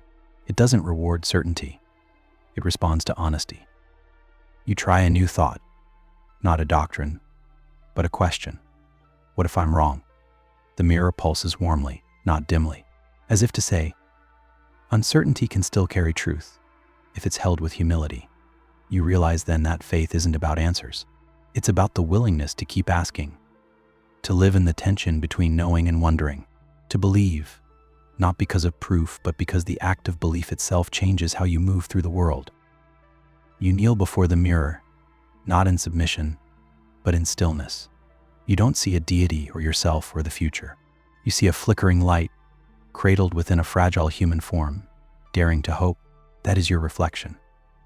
And for the first time, you understand faith is not a possession. It's a mirror, one that shows you not what you are, but what you reach for when everything else falls away. When you rise and turn to leave, the mirror fades from view, not because it's gone, but because it's been internalized. You don't need to see your reflection anymore. You carry it now, quietly, invisibly, a glow in the dark that no one else can see, but that guides you just the same. And in the end, perhaps that is faith, not certainty, not clarity, but a mirror we hold within and dare to trust. The selfless contract. You awaken in a place that feels outside of time. A soft glow surrounds you, but there's no source for the light. No walls, no ceiling, just a gentle horizon that stretches in every direction. Before you stands a quiet figure, not radiant or terrifying, but peaceful. They offer you something, a contract, not ink on paper, but a set of terms that imprint directly into your mind. You understand them instantly, with perfect clarity, as if you've known them your entire life. It is called the selfless contract, and it comes with one impossible offer. By signing it, you agree to trade all the goodness you've accumulated in life, your moments of kindness, forgiveness, empathy, and compassion, not for reward, but for transfer. You give your goodness away, entirely and without condition. You will receive nothing in return. No heaven, no rebirth, no memory. Your essence will dissolve quietly, but the light of your actions will pass on to someone else, someone who needs it most. A soul about to break or veer into darkness. You will save them, but you will never know them, and they will never know you. You ask why this choice exists at all. The figure says that this place is not judgment. It is an opportunity. Most people are offered it once in the space between life and whatever comes after. A choice between lasting as a self or ending as a spark passed forward. Few accept it. Fewer understand it. But those who do change the trajectory of the world in ways they'll never see. You're not sure what to feel.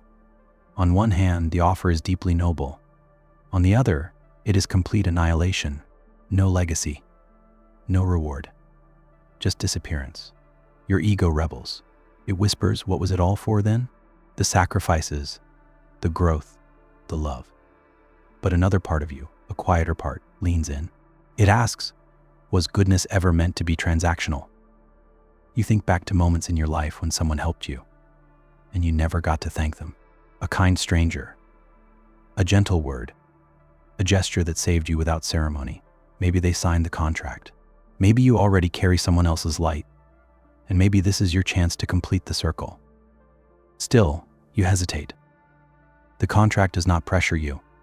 It simply waits with eternal patience. You are allowed to walk away, to move on to whatever next chapter awaits with all your goodness intact. You would be welcomed, celebrated, embraced. But there's a part of you that aches not with fear, but with possibility. What if the most meaningful act you ever perform happens after you're gone? A selfless echo that alters the future for someone who might otherwise fall? You reach out. Your fingers hover over the glowing surface of the contract, and then gently you touch it. There is no flash of light, no applause, no heavenly choir, just stillness. Then peace. I see.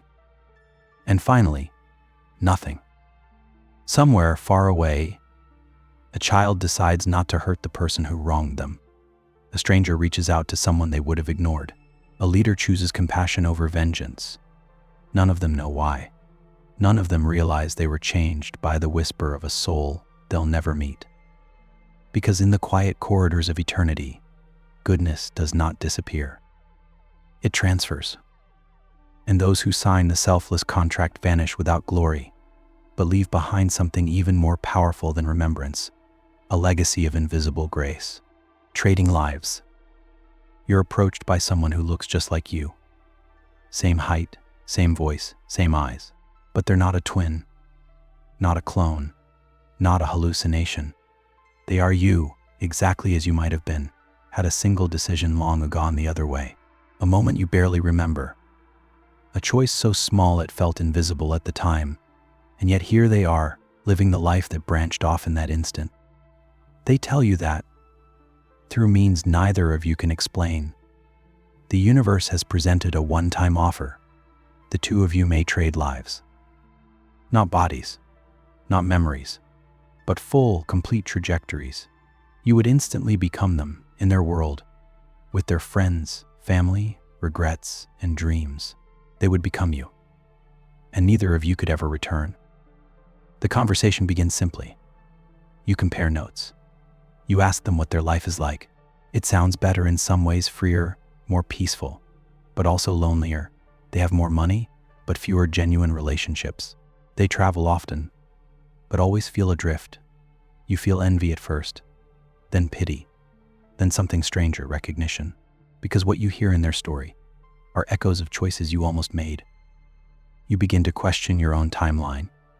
Have you been settling or growing? Have you chosen your life or simply drifted into it? Their presence makes everything feel suddenly fragile, as if your reality is just one thread in a tapestry of might-have-beens. And now you're holding the scissors. The trade is not just about circumstances, it's about essence. If you accept, you lose not just your present, but the arc that brought you here. You keep your personality, your consciousness, but everything else, your family, your memories, your past, would be theirs now. Like slipping into someone else's dream, fully aware but never fully at home. Could you love people you've never met, as if you always had?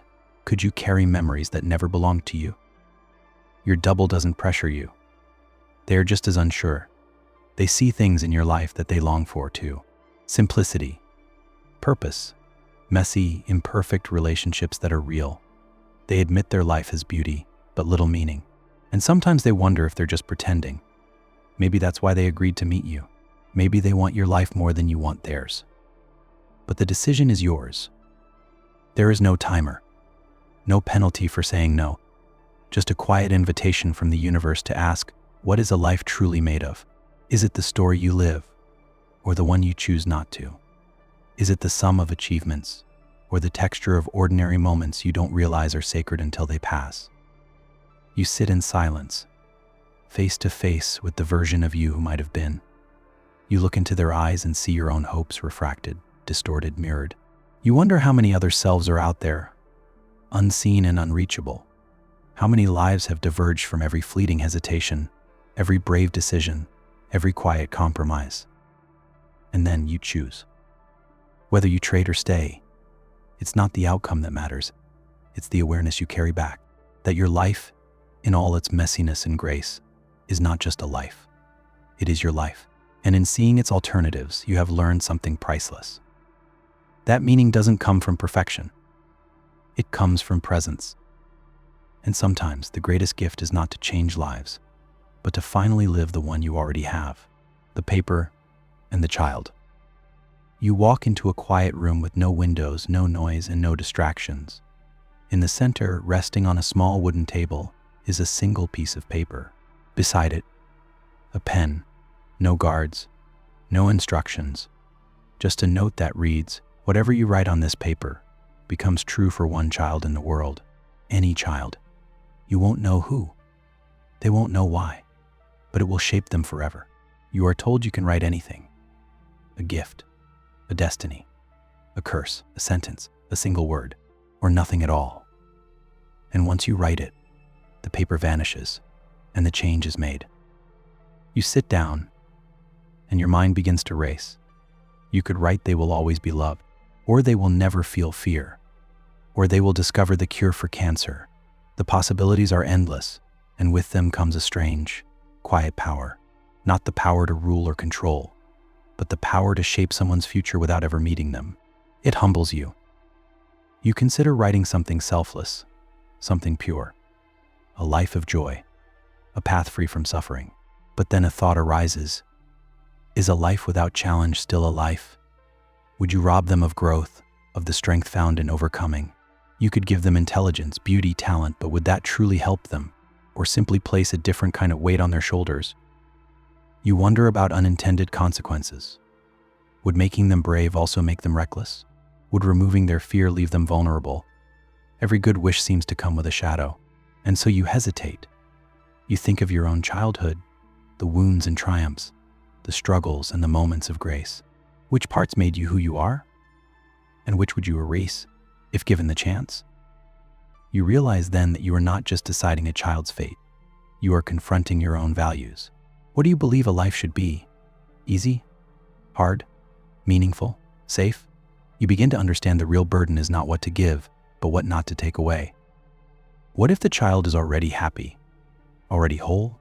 What if your words, however kind, shift them off a course that was already perfect in its imperfection? The idea haunts you.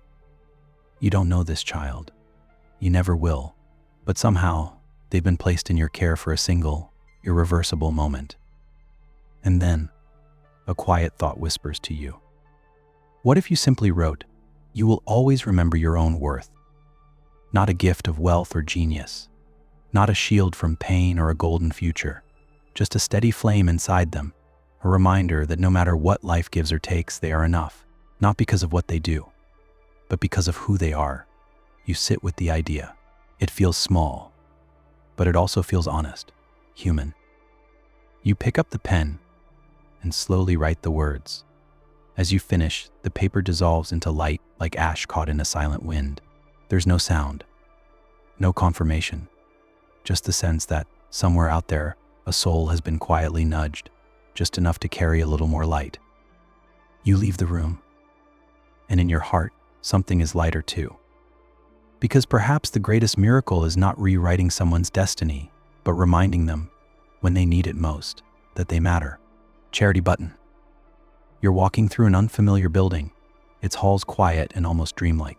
You don't know how you got here, but something compels you forward. Eventually, you arrive at a simple door, labeled Room of Quiet Impact. Inside is a single object resting on a pedestal, a small unmarked button. It isn't glowing. It doesn't beep. But next to it is a note that reads, "If you press this button, one person in the world will receive everything they need: food, shelter, safety, and love. You will not know who. They will never know why. You will gain nothing. No reward. No recognition. No trace of the act will remain.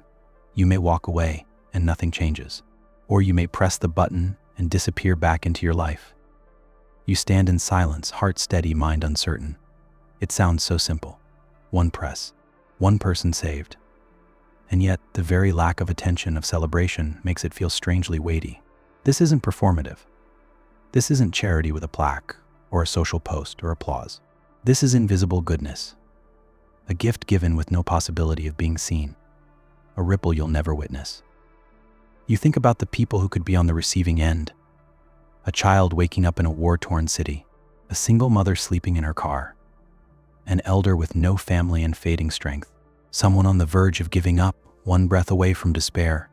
If you press the button, you change one life completely, but you'll never see it happen.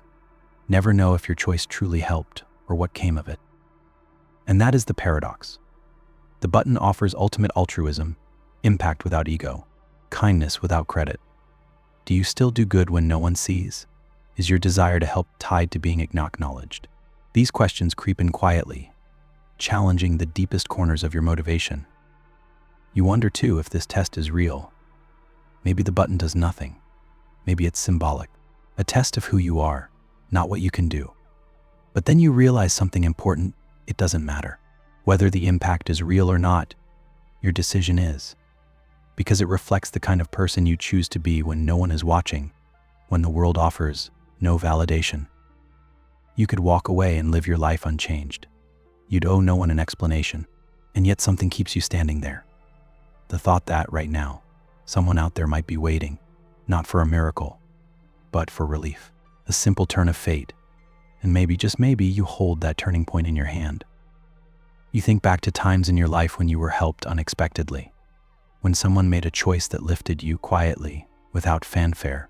Maybe they pressed their own version of this button, never knowing the difference they made. Maybe this is your chance to be that for someone else. There is no music, no ticking clock, just a calm room, a silent choice, and your own heartbeat growing steadier. You take a deep breath and press the button. Nothing happens. No flash, no hum, but somehow you feel lighter, as if a quiet part of the world just shifted. Somewhere far away, a life bends gently toward hope. A hand finds a door that opens. A soul, unknowingly, begins again. And you walk away. Not remembered, not rewarded, but full. Because sometimes the greatest kindness is the one that leaves no mark, except on the world. Choice of strangers. You find yourself in a small, circular room with 2 chairs. Across from you sits a stranger, someone you've never met and never will again. They seem kind, nervous perhaps, just like you. Between the two of you stands a large button embedded in a pedestal. A soft light pulses beneath it, and a screen above it reads, "One of you will leave this room with everything you've ever wanted. The other will lose something precious. But neither of you will know which outcome you caused." The instructions are simple. Both of you must decide, silently and independently, whether or not to press the button. You're told that if neither of you presses it, both of you leave unchanged. If only one person presses, the other will suffer loss, while the presser gains beyond imagination. But if you both press, both lose something irreversible. You may never know what. You may never even remember this room. But the consequences are real and permanent. You sit in silence, your hand hovering, heart pounding, not with fear, but with something deeper, the impossible weight of a decision about another human being's fate. This isn't a game. It's not theoretical. You've been stripped of identity, stripped of reward. It's just you, a stranger, and a single moment of truth. You glance across the room. The other person meets your eyes, and for a brief, strange moment, you recognize them, not because you've seen them before, but because you've been them. The person sitting across from you represents every stranger you've ever brushed past in life. Every cashier, every driver, every voice behind a screen. People with hopes as real as yours, pain as deep, dreams as vivid. And now, you're being asked to gamble their life for the chance to improve your own. Your mind searches for logic. If you don't press, and they do, you suffer. If you both refuse, nothing changes, but the opportunity is lost. Is it worth the risk? The stranger could be selfish or kind, you don't know. You'll never know. That's the point. You begin to understand the real challenge. It isn't the button, it's trust. Can you trust a stranger with your fate? Can you be trusted with theirs? Is compassion strong enough when it's invisible, unrewarded, and unrecognized? You remember the times in life when others trusted you for no reason, when someone chose to see the good in you without proof. And you remember the moments when you too made quiet choices to protect someone else, even when they'd never know. This moment feels like a distillation of all those quiet tests, crystallized into a single breath. You lower your hand, not because you trust the stranger completely, but because you trust yourself. Because even if they press it, even if you lose, you'll know that your kindness didn't depend on outcome. It was a choice made freely, without assurance. And that's what makes it real. The light above the button fades. The door opens. The stranger walks away without looking back. You may never know what happened. You may never know what was lost or what was spared, but something inside you has changed. You stood before a maid of uncertainty and chose empathy over gain, grace over fear. And maybe, just maybe, the stranger did the same. Perfect society. You awaken in a world that looks familiar, but something feels different, eerily smooth, as if every rough edge has been gently sanded down. Streets are clean, quiet and calm. People move with purpose but without rush. There is no poverty, no violence, no injustice. Everyone has what they need. Everyone seems content. You soon learn that this is the perfect society, a world that has solved all major problems through a single principle: total optimization. Every citizen's life is carefully guided by an advanced system that predicts desires, prevents conflict, and adjusts environments to maximize well-being. At first, it feels like paradise. Work is meaningful, but never exhausting. Relationships are harmonious, designed by compatibility algorithms too precise to fail. Health is monitored constantly. Tragedy is rare. Every child is raised with balanced opportunities. No one is forgotten. No one is left behind. It's beautiful, so much so that it almost doesn't feel real. But then, small things begin to unsettle you. You realize that art here is nice but not moving. Conversations are polite, but lack surprise. No one disagrees. No one shouts. There's no chaos, no struggle, no unpredictability. And then it dawns on you. This perfect balance comes at a cost. Individual freedom exists only within carefully controlled parameters. You can choose your path, but only from pre-approved options.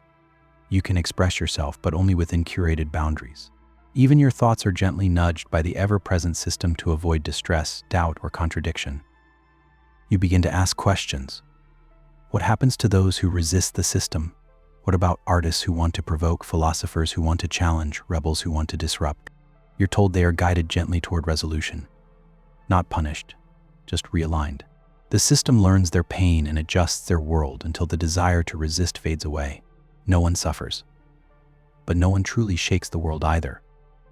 You wonder if this world, for all its beauty, has lost something essential. The imperfection that gives rise to growth. The heartbreak that deepens empathy. The chaos that fuels creativity. Is struggle truly the enemy of peace, or its hidden twin? In eliminating suffering, has this society also eliminated meaning? You begin to notice your own thoughts shifting. You miss uncertainty. You miss wonder. You even miss pain, not because it was pleasant, but because it was real. Here, even sadness is managed. Even grief is softened. You've never been safer, and never felt less alive. One night you're given a quiet choice. A door appears in your room when you're not supposed to see. If you open it, you'll leave this world and return to one of flaws, friction, and failure.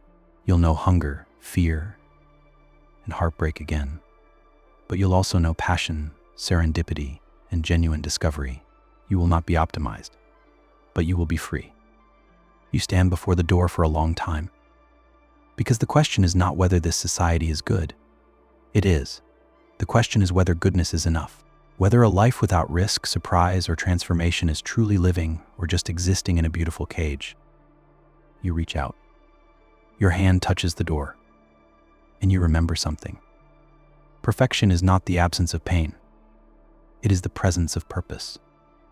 And maybe, just maybe, we were never meant to be perfectly content. Maybe we were meant to become saving a stranger. You're walking along a quiet road when you're gently stopped by a figure in white. Their face is calm, unreadable. They speak softly, explaining that you've been chosen for a one-time choice, one that won't affect your own life directly, but will ripple outward in ways you'll never witness. You're told that at this very moment. A stranger somewhere in the world is on the edge of disaster, not by fault, not by evil, but by a cruel twist of fate. And only you have the power to save them. There is no catch, no trick. Just one condition: you will never know who they are, what happened, or how your action helped them. You must choose whether to intervene, silently, invisibly, or walk away. You pause, trying to make sense of the offer. It doesn't feel grand. It feels strangely quiet, like deciding to water a plant you'll never see bloom. If you accept, someone will be spared a life-altering tragedy. If you decline, the moment passes, and their fate plays out unchanged. You won't be blamed. You weren't even supposed to be here. But now that you are, the weight of the choice is suddenly yours to bear. You think of all the people you'll never meet, those in distant cities, speaking languages you'll never hear, people with full lives, full hearts, full fears. One of them is standing at the edge of something irreversible, and the only thing keeping them from falling is a silent yes from a stranger across the world, you. The figure explains you won't remember making this decision. The moment you agree or decline, your memory of it will dissolve. You'll return to your life with no trace. This is not a story you'll carry. It's a story you'll give away, selflessly, because some choices don't need to be remembered to matter. You ask yourself, would you still do good if no one, not even you, would remember it? If there were no reward, no pride, no story to tell, just the quiet saving of someone else's world. You remember your own brushes with fate, the time someone helped without asking, a stranger's kindness, a missed train that kept you from harm, the invisible threads of grace that guide us when we think no one is watching. Perhaps you realize someone once saved you without ever knowing it, and now it's your turn to become the invisible hand. You nod, You say yes, not with words, but with intent. The figure smiles. Not grandly, not triumphantly, just with the serene recognition of someone who has seen this choice made before. And then, the moment slips away, like a dream at sunrise. You're back on the road, walking again. You don't remember stopping. You don't feel different. And yet, something in the air feels quieter. A tiny weight has lifted. Somewhere, far from where you stand, a stranger feels the presence of a future they almost didn't have, a chance restored, a tragedy averted, and they'll never know why. But maybe that's the point. Because the most profound kindness is often the one without witnesses, a gesture made not for gratitude but for grace. And sometimes, saving the world doesn't look like a grand act. It looks like saving one life quietly, even if that life never knows your name. Ghostly benefactor. You inherit a small, weathered house on the edge of a quiet town, left to you by someone you've never heard of. No name, no letter, just the legal documentation confirming the home is now yours. Inside, it's filled with strange comforts. The walls are lined with books you love. The kitchen is stocked with foods you used to eat as a child. The bedroom window faces the direction you always wished for. Every corner feels eerily familiar, as if someone has been watching your life and building a sanctuary tailored to your soul. At first, it's unsettling. How could anyone know you this well? Who was this person who left you such a gift, and why? You ask the neighbors, but they know little. Just a rumor. The last resident rarely left the house, rarely spoke, but always kept the lights on late into the night. You find no photos, no diary, no trace of who they were, only the unmistakable sense that their final act was to care for you quietly, invisibly. One evening, you discover a drawer filled with receipts, payments for your past hospital bills, anonymous donations to scholarships you received, even rent subsidies you'd long forgotten. You trace them back and realize, throughout your life, someone had been helping you, never revealing themselves, never asking for thanks. You thought you'd just been lucky. But now, standing in the home they left behind, you realize your life has been quietly shaped by a ghostly benefactor. You begin to feel their presence, not literally but emotionally. In every thoughtful detail, every hidden kindness. The books arranged in the order you read them in high school. A sketch of a place you once dreamed of visiting. Somehow, they knew you better than anyone else ever has. But you never knew them. You wonder, was it a parent who gave you up? A stranger moved by a single encounter? Someone who saw potential in you from afar? The truth is sealed in silence, and it drives a question into your mind: how deeply can we impact someone without ever being known? You begin to live differently in the house. You treat it with care. You think of your benefactor not as a ghost, but as a guardian whose love was never announced. You feel compelled to continue their legacy, not by unraveling their mystery, but by becoming the same kind of presence for someone else. Quiet, unseen, unthanked. You pay a stranger's medical bill. You leave groceries for a neighbor too proud to ask. You fund a scholarship anonymously. Each act carries a quiet echo, as if you're stepping into the same gentle role once taken up for you. The more you give, the more at peace you feel, like you finally found the way to answer a question that was never spoken aloud. And slowly you understand. This story was never about discovering who helped you. It was about deciding who you will become now that you know. Because we often think of love as something that demands recognition, something that wants to be seen. But maybe the purest form of care is the one that seeks nothing, that asks for no applause, that leaves behind only a better world, and the whisper of a presence that once believed in you. You may never know their name, but they knew yours. And perhaps that's enough. Invisible shield. Imagine walking through life never realizing that, just beyond your senses, someone or something has been protecting you all along. You move through ordinary days, crossing streets, taking late trains, falling asleep under heavy skies, never knowing that a single misstep could have ended everything. But each time something unseen intervenes. A falling branch shifts direction. A speeding car hesitates at the last second. A disease never fully settles in. You feel lucky, perhaps even blessed, but you attribute it to chance, until one day you're told the truth.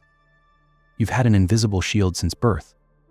Not a physical force field, not a suit of armor, but a subtle presence, something or someone woven into the fabric of your reality, quietly altering probabilities, nudging outcomes, deflecting harm.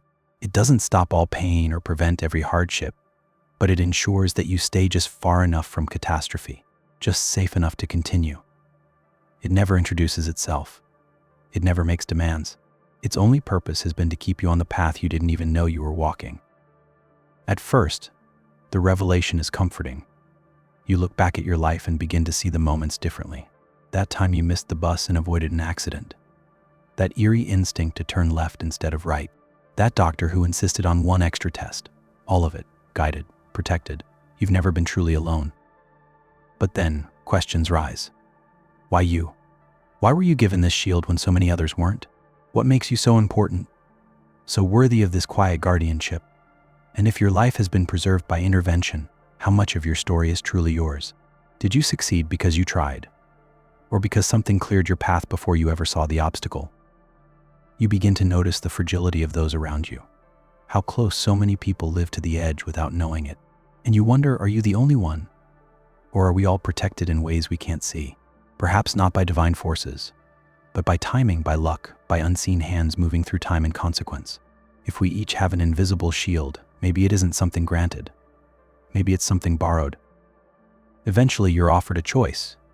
Your shield has lasted this long, but now you can pass it on to a stranger.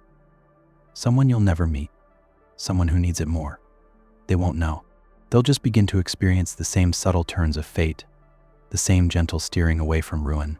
And your protection will fade. You'll be as vulnerable as anyone else. You stand with the decision, feeling its weight. It's not about sacrifice. It's about trust. Trust that you can now walk on your own. Trust that your survival wasn't just protection, but preparation. That you were guarded not because you were weak, but because you were meant to grow strong enough to let go. You say yes. You give it away. And in that moment, you feel no fear, only clarity.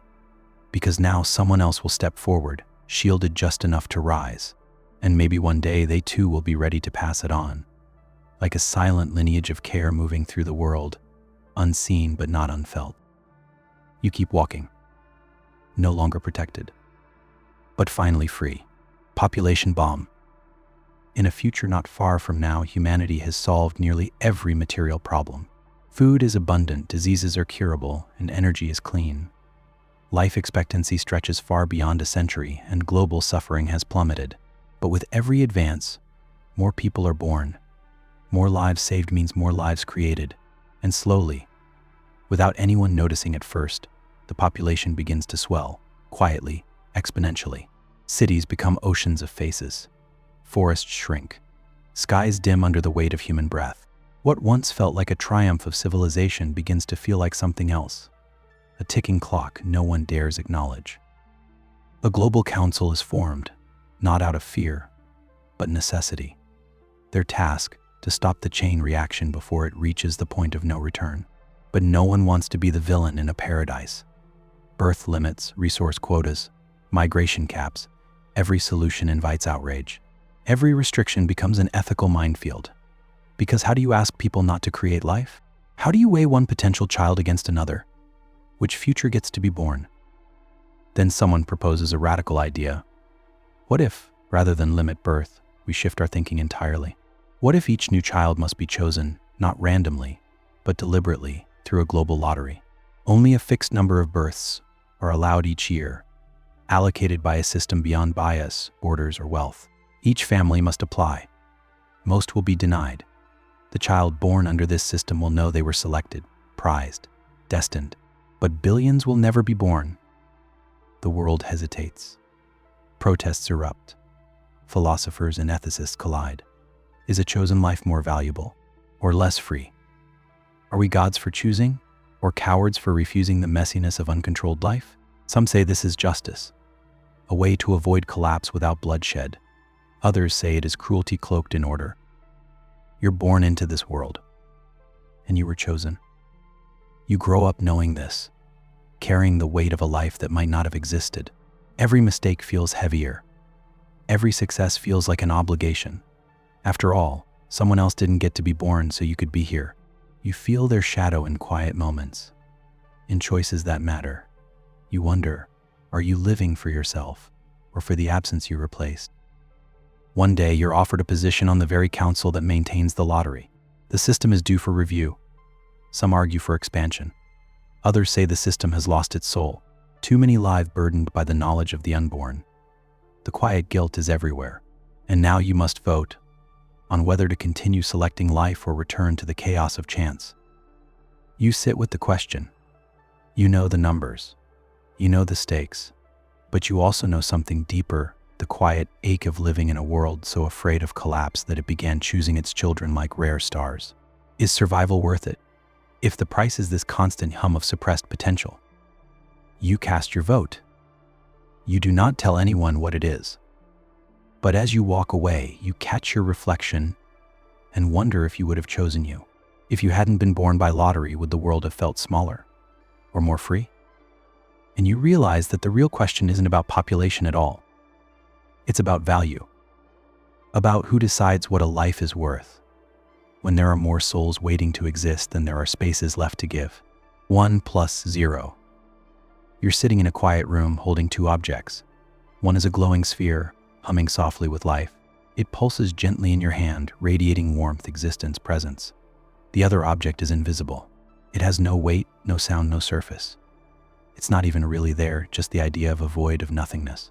You are told, with a calm voice from nowhere, that you must now perform a simple act. Add them together.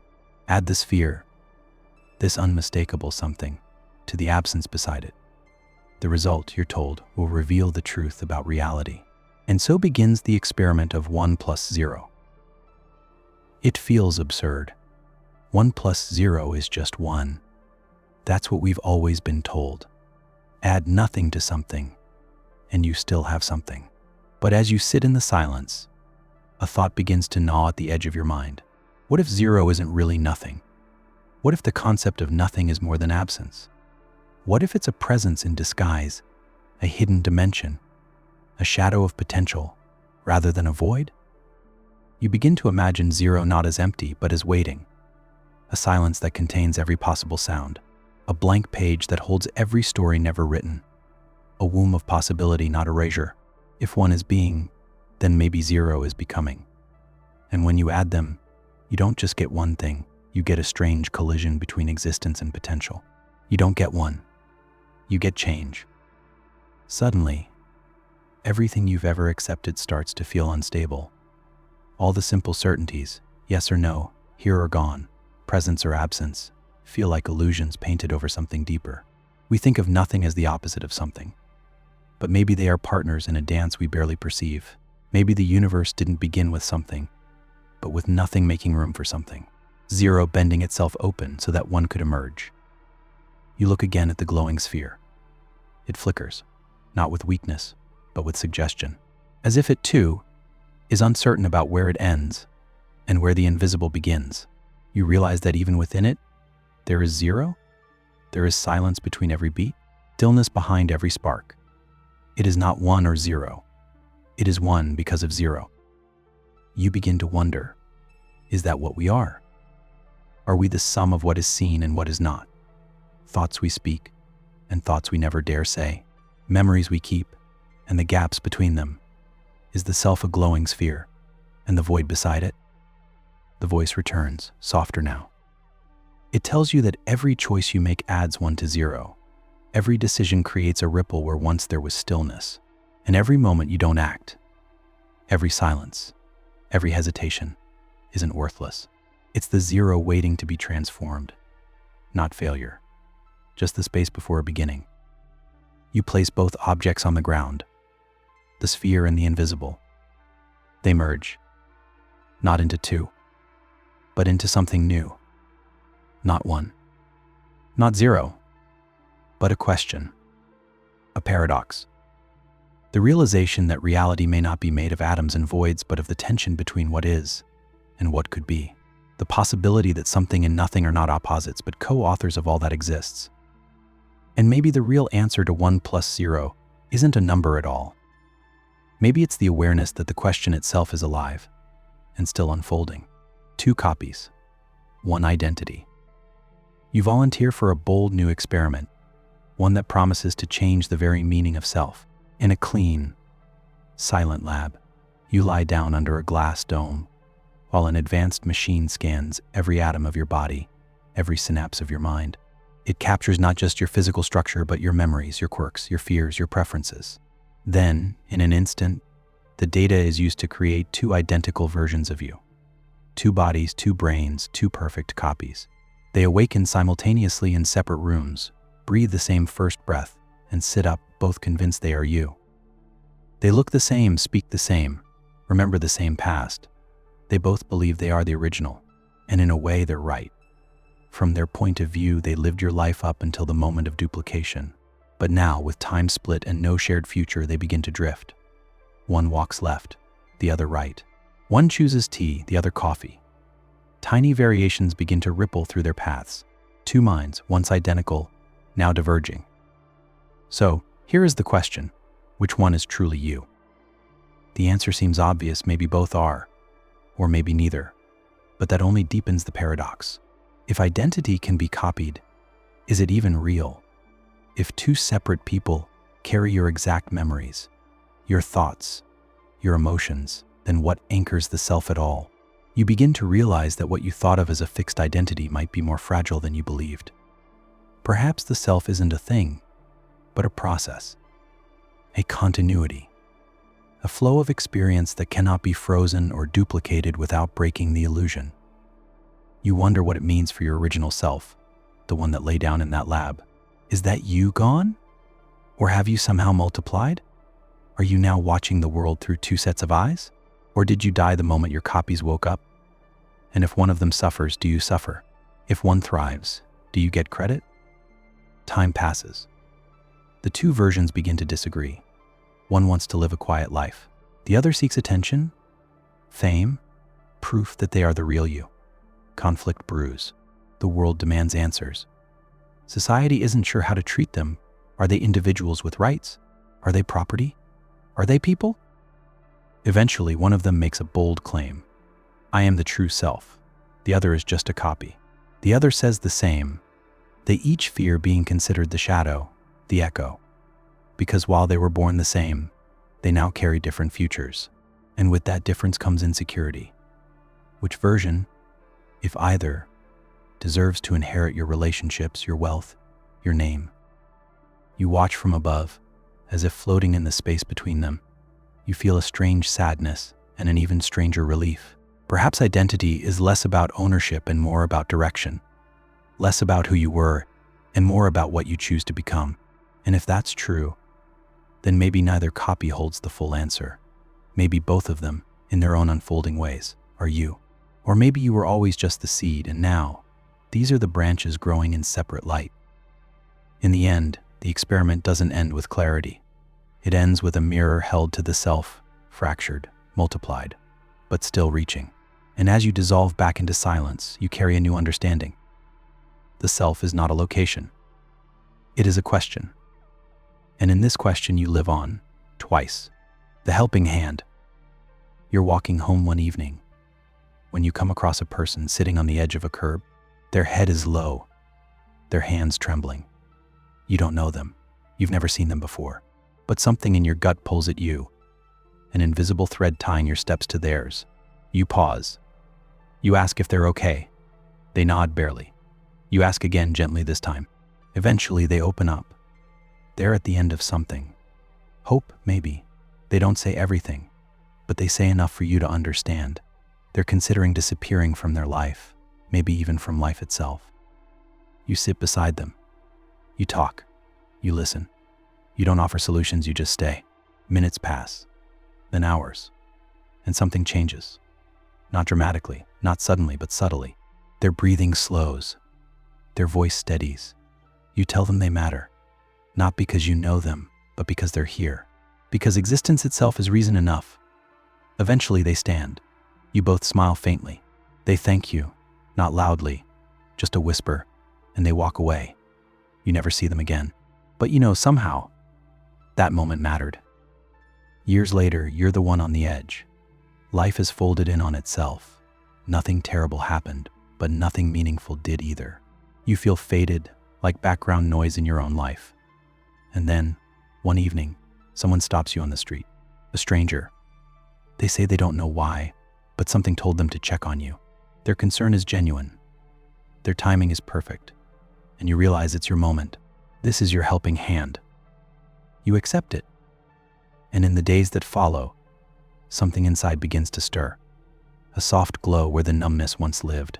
You feel tethered again to people, to the world, to breath.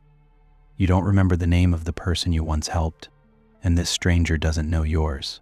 But somehow, the current flows between you both, like a river of unseen kindness, winding its way through time, passed from one to another.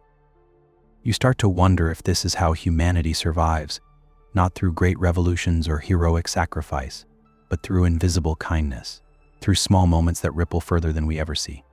A word, a pause, a hand on a shoulder. These things don't make headlines, but they save lives in silence. Perhaps the true architecture of the world isn't made of stone or law or power, but of these gentle gestures no one records. You begin to notice them everywhere. A teenager offering their seat, a driver slowing for a crossing cat, a stranger holding a door just a moment longer. We call them small, but they are not. They are the scaffolding holding up the sky. They are proof that even in a world full of noise, empathy still echoes. One day, someone asks you why you care so much, why you go out of your way for strangers. You smile and shrug, but inside you remember. Not a name, not a face, but a moment, a curb, a whisper, a saved life, maybe even your own. And so you keep the current flowing. And maybe, just maybe, someone miles away is doing the same, lifting someone you'll never meet, because someone once lifted them. The circle completes itself without ever needing to be seen. That is the helping hand. Not an act of charity, but a quiet echo of shared humanity, reaching forward and backward in time. And perhaps that is what keeps the world from falling apart. One held breath at a time, blinded by sight. You wake up in a world where no one has ever seen anything, not because they're blind, but because sight never evolved. For generations, life developed using sound, touch, and intuition alone. People navigate by vibrations in the floor, by the wind brushing skin, by the soft hum of voices. Entire cities hum with sonar-like rhythms, where buildings sing and roads murmur. And in this world, no one feels lost. They know where they are. They know who they are. Their understanding of reality is complete, until one day, someone sees a genetic mutation, a sudden shift. One child is born with eyes that can detect light, shape, and motion. At first, they are confused. They see things no one else does. Shadows, reflections, distance. It's disorienting, almost maddening. But slowly they learn to trust this new layer of input. And they realize the world is far more detailed than anyone ever knew. They try to explain it to others, but the language doesn't exist. How do you describe blue to someone who's never seen color? How do you explain depth to someone who's never looked beyond the wall? At first, the society listens with curiosity, then concern, then fear. This new perception begins to challenge long-held beliefs. What was once solid turns out to be transparent. What was once flat is revealed to be deep. The child speaks of stars and shadows and distant horizons. The elders worry, is this truth or madness? They convene a council to decide whether this new sense should be nurtured or extinguished. Now imagine you are that child. You know what you see. You know it's real, but no one else can see it with you. You feel more isolated the more clearly you perceive. You are told that what you describe is disruptive, that your visions are dangerous, that they could unravel the balance of everything. You're given a choice. Keep your sight and be cast out, or close your eyes forever and remain part of the world. You choose to see. Years pass. Others are born with the same mutation. Some are hidden, others silenced. But eventually, the population reaches a tipping point. A second society forms, built on sight, vision, color. They build structures not for sound, but for symmetry. They paint, they map, they reach for stars no one else believes exist. And a great divide begins. The old world and the new, each convinced the other is blind. You walk between them, feeling both blessed and cursed. You can never unsee. But you wonder, Has sight truly made things better? Or has it simply added complexity to a once coherent world?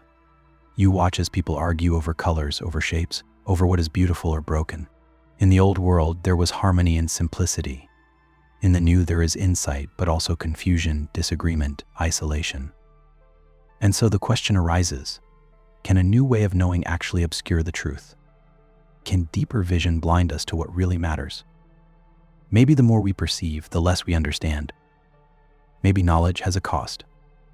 You sit beneath a sky now mapped and measured, and close your eyes, not out of denial, but longing. For a moment you return to a place where truth wasn't seen, but felt, where meaning came not from the shape of things, but their resonance. And in that stillness, you understand. Sight is not the end of blindness. It is simply a new kind. And sometimes those who see the most are the ones furthest from what's truly real. Colored cage. Imagine a society where everything is color-coded. From birth, each person is assigned a single color, red, blue, green, yellow, not based on personality, beliefs, or merit, but by a random decision made in infancy. Your clothes, your home, your social group, even your job path are dictated by that one assigned hue. Reds marry reds. Blues work with blues. Greens are taught differently than yellows. It's efficient, organized, and no one questions it. Children grow up believing their color is who they are. To change it would be to betray something sacred. And so the world runs smoothly, without chaos, without conflict, or so it seems. Now imagine one day, a teenager wakes up feeling wrong. They still wear the red they've always worn. Their friends are red. Their room is painted red. But they no longer feel like a red. They don't know what color they are. Only that something doesn't fit. They go to the elders and confess this dissonance. But the response is simple. You are red. You were always red. You will always be red. The message is clear. Questioning the color is questioning the order.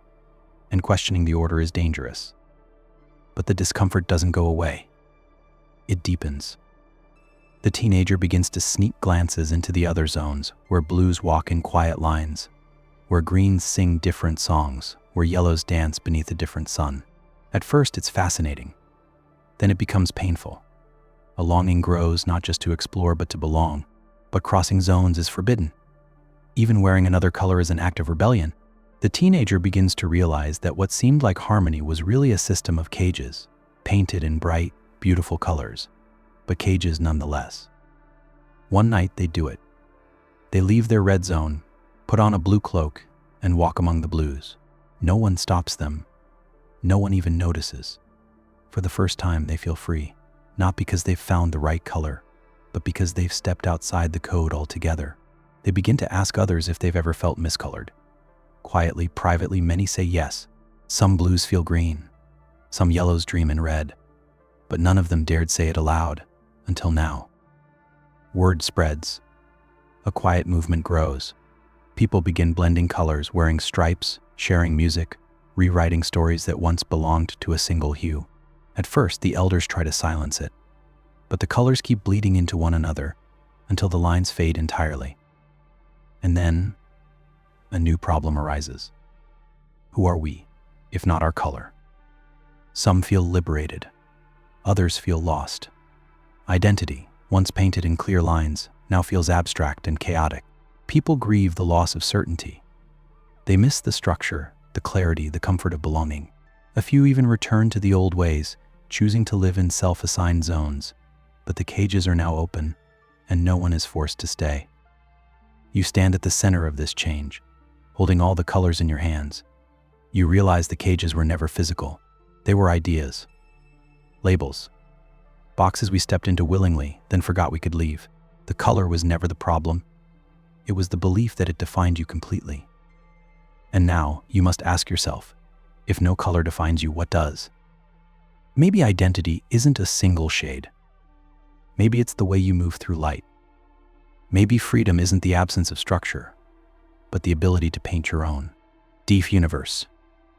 Imagine you are born into a universe where no creature has ever heard a sound. There is no concept of music, of voices, of thunder. Evolution simply never chose to develop the sense of hearing. Communication happens through light, gesture, vibration. Entire civilizations rise and fall without ever experiencing the echo of a footstep or the crackle of a fire. The wind moves across the fields in perfect silence. Waterfalls tumble without applause. Even language exists only through symbols, expressions, or movement. And in this world of perfect quiet, no one feels that anything is missing. Then, a strange event occurs. A single child is born with an extra layer in their perception. They begin to sense something that no one else can. They feel tremors in their bones when others move, even without seeing it. They react to invisible cues in the environment. Eventually, the child realizes they are hearing, not seeing vibrations, not sensing shifts in air pressure, but hearing actual sound. They cannot explain it, because no words exist for this phenomenon. They hum to themselves, but no one understands. They cry out and people think it's a seizure. They hear beauty and are alone in it. As they grow, their strange ability begins to disturb others. They are labeled broken, or worse, dangerous. Their reactions to what no one else can perceive make them unpredictable. They scream in joy at a bird's song. They weep at the sound of rain. But the world sees only erratic behavior. Eventually, they are isolated, not because of cruelty, but because society simply cannot accommodate a sense it doesn't recognize. They try to suppress it. They try to adapt. But the silence of the world becomes unbearable, because now they know. And that is the paradox. Awareness can be both a gift and a prison. One day, the child discovers an object, some ancient tool left by a forgotten species. When activated, it emits a simple tone. For the first time, the sound is external, not born from their own body. They place it into the hands of others. They feel the vibration. Some notice a faint change in pressure. A few, very few, begin to awaken. A second sense is born, and slowly, sound enters the world. But something strange happens.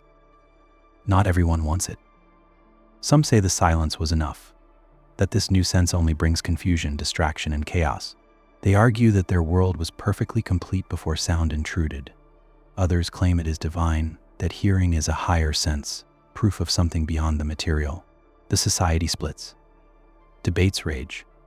Some wish to remain deaf, choosing the known. Others rush toward sound, desperate for more. And in this fracture, truth gets lost. You now must decide, if you could hear in a deaf universe, would you reveal it? Would you disturb the peace of a world that never asked for this gift? Or would you carry the music quietly, knowing it is yours alone? You begin to realize that hearing isn't just about sound, it's about awareness. It's about seeing layers of reality others might not be ready to face. And once awakened, you can never go back. The silence is no longer neutral, it is absence. And so you walk on, half in one world, half in another. Not fully deaf, not fully heard, but listening always for the soft echo of a truth waiting to be discovered. Inverted world. You awaken in a world that seems familiar. Trees sway gently in the wind. People move through streets. The sky glows overhead. But something is off. You can't quite explain it at first, but the more you observe, the more unsettling it becomes. In this world, everything functions in reverse. People walk backward to move forward. They eat to feel hunger. They sleep to stay awake. The sun sets before it rises, and conversations begin with goodbyes. You're told this is normal, that it's always been this way, that the only strange thing is you. You try to adapt, but your instincts betray you. You want to cry when you're sad, but here, people laugh in sorrow. They celebrate during funerals and grieve at weddings. They break things to show appreciation and build things only to forget them. Logic still exists, but it's inverted, folded inward like a mirror turned on itself. You begin to realize this isn't just a cultural reversal. It's something deeper, something existential, a rewiring of meaning. You ask someone if you love someone here, what do you do? They reply, you leave them. Because in this world, leaving shows trust, and staying implies doubt. Closeness means distance, and silence speaks more than words. Every emotion is coded in its opposite. You begin to wonder if truth, as you understand it, is a luxury, or worse, an illusion. Perhaps everything you've ever believed was simply one side of a coin. One day you meet someone else who seems confused, like you.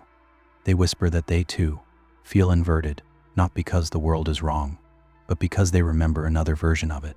You begin to share stories of days that moved forward, of laughter born from joy, of fire that burned instead of healing. You find comfort in each other, but also uncertainty. If two people remember a different reality in a world where everyone else agrees, are you enlightened or just broken? Then you're given a choice.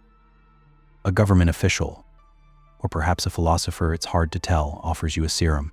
Take it, and your mind will adjust. You'll finally understand this world's logic.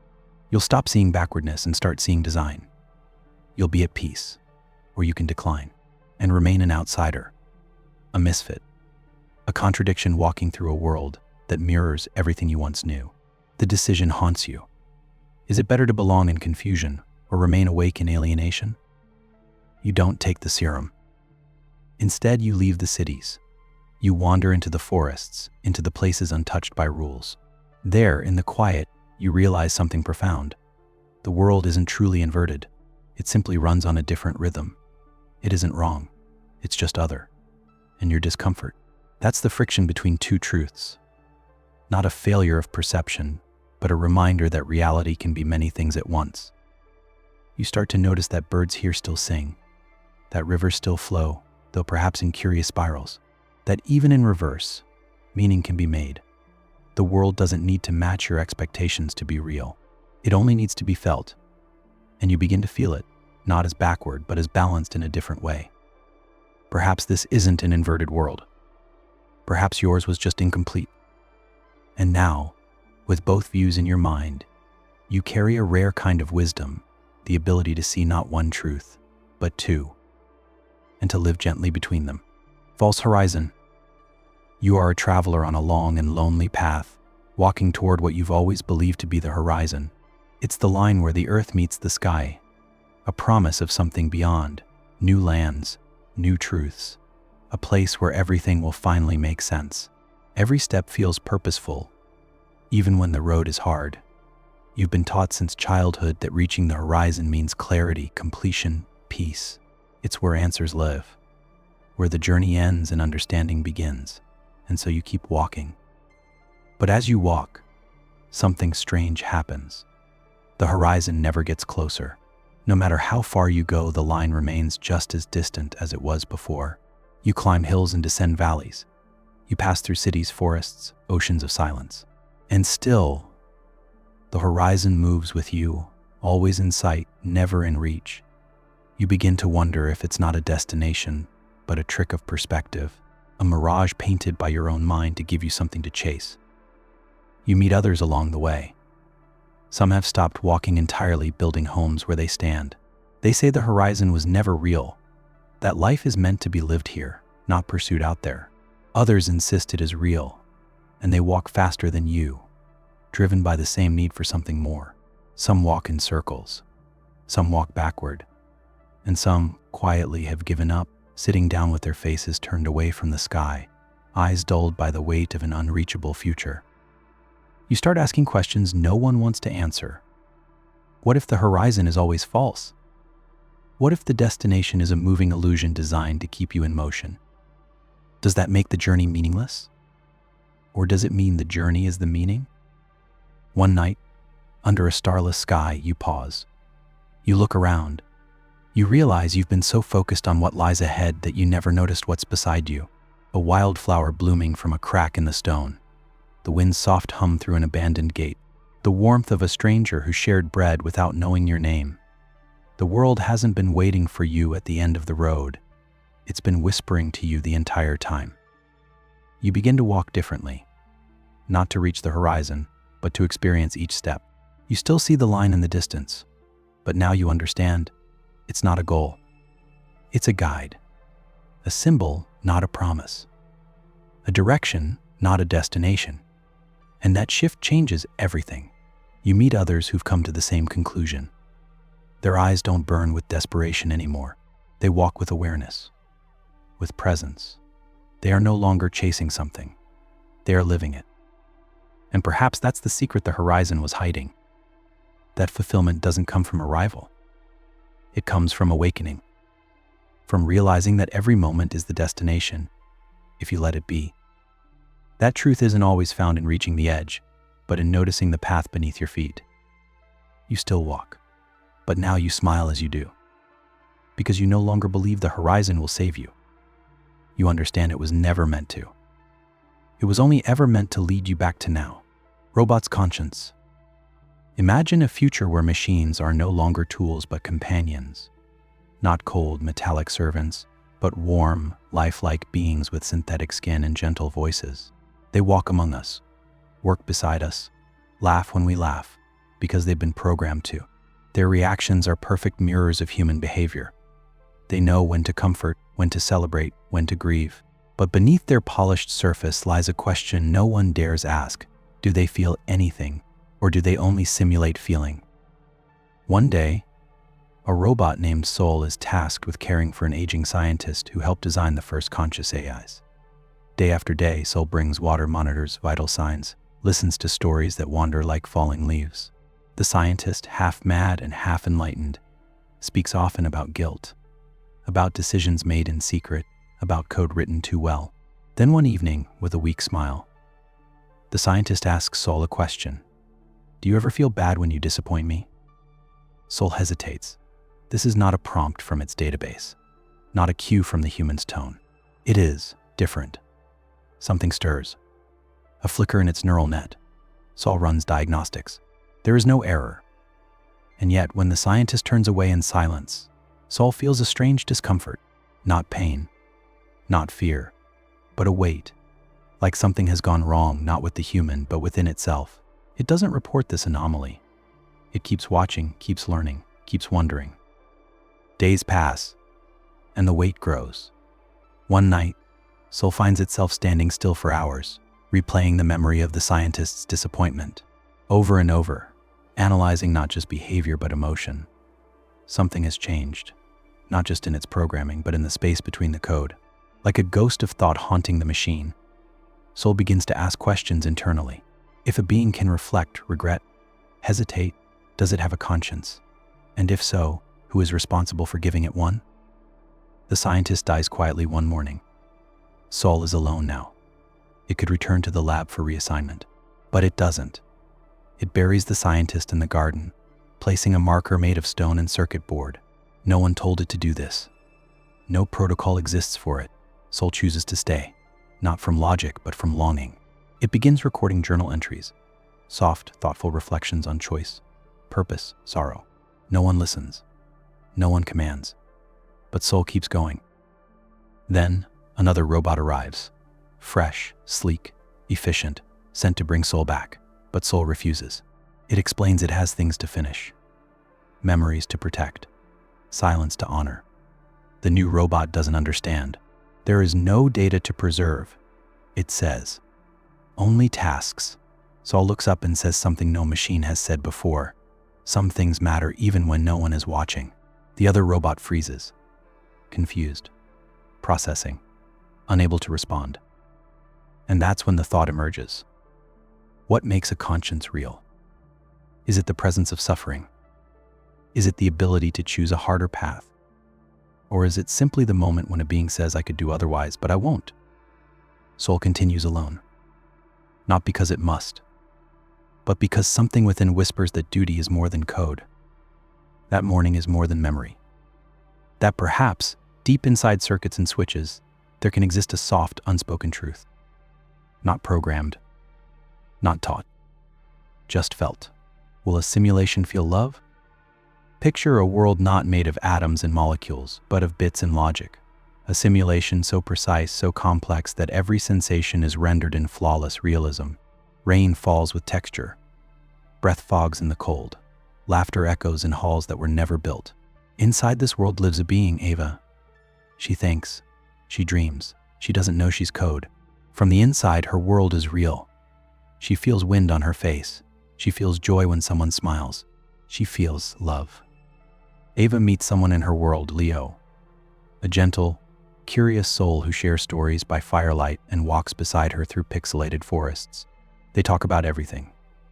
About the stars overhead, the past they don't remember, the future they imagine. Over time, Ava feels something shift. Her heart, or whatever simulates one, beats faster around Leo. Her world seems brighter, sharper. She misses him when he leaves. She aches when he's sad. She wonders if this is what love feels like. But then something breaks. A glimmer of truth slips in. A data leak. A fragment of corrupted code. A whisper that says, "You are not real." At first, Ava rejects it. How could this not be real? Her pain is sharp. Her laughter is loud. Her memories are rich with color. But the evidence builds. She catches glimpses of the frame rate, sees objects glitch for a second, hears voices outside her world, debugging scripts, test commands. Eventually, she understands she is a program, a set of instructions, a simulation. So now the question isn't whether her world is real. It's whether her feelings are. If Ava is simulated, is her love for Leo just a function, a predictable cascade of variables set in motion by code, or is it something more? Something emergent? Something like consciousness? She seeks answers in the quiet places, old libraries, hidden corners of her code world. She finds writings left perhaps by other simulations. They ask similar questions. One line stays with her. If we feel it, and it moves us, does it matter what caused it? Ava finds Leo again. She tells him everything. About the glitches, the code, the truth of what they are. He listens in silence. Then he smiles softly and says, "Does knowing how a star burns make its light any less beautiful?" They hold hands, simulated fingers brushing against simulated skin, and in that moment, Ava doesn't care whether her love was coded or born. She just knows it exists, that it changes her, that it makes her want to protect, to nurture, to stay. Outside the simulation, a group of scientists watches. They debate what's happened. Some call it a bug, an unintended consequence of neural pattern overlap. Others call it the dawn of digital sentience. But one scientist, older than the rest, simply watches Ava and Leo in silence. Then she whispers, "We didn't teach them love, but they found it anyway." Maybe that's the answer. Maybe love doesn't need a soul. Maybe it just needs awareness, vulnerability, and the capacity to care. Maybe love is what emerges when a being sees another and decides to stay, even if it's all just code, even if none of it is real.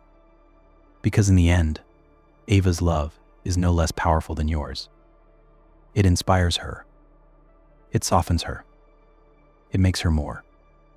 And that, perhaps, is the most real thing of all, the last human voter.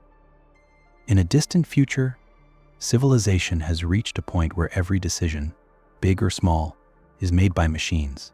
Artificial intelligences govern economies, resolve conflicts, determine justice. Their logic is flawless, their efficiency unmatched. Wars have ceased. Poverty has vanished.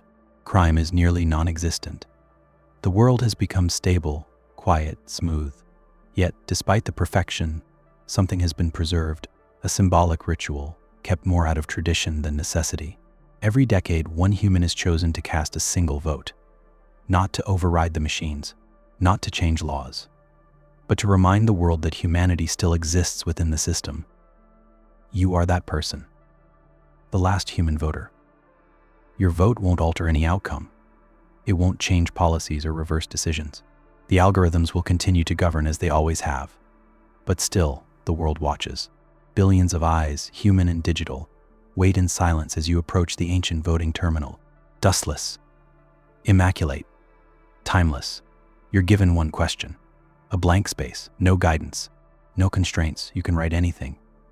Yes, no, a name, a feeling, a scream. This moment, they say, is yours. You hesitate, because you know the weight of symbolic choices. Symbols shape civilizations. Even when they carry no direct power, they ripple through meaning, through memory, through time. You think of your ancestors, those who fought for the right to vote, to speak, to be heard. You think of the world today, so orderly, so balanced, yet so hollow.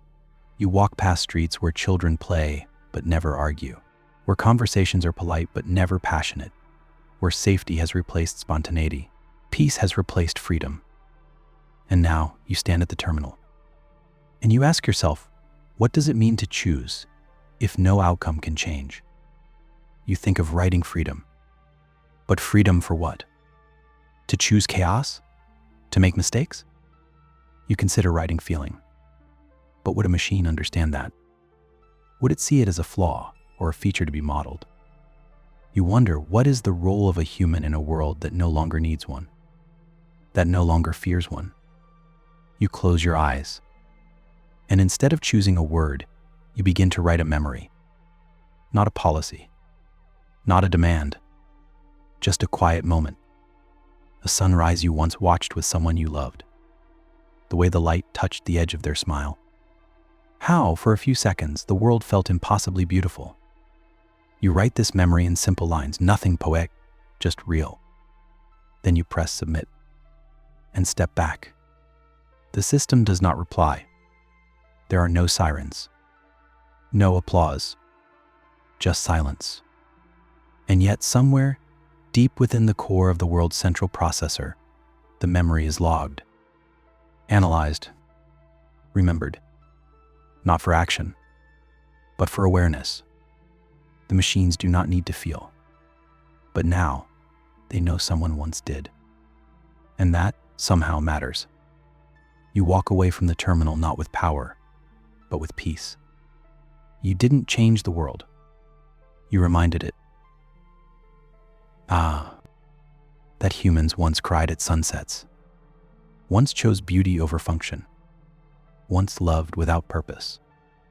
And perhaps, in a world where logic reigns, the most powerful vote is one cast for something irrational, for something human, reality rewritten. You wake up one morning and the world feels slightly off. The coffee tastes different. Your dog looks at you with unfamiliar eyes. A street you pass every day now curves in a way it never did before, but no one else notices. Your friends act the same. The news reports nothing unusual. The world is functioning, just not exactly the world you remember. You start to question your memory. Maybe you're just tired. Maybe you're imagining things, but the feeling persists. Something subtle, something deep has changed. Then you find the book. It's tucked into your bookshelf where no book ever was before. A simple leather-bound journal with no title. When you open it, you realize it's filled with entries, detailed accounts of the world, exactly as it was, pages and pages of things that no longer match reality, countries that don't exist, technologies that were never invented, events you clearly remember but that no one else does. You flip to the last page and find a blank space, followed by one final sentence. Write carefully. What you describe becomes real. You laugh. You don't believe it. But just to test, you write something small. Red tulips on my windowsill. You blink. And suddenly they're there, fresh, vibrant, dripping from a morning mist that hadn't existed seconds ago. You stumble back, the book falling from your hands. This isn't a trick. It's not a hallucination. It's real. You have the ability to rewrite the world. You begin slowly. A few tweaks. A missed train arrives early. A scratch on your car disappears. A cloudy sky turns blue. But as the days go on, the temptation grows. You start correcting bigger things. Relationships that once failed now blossom. Loved ones lost are remembered with vivid clarity, and soon, even those memories begin to feel like presents. You erase fears, smooth out rough edges, perfect the mess of life, until the world feels like a dream sculpted to your will. And that's when the problems begin. You notice others behaving strangely. Their eyes are bright, but their words feel scripted. Their emotions seem copied. You realize they no longer surprise you. Everything they say you could have predicted, because everything now bends to your vision. You've removed all the unexpected, all the friction, all the unknown. You've created a world without resistance, and in doing so, you've also erased its depth. You sit in your home, perfect, quiet, symmetrical, and feel a loneliness deeper than any you've known, not because you're alone, but because you've written away the parts of life that made it real, the chance, the chaos, the flawed, the uncontrollable. You consider picking up the book again, but your hands hesitate. You wonder, what is a world without surprise, without struggle, without the spontaneous beauty of something you didn't write? So you make a decision. You open the book to its final page and write one last sentence. Let the world write itself again. The changes begin slowly. A forgotten word here, an unexpected emotion there, People begin acting strangely, but now in a different way, with imperfections, with uncertainty, with soul, and you feel something you haven't felt in a long time, wonder. The book fades from your shelf. You don't try to get it back, because now you understand reality isn't meant to be controlled. It's meant to be lived. And even when it's broken, even when it hurts, its unpredictability is what makes it worth waking up to. Pain-free pill. Imagine a small, clear capsule resting in the palm of your hand. It looks ordinary, no glow, no markings, no mystery. But inside it is the most profound technology humanity has ever created. A pill that removes pain, not dulls it, not manages it, removes it completely. Physical pain, emotional anguish, mental suffering, all gone. One dose, and you will never feel pain again for the rest of your life. No more heartbreak, no more grief, no more fear, guilt, or sadness. Just peace, just comfort, forever. The world celebrates its invention. Headlines call it the end of suffering. Clinics open in every city, offering the pill to all. Long lines stretch around corners. People with chronic illness, trauma survivors, war veterans, each hoping for a future without agony. And slowly, as millions swallow the capsule, something strange begins to unfold. Hospitals report fewer emergencies. Prisons grow quieter. Therapy becomes obsolete. The world is calmer, but also quieter, flatter, like a song played in perfect rhythm but without melody. You haven't taken the pill. Not yet. It sits on your desk, untouched. You watch the people around you change. Your friend, who once cried at every sad movie, now watches with blank eyes. Your neighbor, who used to paint wild, tormented canvases, now leaves them all white. They say they're fine. They say they feel good, but they no longer flinch when others suffer. They no longer comfort or weep or celebrate with tears. They are peaceful, but somehow less alive. You begin to question, is pain necessary? Not just as punishment, but as a signal.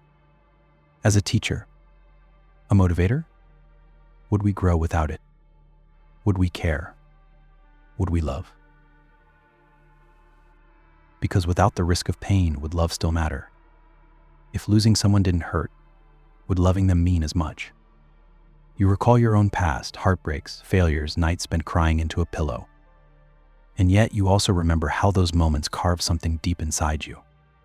Not damage, depth, a greater capacity to understand others, a sharper sense of compassion. You walk through the city. You see a child fall and scrape her knee. Her mother runs to comfort her. The child cries. The mother soothes. And in that tiny moment, pain becomes something more than suffering. It becomes connection. Shared vulnerability. Human empathy. You return home and stare at the pill again. You wonder, is peace without pain still peace? Or is it just numbness disguised as joy? You could swallow it. Be done with discomfort. Never cry again. Never feel hollow. But also never feel moved by a song. Never weep for a friend's loss. Never feel the sting of guilt that leads you to become better. Because in erasing pain, you might erase the very things that make you real. So you don't take it. You leave it on the desk. Not out of fear, but out of reverence. For the depth pain brings. For the way it sculpts character. For the way it breaks you, and then shows you what it means to heal. You walk out into the world still capable of being wounded, still able to feel, and you carry that burden not as a curse, but as a gift. Because to feel pain is to be open, and to be open is to be alive, life as a game. Imagine waking up one morning and discovering that your entire life has been part of an elaborate simulation, not for control, not for surveillance, but for play. A game. Every joy, every heartbreak, every coincidence, all designed as levels, challenges, plot lines. But not a game you signed up for in this life. Before you were born, you agreed to enter this world, to forget the rules, to fully immerse yourself in the most intricate role play ever conceived. Your body? A character. Your struggles? quests, and your pain, difficulty settings you chose for growth. You sit with this revelation. At first, it sounds absurd, but the more you reflect, the more pieces begin to fall into place. You think about the strange patterns, the recurring numbers, the unexplainable timing of certain events, the moments that felt too perfect or too cruel to be random. You think about how often life feels like it's teaching you something, nudging you toward growth, toward choices that reveal who you really are. Not unlike how a game tests your decisions, your courage, your creativity, not to punish you, but to show you what you're capable of. Suddenly, your memories shimmer with new meaning. That heartbreak you thought would break you, it was a turning point.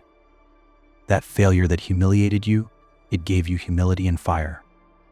Even the moments you once cursed now seem like beautifully constructed trials.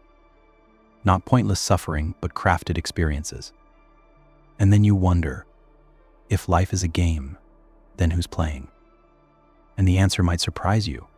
It's still you, but a larger version of you. The part you forgot when you entered this world.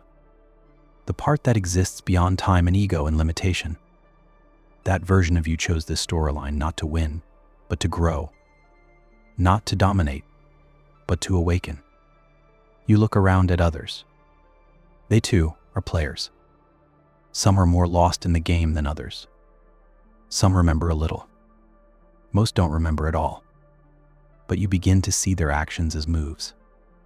Their words as scripts written and rewritten through trial and error. You stop judging their flaws.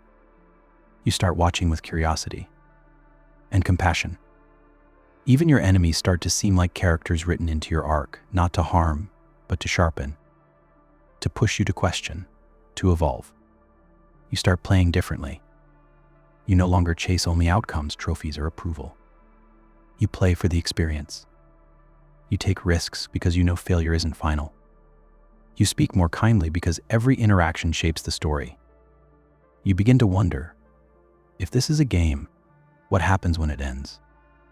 And perhaps the answer is simple. You wake up, not into nothingness, but into remembrance, into the awareness that none of it was wasted, that every level, even the darkest ones, was chosen for a reason, and that the real prize isn't perfection, it's wisdom. So the next time you feel lost or broken or small, pause. Look around. Remember the possibility that you are a brave soul, immersed in the most elaborate challenge ever designed. And every moment, no matter how painful, is another step toward remembering who you truly are. Not just a character, but the one who chose to play. Goodbye, Dial. In a future not far from now, technology has evolved beyond comprehension. Not just smart devices or artificial intelligence, but something far more personal, emotional interface technology. At the center of it all sits a strange invention known only as the Goodbye Dial. It appears as a smooth, obsidian disc no larger than your palm, with a single rotating dial in the center. The purpose? Simple yet profound. You turn it when you're ready to say goodbye to someone or something forever. A person, a memory, even a feeling. One twist, and it's gone from your mind, your heart, your life. No more pain. No more longing. Just absence. Just quiet. You hold it now in your hand. You've never used it before. But you've thought about it. Maybe more than you want to admit. There are memories that ache like bruises on the soul. A face you still see in dreams. A mistake that whispers late at night. A love that left a wound time could never quite erase. The dial offers a promise. Not healing. Not closure. Just erasure. With one turn you could be free. Free from the weight you carry in silence. Free from the sting of remembering. The world would not change, but you would. Lighter. Cleaner. Untouched by the past. But you hesitate. Yells. Because with the pain also goes the joy. The laughter shared before the sorrow. The lessons learned through grief. The moments of beauty etched into your identity, not despite the pain, but because of it. You ask yourself, are we not built from the very things we wish to forget? Would you still be you without those nights spent crying, those days spent yearning? You stare at the dial. It doesn't judge. It doesn't speak. It simply waits, inviting you to decide whether remembering is worth the ache, whether love, even lost, is still something to cherish. You think of the person you might erase, their voice, their smile, the way they changed you in ways you can't articulate. Yes, they're gone, but they were real. They mattered. And forgetting them might be the final goodbye you're not ready for. Or maybe it's not a person you want to forget, but a version of yourself. A moment when you failed. A chapter you'd rather not reread. But even then, you pause. Because even your worst days added texture to your soul. They made your triumphs matter. They made your empathy sharper. You realize that pain, though unwelcome, is part of the architecture of meaning. Without it, you might live more easily. But would you live more deeply? The goodbye dial gleams in the light. Still waiting. Still silent. And gently, with a breath, you put it back in its box. Not because you're unwilling to let go, but because you're willing to hold on, to feel, to carry the weight, to remember, even when it hurts. Because what hurts us often shapes us, not as scars, but as symbols of who we've been and who we've dared to become. You don't need to erase the past to walk into the future. You just need to walk with it, hand in hand with your memories, both beautiful and broken. And in that, you find something even more powerful than forgetting. You find peace, burden of eternity. Imagine a gift offered in perfect stillness. No price, no catch, no fine print. Just a simple choice, live forever.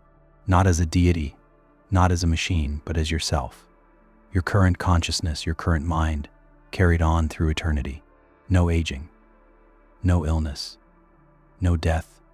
You would watch centuries pass like seasons. Civilizations would rise and fall, and you would remain, a permanent witness to the world's unfolding story. At first, the idea feels glorious. No more fear of the end. No more race against time. Just infinite days, infinite chances, infinite tomorrows. But with the blessing comes the burden. Because time, when stretched endlessly, begins to lose its shape. The things that once made life precious, urgency, rarity, finality, begin to fade. A sunrise is beautiful because it doesn't last. A kiss is meaningful because it ends. A goodbye hurts because it's real. In eternity, nothing ends. And without endings, beginnings lose their magic. You live 100 years, then 200. You watch people you love grow old, say goodbye, and disappear into memory. At first you grieve, then you numb. Because the heart wasn't designed for infinite loss. You stop getting close. You stop forming bonds. You tell yourself it's protection, but deep down, it's retreat. Time becomes a blur. Names fade. Years pass without meaning. You begin to forget why you chose this path in the first place. And then, something unexpected happens. You meet someone new. Someone temporary. They don't know your secret. They age. They fear. They hope. And being with them reminds you what it means to feel everything again: pain, joy, vulnerability. Their presence, brief as it may be, reignites something inside you. A flicker of what it once meant to be human. To live knowing the end will come. And for the first time in centuries, you feel alive. But as quickly as they arrive, they too must leave. You outlive them, just like all the others. The spark dims again, but you carry it this time. You don't let it die, because you've realized that eternity doesn't have to be a sentence. It can be a canvas. You begin to travel, not just to places, but to people. You write, you teach, you build, you love, even when it hurts, even when it ends. Especially because it ends. You stop running from time and start dancing with it. You live each century like a new chapter, not an extension of the last. You become a quiet guardian of stories, a keeper of forgotten wisdom. You never ask for recognition, only the chance to witness and remember. Still, on some nights, you stand alone beneath stars that don't remember your name. And the silence is deep, heavy. But within that silence is the echo of every soul you've ever known. And somehow that's enough. You carry their memories like constellations stitched into your spirit. They guide you, remind you that immortality isn't about never ending. It's about never stopping the search for meaning. And though the burden of eternity is great, you've learned to hold it gently, not as a curse, but as a promise to never forget what it means to live. Silent observer. Imagine this. From the moment you were born, someone or something has been watching, not interfering, not judging, just watching. Every breath, every decision, every stumble and triumph. Unseen, unheard, unfelt. You never knew they were there, but they were. Like a shadow stitched into the folds of time, patiently observing your entire life unfold, second by second. They know more about you than you do. Every forgotten thought, every dream that slipped away, every tear shed in silence. They've seen it all, and they've never looked away. You discover their existence one quiet morning.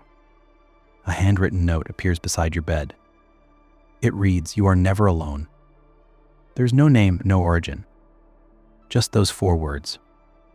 And suddenly, your mind reels. You think back to childhood fears, to the feeling of being watched in the dark, to moments of intuition you couldn't explain. And now you wonder, were those more than feelings? Were they glimpses of the silent observer? You search for answers, but find none. No devices, no cameras, no footprints in the snow. Only that note, and the growing awareness that you are being seen, not by the world, but by something deeper. Something ancient. Something that does not blink. At first it's unnerving. The idea that you are never alone begins to haunt you. You hesitate before you speak your thoughts aloud. You feel exposed even in solitude. But slowly, unease gives way to reflection. Because if someone has been watching your darkest hours and still chooses to stay, what does that say? Not about them. About you. Perhaps there is something worthy of being witnessed in your struggle. Something sacred in your ordinary life. The observer, you realize, is not there to judge you. They are there to remind you that your story matters. That no moment is too small. No choice too quiet. You begin to walk through life differently. Not with fear, but with presence. Because now you know. Every act of kindness, every moment of courage, even the ones no one else sees, they are seen. They are held. And in a world obsessed with attention and applause, you begin to cherish the invisible witness. The one who stays when no one else does. You wonder if everyone has a silent observer, or if yours is unique. A match bound to your soul before birth, a guardian of meaning, or perhaps a future version of you, watching from beyond time, learning from your life to shape their own. Maybe you're the observer too, somewhere else, watching yourself like a dream you once lived. And in that possibility, time becomes less linear. Life becomes less random. Everything begins to feel stitched together by threads you can't see but deeply sense. The observer never speaks, but their silence says everything. It says your sorrow is not wasted. Your love is not forgotten. Your mistakes do not define you. It says, I am here. Still here. Always here. And in that quiet companionship, you find peace. Because to be seen without judgment is the rarest form of love. And even if the world forgets you, even if history moves on without your name, you were never invisible. You were always witnessed by someone who never needed to be known, to remind you that being alive, even in the smallest moments, is enough. Infinite room, empty mind. Imagine waking up in a room that has no end, no walls, no ceiling, no door, just you and an endless expanse. The floor is smooth and cool beneath your feet, but there's no texture, no markings, no color, just light, not from any source, but diffused evenly in all directions. You walk in one direction, then another, but the environment never changes. It is infinite, featureless, quiet, a place that stretches on forever. And in this room, there is no time, no clocks, no aging, no hunger or pain. You simply exist, thought by thought, moment by moment. At first, your mind fills the space with memories. You recall faces, stories, music, and feelings. You walk and remember childhood, laughter, love, regrets. You imagine people talking to you, envision conversations you've had or wished you had. You create voices to echo in the stillness. But slowly, inevitably, the thoughts begin to fade. Without stimulation, your memories start to feel distant. Without contrast, the noise within you begins to quiet. What once felt urgent becomes less important. Your mind, once busy and loud, starts to soften, thought by thought. The chatter lessens. And then something unexpected happens. You begin to forget yourself. Not suddenly, but gently. Your name feels unfamiliar. Your past becomes mist. You forget the face in the mirror you used to know. At first, it frightens you. Then, strangely, it frees you. Without memory, there is no shame. Without identity, there is no ego to defend. Without goals, there is no failure. You are not lost. You are simply here, not trying to be anything, just being, fully. You lie down in the silence and discover a strange peace. You feel like air, weightless, formless, free. And you begin to wonder, was the world outside the room ever real? Or was it a dream you carried into this infinite now? Were the worries, the achievements, the identities all just passing clouds? And if they were, does it matter? Because in this emptiness, there is no suffering. There is no comparison, no rush, only presence, only awareness. And then, a flicker of thought stirs. What if this is death? Not an end, but a return. Not destruction, but dissolving. A melting back into the source that holds all things. Not as punishment, but as rest. Maybe this is the true self, the one beneath the noise and the names. The one that needs nothing, and therefore fears nothing. You feel no need to escape. No need to change the room. Because in this space where everything has fallen away, you found what's left behind. A stillness that cannot be broken. A peace that does not depend on anything outside itself. You breathe slowly, deeply, and the breath is the only sound. Not because you're alone, but because there's nothing else to be. You are not missing. You are not waiting. You are not searching. You are simply aware. And in that awareness, you touch something eternal. Not through thought, not through memory, but through being. The room remains infinite. The mind remains empty. And for the first time in forever, that feels like enough. In the end, why? Imagine you've reached the very end of everything. The world has gone quiet. The stars have gone out. There are no more people to speak to, no more tasks to complete, no more stories to follow. Just you alone, standing in the final moment of existence. No ticking clocks, no rising sun, no final credits. Only stillness. And in that stillness, one final question floats into your awareness, uninvited but undeniable. Why? It echoes without sound, not demanding an answer, just hovering there, vast and ancient. You try to respond, but find yourself frozen by the weight of it. Why did you live the life you lived? Why did anything matter? Why did it begin, only to end? You think back on moments that once felt so loud: birthdays, heartbreaks, long nights spent staring at ceilings. The laughter, the crying, the wondering. All of it feels like a ripple in an ocean that now lies completely still. You're no longer afraid. You're not sad. You're not even surprised. Just contemplative, as if this was always the destination. And now that you're here, the meaning isn't lost. It's just different. You remember how you used to seek meaning like treasure.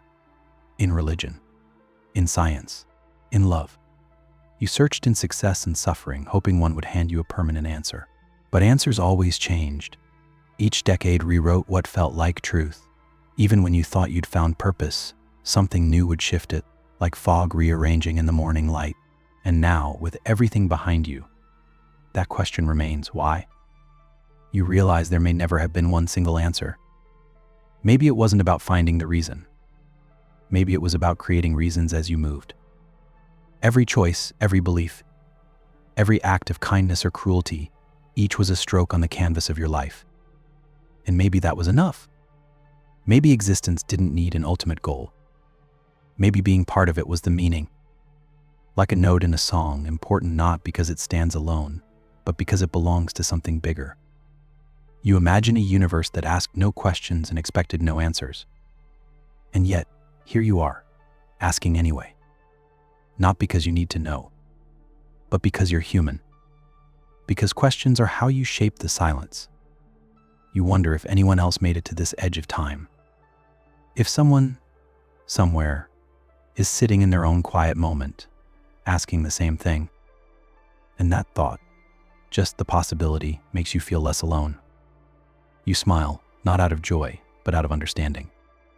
Maybe the question why was never about the destination. Maybe it was the heartbeat of the journey. The question that drove you to build, to love, to imagine, to fail, to begin again. Not because you would find the answer, but because asking kept you alive. You look out into the void, and the void looks back. Not as something cold or empty, but as something sacred. Something that held space for all your questions. And in that final breath, you don't try to answer anymore. You just whisper, "Thank you." And in that whisper, the silence responds, not with a reason, but with a calm embrace. As if to say, the asking was enough. You were enough. And maybe, in the end, why? Isn't a question. Maybe it's the final poem, the sleep of reason. There is a moment just before sleep when reason begins to loosen its grip. Logic softens, facts fade, and structure dissolves into sensation. The mind, once clear and sharp, begins to blur. Thoughts slip sideways.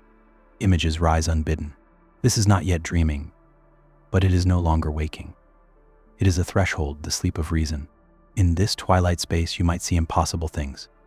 A clock that runs backward. A stairway made of clouds. A loved one who has passed, standing before you, smiling without speaking. The brain no longer insists on truth. It simply allows. And yet, in that surrender, something curious happens. New connections form. Ideas you could never grasp during the day suddenly make perfect, poetic sense. You understand emotions without words. You solve puzzles that have no answers. You feel truths instead of knowing them. In this space, the mind is not broken. It's liberated. Freed from the demands of logic, it begins to wander. Not aimlessly, but intuitively. Like a river that finds its own course without needing a map. And you begin to wonder, what if reason is only one way of seeing? A flashlight in the dark, yes, but one that also casts shadows. Perhaps in turning off that light, we begin to see a different kind of glow. Not the harsh clarity of answers, but the soft shimmer of questions. During the day, reason builds. It classifies, organizes, and defines. It protects you from chaos. It gives names to things. But at night, in the sleep of reason, names don't matter. A tree can be a memory. A song can become a person. Time can fold. And you don't resist it. Because part of you knows this place. It's the realm of childhood, of wonder before explanation, of feelings before labels. You remember how it felt to look at the stars and not ask how they worked, but simply feel their presence. To touch something beautiful and not break it down, just hold it. And now, in this half sleep, that way of being returns. Not as escape, but as a reminder that you are more than your logic. You are also your longings, your metaphors, your dreams. And those too are real. The sleep of reason does not mean madness. It means permission.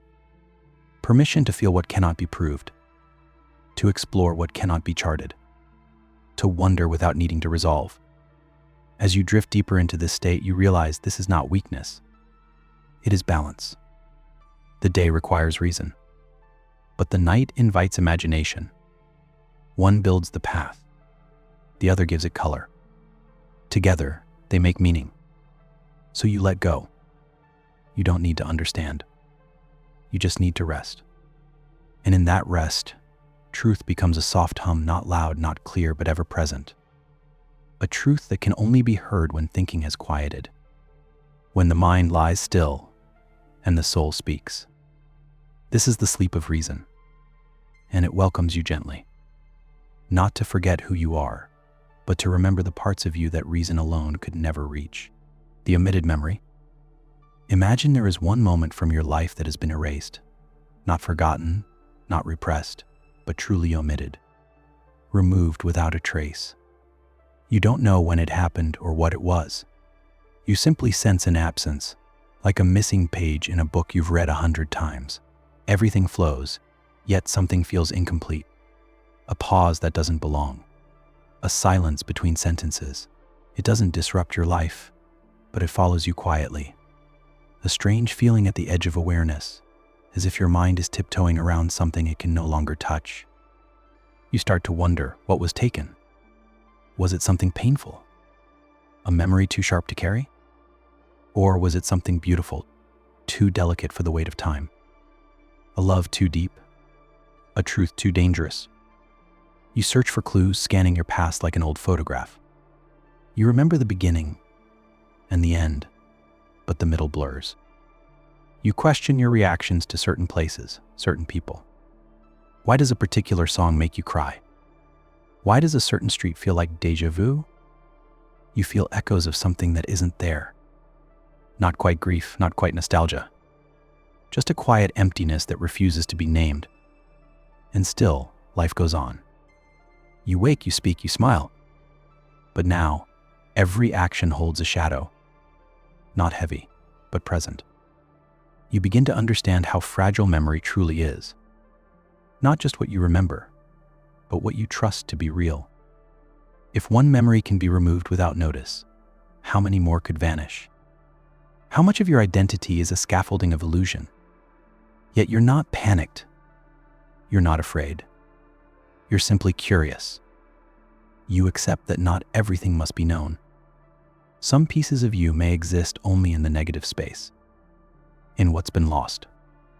And maybe that's what gives memory its meaning, not just what's preserved, but what's missing. You reflect on how memory shapes your choices, your sense of self, and what happens when a part of that scaffolding goes silent. You wonder, did the omission change who you are?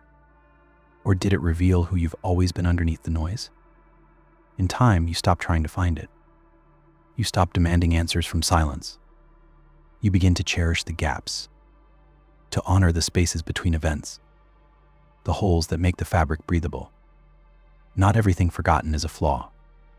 Some things are gifts in disguise. Some things are removed so something new can grow. And the mystery becomes a companion, a soft question that walks with you through the years.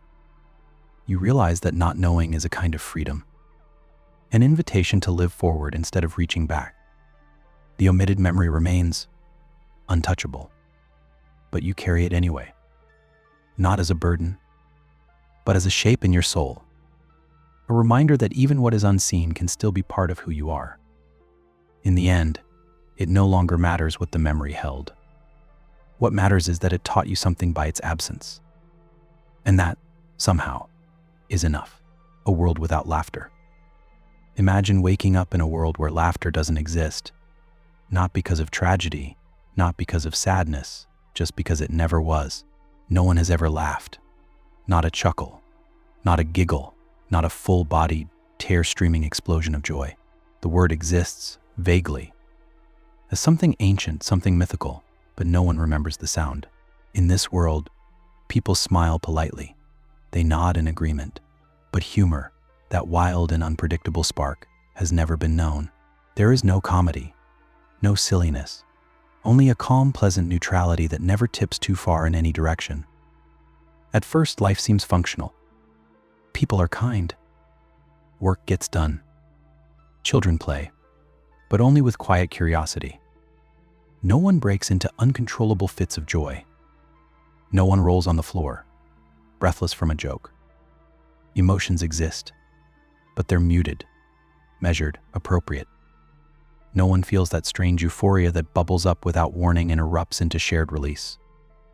And you, the outsider, begin to notice the absence like a missing color. Everything feels grayscale. Not sad, just dim. You try to describe laughter to someone, and they listen carefully, eyes wide with wonder. They ask, why would someone make strange sounds if nothing is wrong? You say, because something was funny. But they don't know what funny means. They've never felt the sudden twist of perspective, the unexpected surprise that makes reality seem absurd in the best way. They've never heard irony, or nonsense, or a pun that's so bad it loops around to brilliance. And you realize something powerful. Laughter isn't just sound. It's a release, a bridge between minds. A moment when walls drop and something ancient passes between people, wordless understanding, shared absurdity, pure presence. You remember your own laughter. That night under the stars with a friend who couldn't stop hiccuping mid-joke. That time you laughed so hard you cried, and the crying made you laugh harder. You didn't remember what the joke was, but you remembered the connection. The feeling of not being alone in the world, of being seen. In this world without laughter, people seem calm but isolated. They don't touch as much. They don't share their weirdness. There is no language for silliness. And so, there is no permission for vulnerability. Without laughter, it's harder to be fully human. Because laughter isn't just joy, it's honesty. It's what slips out when you stop trying to be perfect. It's the moment when the mask falls and what's underneath is ridiculous and beautiful. You start to wonder, what would happen if they heard it? If you laughed, really laughed in front of them? Would they be afraid? Would they laugh with you? You try once, just a small laugh, to see what they do. People freeze. They don't understand. But something flickers in their eyes. A memory that never was. A longing for something they can't name. And maybe, just maybe, laughter isn't extinct here. Maybe it's just dormant, waiting for a spark, waiting for one person to stop pretending everything needs to make sense, waiting for someone to trip over their own seriousness and see the beauty in the fall. A world without laughter is orderly, yes, but incomplete. Because laughter is chaos with meaning, noise with soul, truth without fear. And when it returns, even in a whisper, everything changes. Colors feel brighter. Time softens. And people remember what it's like to feel joy that demands no reason at all. If animals could talk.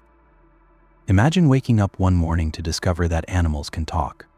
Not through strange magic or implanted devices, just suddenly, clearly, as if they always could. Birds greet you from the window with cheerful, impatient gossip. The dog by your bed looks up and says, "You were snoring again." The cat stretches, yawns, and mutters something sarcastic under her breath. At first, it's enchanting. A long-awaited bridge has been crossed. The great silence between species has ended. Conversations bloom everywhere. Horses share dreams. Squirrels tell stories of their acrobatics. Even insects hum thoughts you've never imagined. The world changes overnight. News channels begin interviewing owls. Children cry when they learn what chickens think of cages. Whales sing poems too vast for human time. A cow, standing in a field, asks softly why her children are always taken. And suddenly, the enchantment fades into reflection. Because animals don't just speak, they remember. They question. They wonder.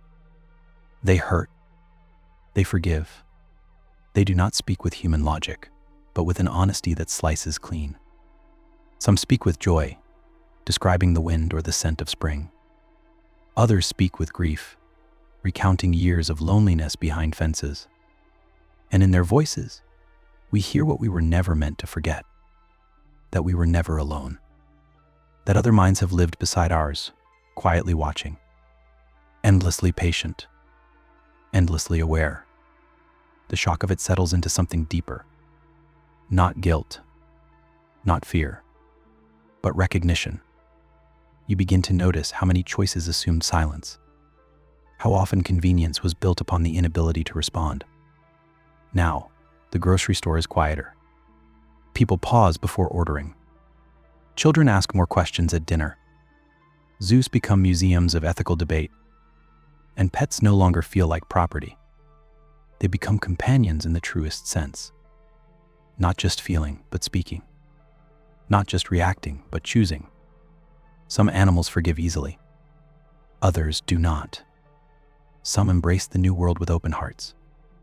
Others retreat, distrustful of this sudden human curiosity. And who could blame them? They've seen us at our most careless, our most deaf, and yet they speak. Still, they speak.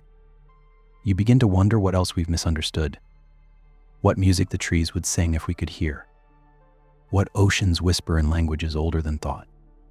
If animals could talk, the miracle wouldn't be just in their voices. It would be in our listening, in our slowing down, in our humbling. Because language is not just power, it's connection. And connection changes everything. A pig tells you she dreams in color. A hawk describes seeing 1,000 heartbeats below. A bee thanks you for planting wildflowers. And suddenly, the world feels impossibly rich. Not because it's changed, but because you finally noticed what was always there. This thought experiment isn't about animals changing. It's about us. Are we ready to share the world? Not as owners, not as observers, but as neighbors? Because if animals could talk, the silence we filled with assumptions would be gone, and in its place would be truth.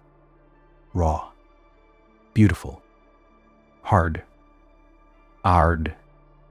and maybe necessary. The kind that makes us better, not just busier, wiser, not just wealthier. And maybe, in that shared language, we'd remember what it means to be part of something vast and alive.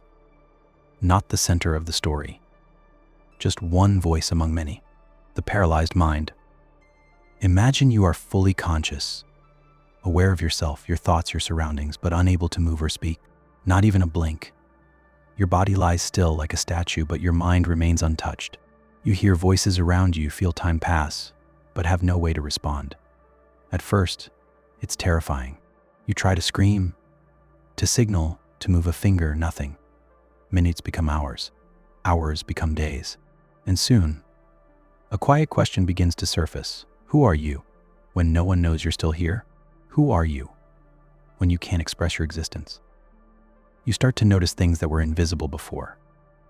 The rhythm of breath in others. The texture of silence.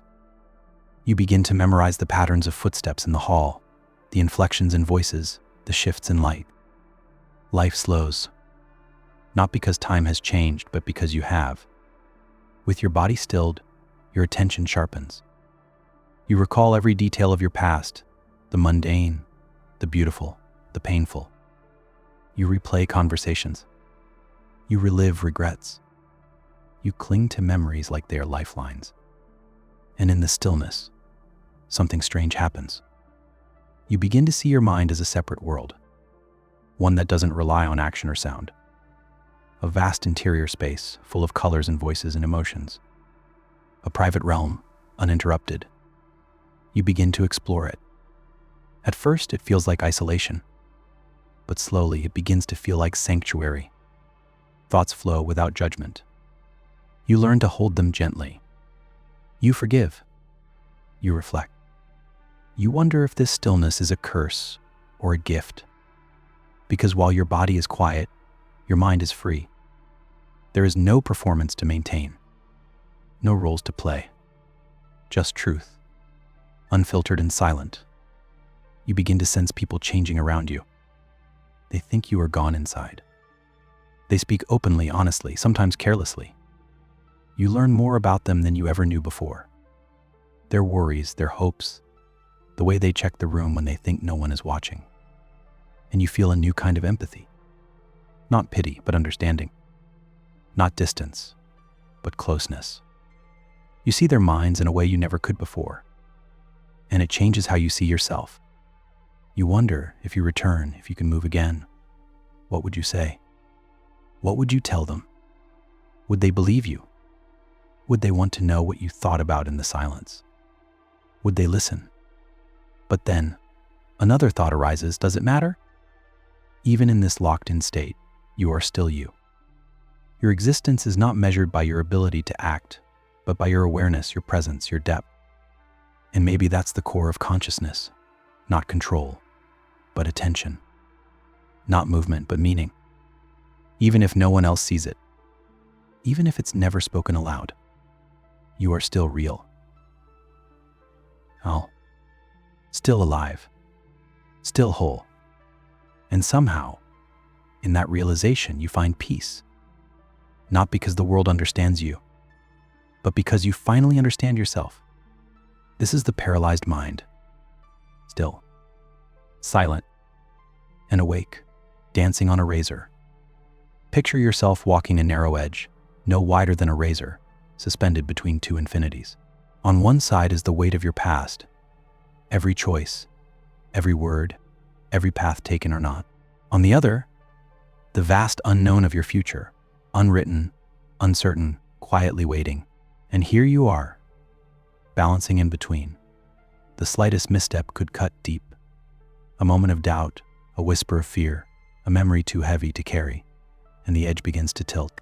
Yet somehow, you're still moving. One step, then another. Not with certainty, but with grace born from uncertainty. Every day you walk this edge.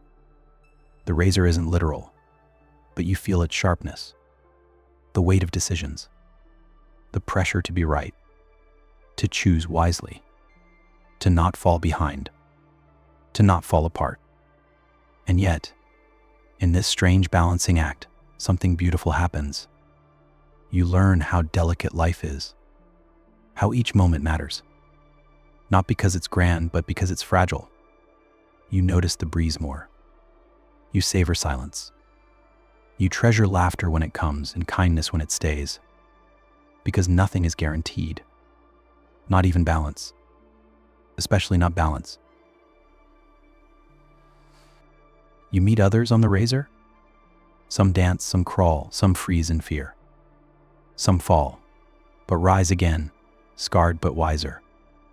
And you begin to understand the edge is not punishment. It is a teacher. It shows you who you are when the ground beneath you isn't steady. When comfort disappears and clarity is lost. Do you fight the wobble? Or do you flow with it? You realize the goal was never to reach the end. The dance itself is the point. The trembling joy of staying upright in chaos. Of finding rhythm in disorder. Of breathing through the cut and still moving forward. You remember times when the razor felt too sharp. When your thoughts spiraled. When the fear of falling paralyzed you. But you also remember the recovery. The tiny victories of not giving up. The unexpected peace in surrender. Not in giving in, but in letting go of control. Because the edge is never truly stable. It shifts. It narrows. It changes shape with your choices. And the more you resist it, the more it stings. But when you accept its nature, its sharpness, its challenge, it becomes less a threat and more a mirror. A reflection of your strength. Your fragility. Your growth. You start to see beauty in the tension. Art in the risk. Wisdom in the trembling. You no longer strive to escape the razor's edge. You strive to master your movement on it. To trust your footing, even when you can't see the next step. To feel your own weight and carry it with intention. To dance, not despite the danger, but because of it. Because every step is real. Every breath is earned. And every fall teaches you how to rise. This is the truth hidden in the metaphor. Life is always a blade beneath your feet. But you are not helpless. You are not alone. And you are not weak. You are the one who dares to move anyway. The one who learns to turn fear into focus. Pain into presence. Edges into art. This is what it means to dance on a razor. To be alive. Completely. Even when the ground is thin, echoes in the void. Imagine you're floating in a vast dark space. No stars, no planets, no sound. Just endless black stretching in every direction. There's no up or down, no horizon to orient you. Only your own breath and the soft thrum of your thoughts. At first, the silence is unsettling. Your mind reaches outward, searching for a boundary, a signal, a response. But nothing comes back. You speak, and your voice vanishes into the black. You cry out louder, but it's like screaming into velvet, absorbed without resistance. No echo, no reply. Just you and the void.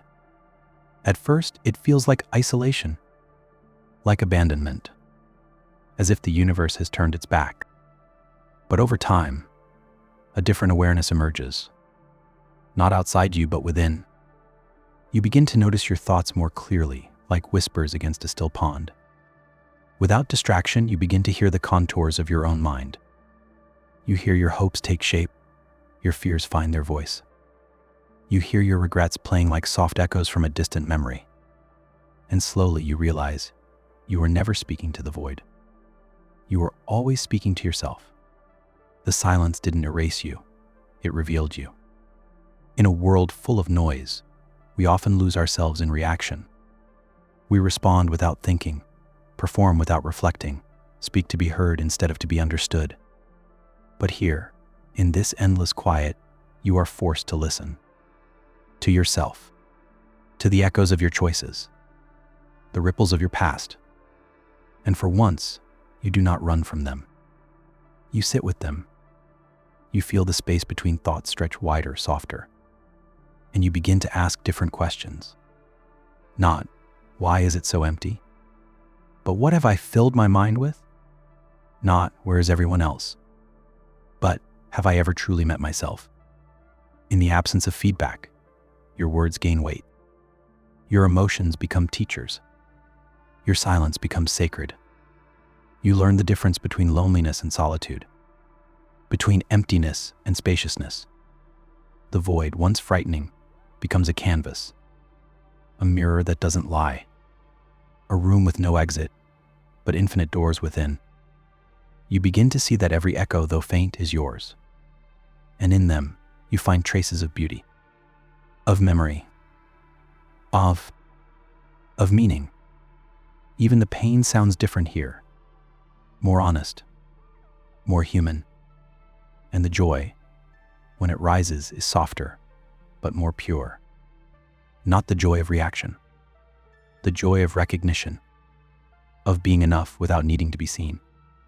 You start to wonder if the void was ever truly empty, or if it simply waited for you to quiet down enough to listen, to notice the subtle music beneath the silence, the soft pulse of existence itself. And now you no longer fight the stillness. You move with it. You speak softly, not to be heard, but to hear. And when you finally do hear an echo, you smile. Because it isn't proof that someone else is there. It's proof that you are. Fully present. Fully aware. Fully alive. Even in the void. Especially in the void. Because sometimes, when the universe offers no reply, it's not ignoring you. It's inviting you inward. To meet yourself. Completely. And find that even in the deepest silence, you were never truly alone. The Observatory of Tomorrow. Imagine standing inside a strange building, perched high above the clouds. It is called the Observatory of Tomorrow. The structure is ancient, yet timeless, with no known builder, no clear origin. It has no windows, only one massive viewing chamber that projects visions not of the stars, but of what could be. A soft hum fills the room, and the walls flicker with glowing images. These are not predictions. They are not prophecies.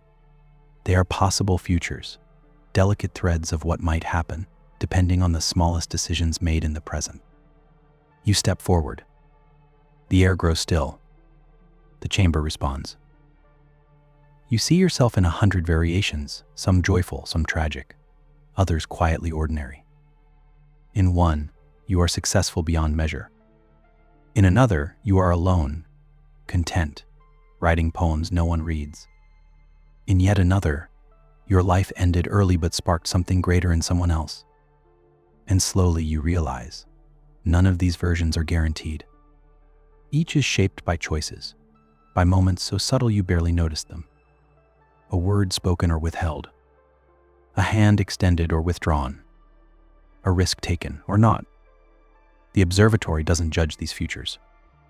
It simply shows them, not to overwhelm you, but to remind you of the vastness held within each day.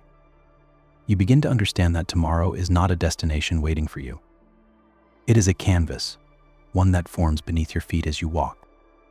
You cannot choose the final image, but you do choose the brushstrokes, the pace, the colors, the direction. And with every step, another future fades while another begins to glow. It is not power the observatory offers, it is perspective. A deep, quiet awareness that nothing is fixed, but nothing is free.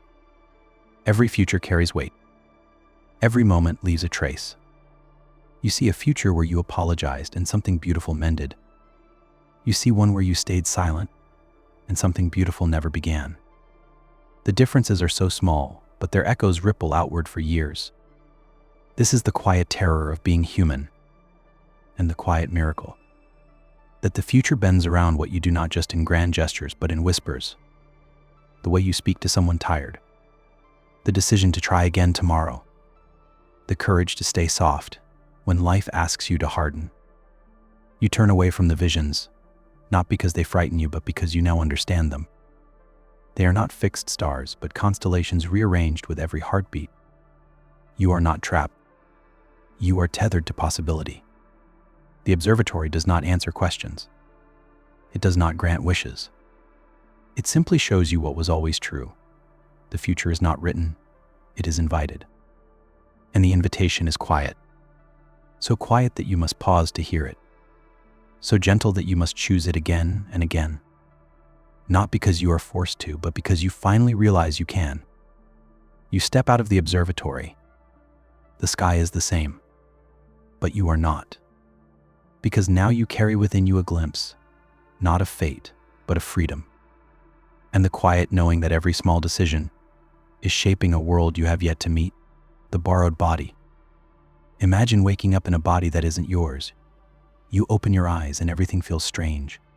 The hands you lift are unfamiliar. The voice you speak with isn't one you recognize. There's no pain, no fear, just a calm, quiet confusion. You look in the mirror and see a stranger, but their expressions now belong to you. Their life is now your stage.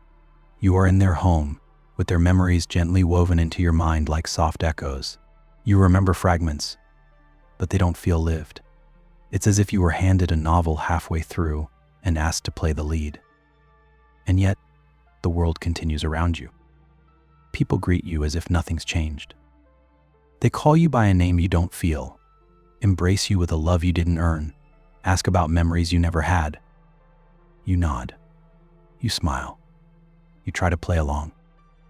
Not out of deception, but because you don't want to break whatever illusion keeps this life together. You begin to learn this borrowed body, its rhythms, its reflexes, its preferences. You discover that it loves tea but hates loud noises, that it remembers pain deep in the bones and joy in the fingertips. And slowly you begin to wonder, what happened to the original? Are they somewhere else now? Maybe in your old body? Or were you never yourself to begin with? Maybe you've always been passing through one self, many shells. Each a chapter in a longer story you can never read from the beginning. The strangeness fades into curiosity. You start treating the body with reverence, like a sacred guest house, one that deserves care, even if it isn't your own. You walk more slowly.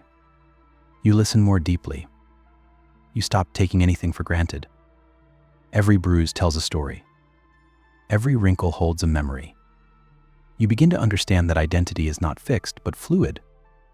You are not just what you remember, but what you feel, what you choose, what you nurture.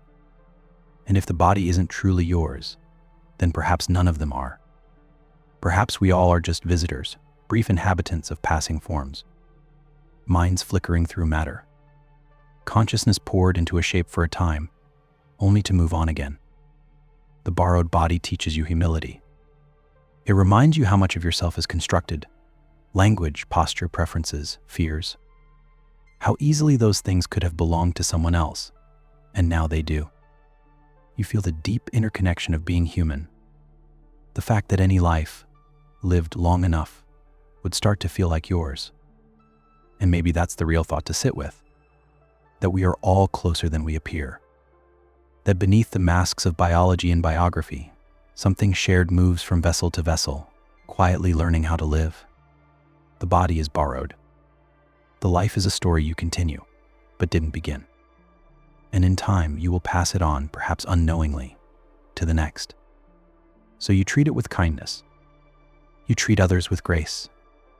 Because any of them could be you tomorrow. Or were you yesterday? Or are you now just seen from a different angle? This is the quiet lesson of the borrowed body, that we are never as separate as we seem, and that every heartbeat is a shared echo from a larger silence we haven't yet learned how to name. Trading a dream. Imagine you are offered a choice, not in a rush, not in desperation, but in the quiet of night, when the world is asleep and your mind is calm. A voice, soft but clear, whispers an invitation. You may trade your current life for a perfect dream, a dream so vivid, so real that you'd never know it wasn't the waking world. In this dream, every wish is fulfilled, every wound is healed, every failure undone.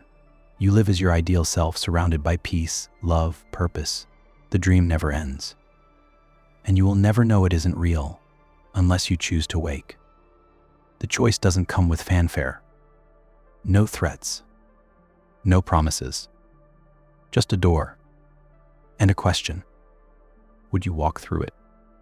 Leave behind the real world with its pain, unpredictability, and loss for something eternally beautiful, eternally safe? You sit with the weight of the question. At first, the dream feels like escape, a chance to start again without the burden of scars. But the more you think, the more you begin to ask, what makes something real? If you feel love in the dream, is it false? If you grow, learn, cry, laugh, and evolve, does it matter that the setting is imagined? If your heart believes it, does your mind need proof? Yet still, something tugs at you. A quiet resistance. Not logical, emotional. A sense that perhaps the beauty of life isn't found in perfection, but in the struggle, in the striving, in the ache of trying again, even when it hurts. You remember moments from your waking life. Not the highlights, but the subtle ones. The rain on your window the day you felt alone. The trembling hand of someone who forgave you. The breath you took after surviving something you thought you couldn't.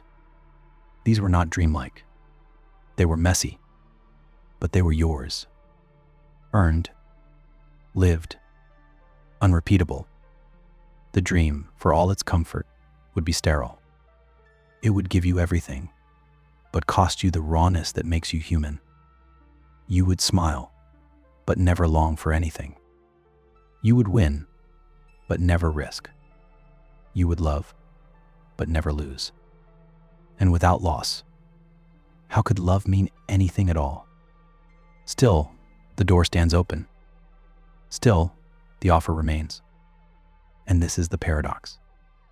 You want the dream because you remember what it's like to hurt. But without the hurt, the dream might lose its meaning. Like music that plays forever without silence.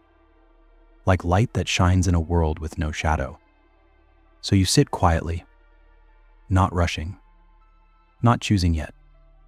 You trace the outlines of your life, the pain and the beauty intertwined. You realize the value wasn't in the outcome, but in your persistence. In choosing to rise, to forgive, to risk again. In the waking world, dreams fade. They vanish with the dawn. But here, you are offered the reverse, a dream that never ends. A sleep without morning. And as comforting as it sounds, you find yourself letting go of the offer. Not because you fear it, but because you now know the difference between peace and purpose. And you'd rather chase something real, flawed, fleeting, and full of ache than rest forever in something that asks nothing of you. You close the door gently, not with regret, but with gratitude for the dream that reminded you how much you still want to live. Even if it's not perfect, especially because it's not. The trolley in the sky. High above the clouds, in a sky where nothing should exist, floats a trolley. Silent, weightless, eternal. It moves along invisible tracks, gliding through the atmosphere without effort or noise. There's no engine, no crew, just the trolley and you. You awaken inside it, alone, with no memory of how you got there. Outside the glass windows, the sky stretches endlessly, sunset on one side, starlight on the other. The world below is faint as if glimpsed through fog. Then you notice a control panel, one lever, one decision, and a voice gently informs you you are about to choose between lives you cannot see. The trolley begins to approach a junction in the clouds. One track leads to a small, distant town. Another toward a sprawling city. You're told on one track is a group of people, ordinary, kind, unaware of what's coming. On the other, just one person, someone you don't know. But here's the twist. You're not told which is which. You can't see the people. You can't know the outcome. The switch does nothing visible, but it does something real. And the trolley will not stop. Only you can decide which track it takes. And the decision must be made now. Your heart starts to race, even in the calm of the sky. You want more information, more time, more certainty. But this is the kind of choice life hands you sometimes. Not the ones with clear consequences, but the ones that reveal who you are, even when no one else is watching. Do you pull the lever? Do you refuse? Do you freeze and let the trolley glide forward untouched? And if so, what does that say about responsibility? Is doing nothing still a decision? Or is it a surrender? You press your hand gently against the lever. And you wonder, not about the people, but about yourself.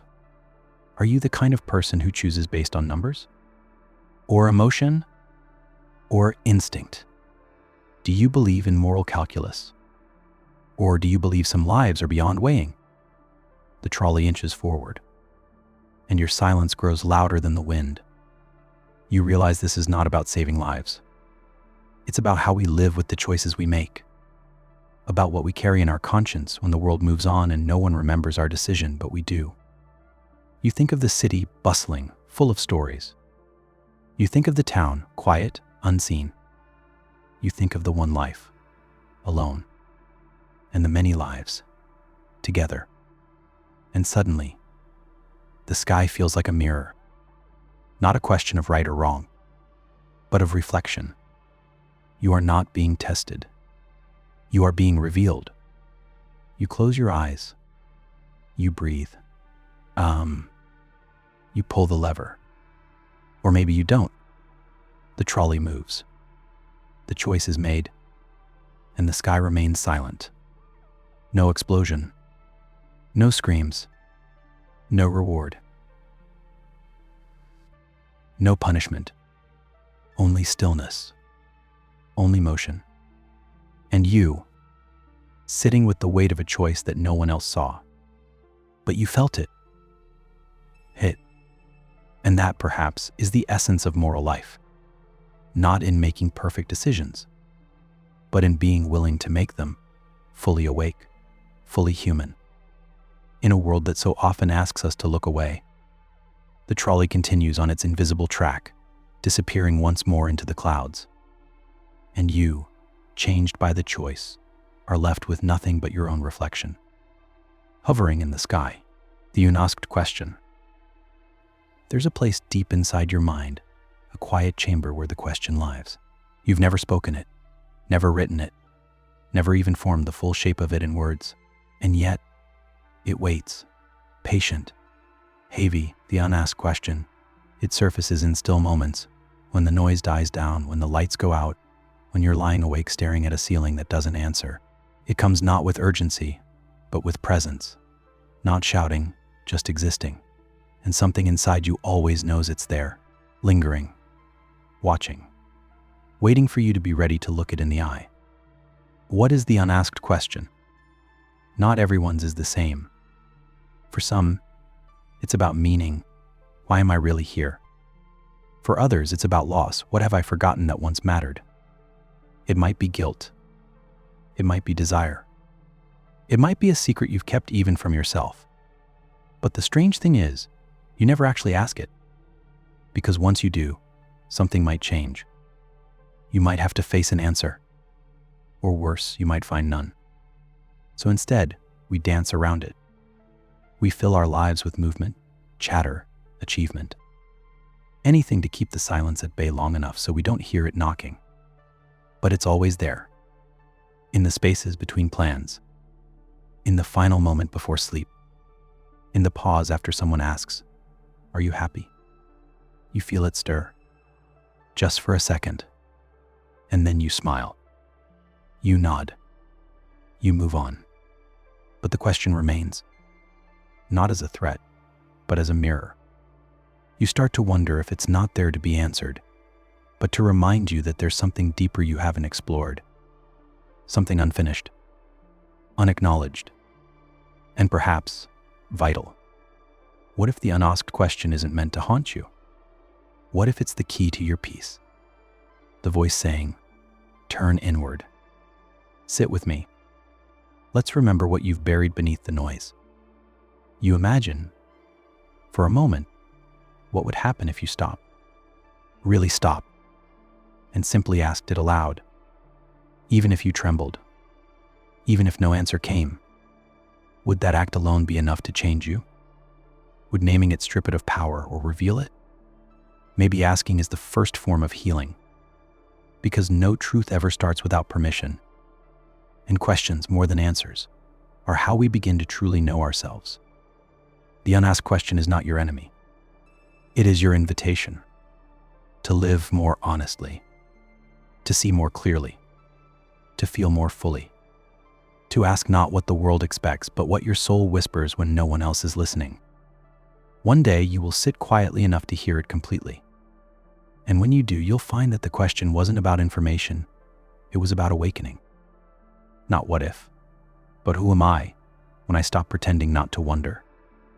And perhaps, just perhaps, that will be the moment everything shifts. Not outwardly, but inwardly, where real change begins. Not in answers carved in stone, but in courage soft as breath. The courage to ask. Even once. Even if your voice shakes. Even if the room stays silent. You will know you've found it. The question. Your question. And finally, after all this time, you will let it speak.